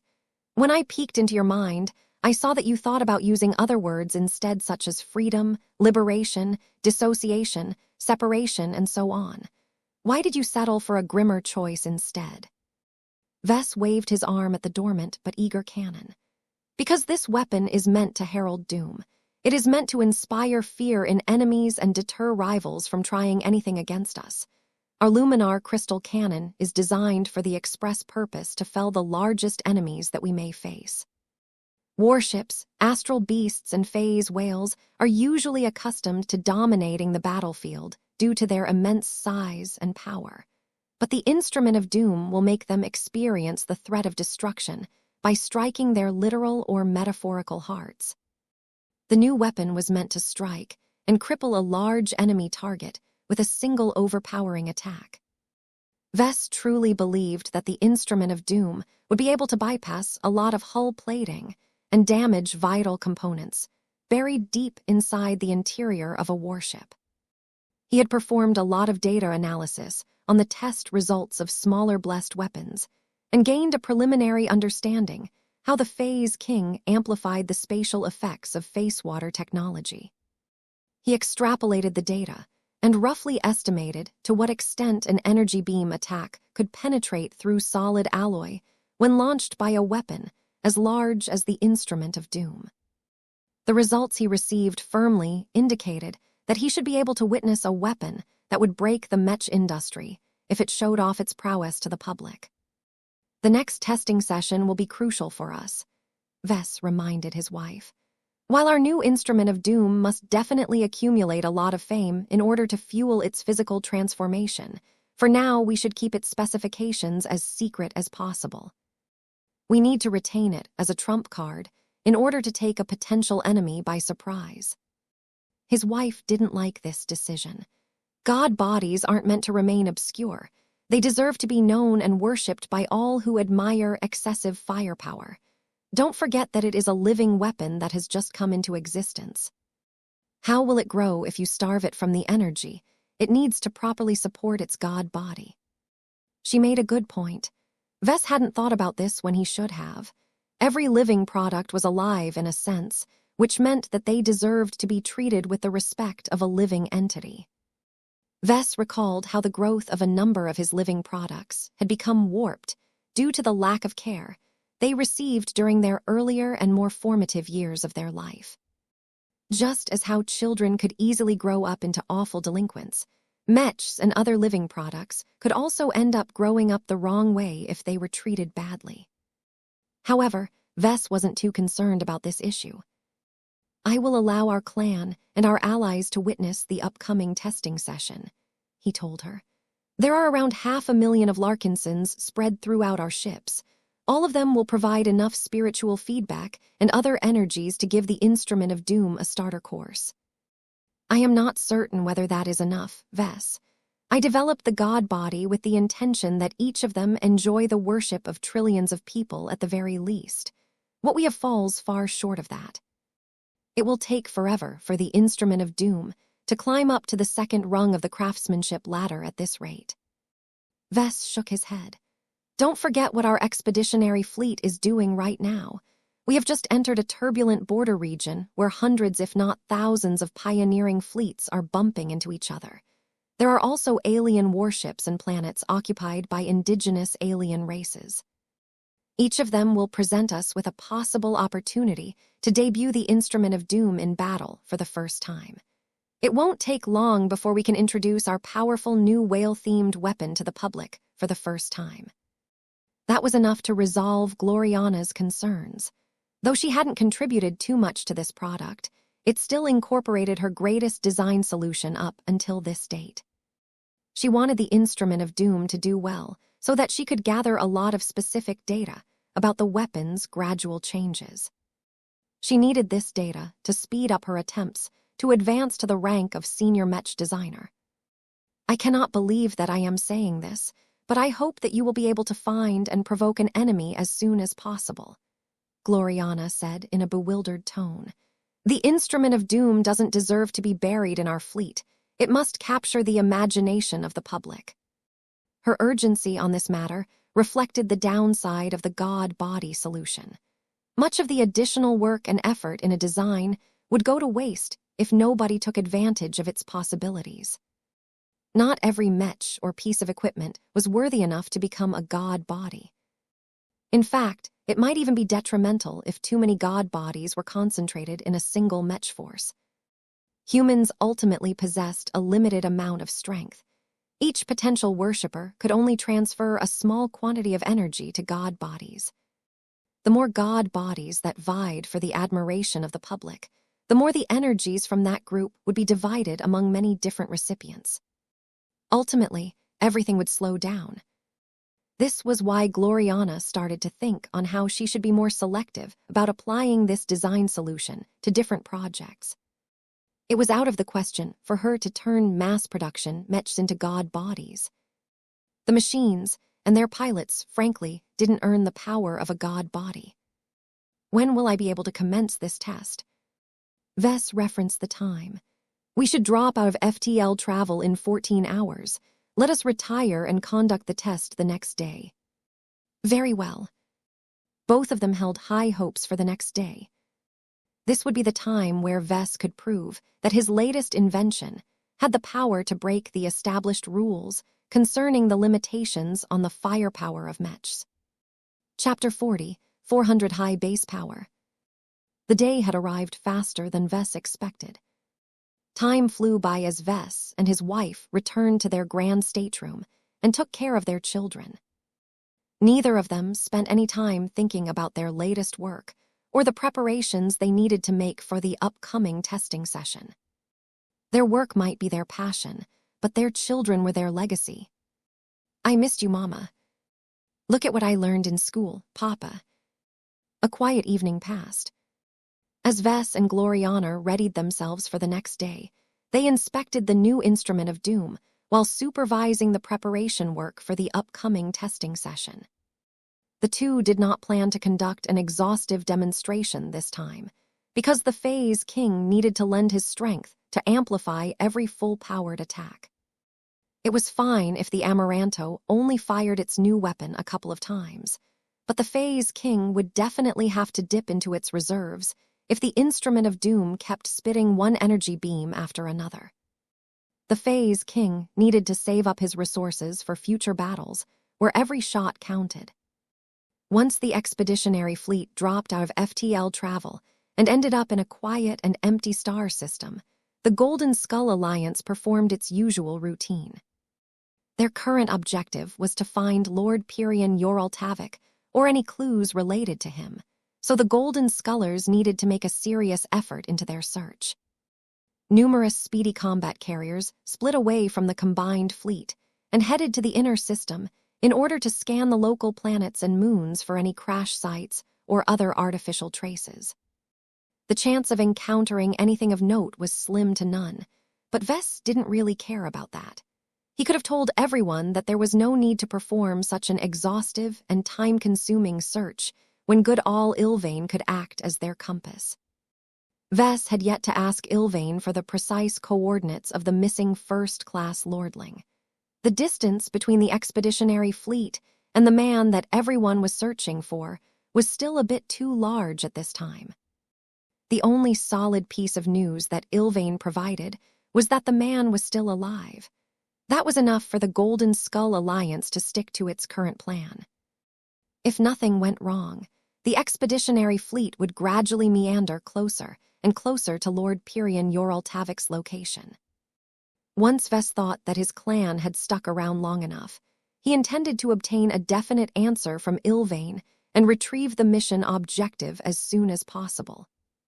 Waiting until the expeditionary fleet came a lot closer to the scion of the Yorultavik would make it a lot less costly for Ilvain to obtain the man's precise coordinates. In fact, Ilvain was already capable of helping the expeditionary fleet approach the man's location without expending a lot of energy. Knowing how much energy and effort it took to divine Lord Pyrion's whereabouts made it possible to utilize a hot-and-cold approach to triangulate his position. Vess had already tasked the Black Cats to keep track of this data in the hopes that they could infer the direction and distance between the expeditionary fleet and their target. Hopefully, Lord Pyrion had ended up on the Krakatoa side of the border. If the man crashed on the Zelmer side of the border instead, then the risks of retrieving him were vastly greater. This was because the chance of encountering a first-class pioneering fleet was too great. I hope we won't end up wasting our time. Right now, he was more interested in testing his new weapon. As soon as it became clear that it was unlikely that there were other human forces in the star system, the expeditionary fleet approached an asteroid belt that provided plenty of cheap targets for the Amaranto. Larkinsons set up the testing session by completing various tasks. They deployed sensor arrays that could record the power and effects of the upcoming attacks. They deployed jamming devices around the testing site that could prevent any third-party listening devices from capturing any useful data. They also performed deep scans on all of the asteroids marked for destruction in order to understand their density and material composition. Figuring this out was crucial to gaining a more thorough understanding of how extensively the Instrument of Doom was able to threaten large targets. All right, Venerable Stark, we have set everything up. It's time for your Mech to get into place. Please launch the Amaranto and move to the supplied coordinates. Understood. Venerable Stark closed her eyes and felt out her expert Mech.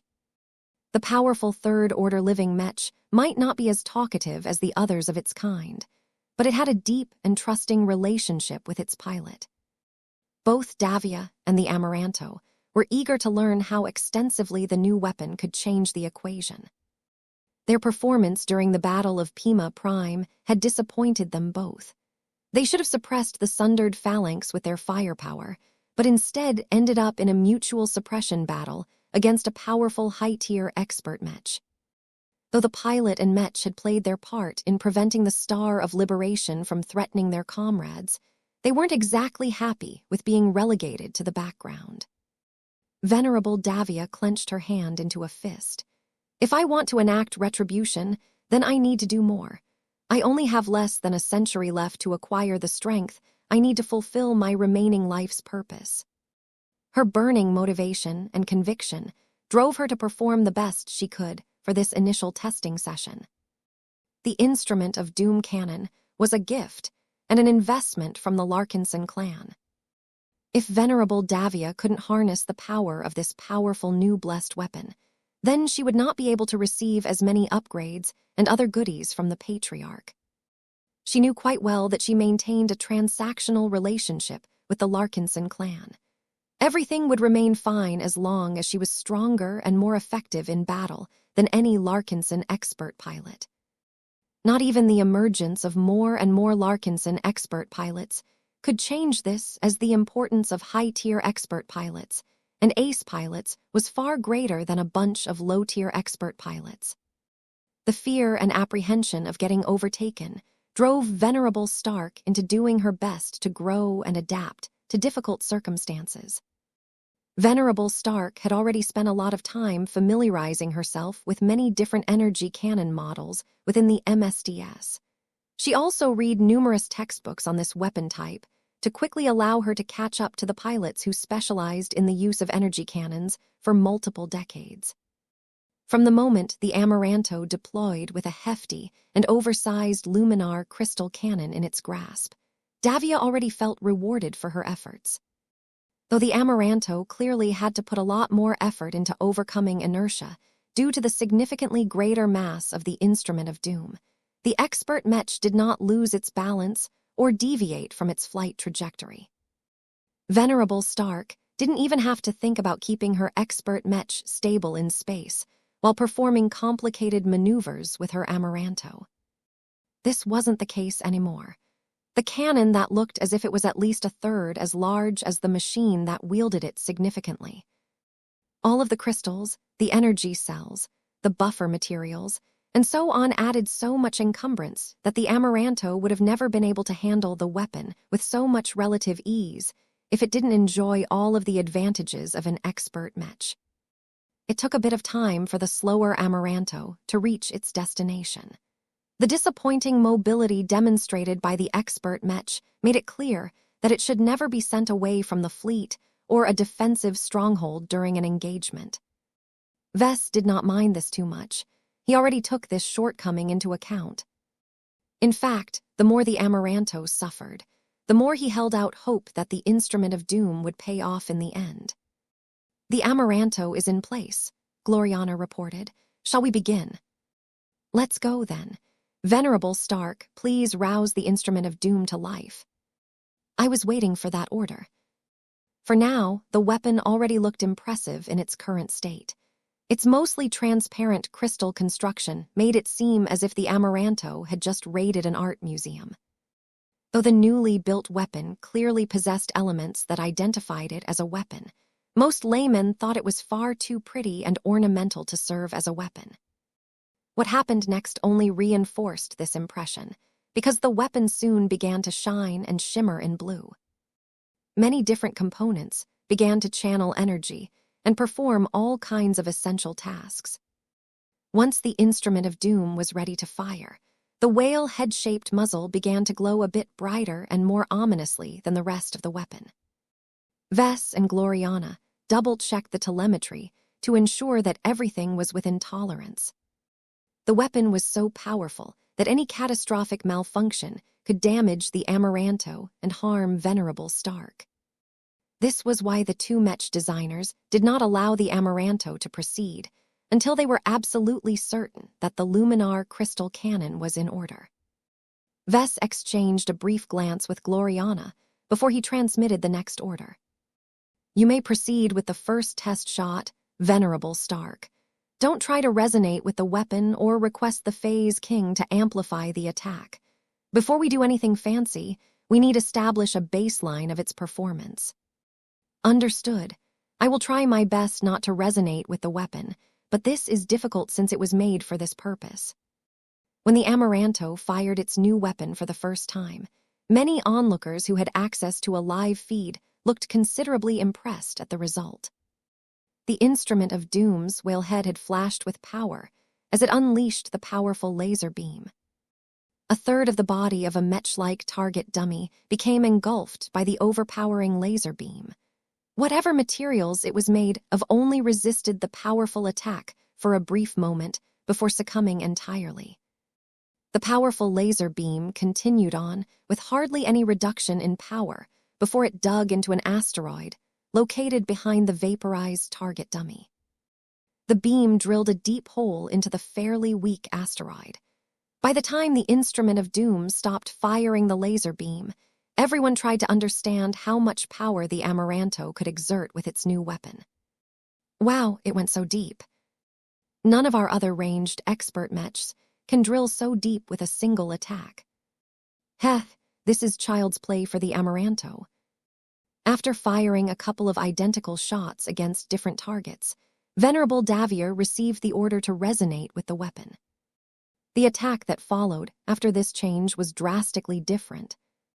Not only did the Amaranto and its Instrument of Doom begin to glow brighter and more energetically than before, but the beam that spat out of the beautiful muzzle was stronger, thicker, and brighter than any typical attack launched by the Instrument of Vengeance. The resonance-empowered laser beam attack not only punched through multiple target dummies, but it also managed to drill from one side of an asteroid to the other side. That's too powerful. The Amaranto hasn't even activated the transphasic function of the new weapon. No mid-tier expert mech will be able to block too many of these attacks. The absolute firepower of the Instrument of Doom will be a nightmare to our future opponents. Vess smirked as he imagined the reactions from other onlookers. This isn't even close to its maximum power. Venerable Stark still had 3 more options to amplify the firepower of the Instrument of Doom even further. One of them was to tap into the resonating exotics that were specifically selected to amplify the energy cannon's damage potential. Another was to activate the transphasic function so that the energy beam would penetrate much deeper into its target. The last one was to activate the Phase King's Blessing and borrow its formidable abilities to enhance the attack even further.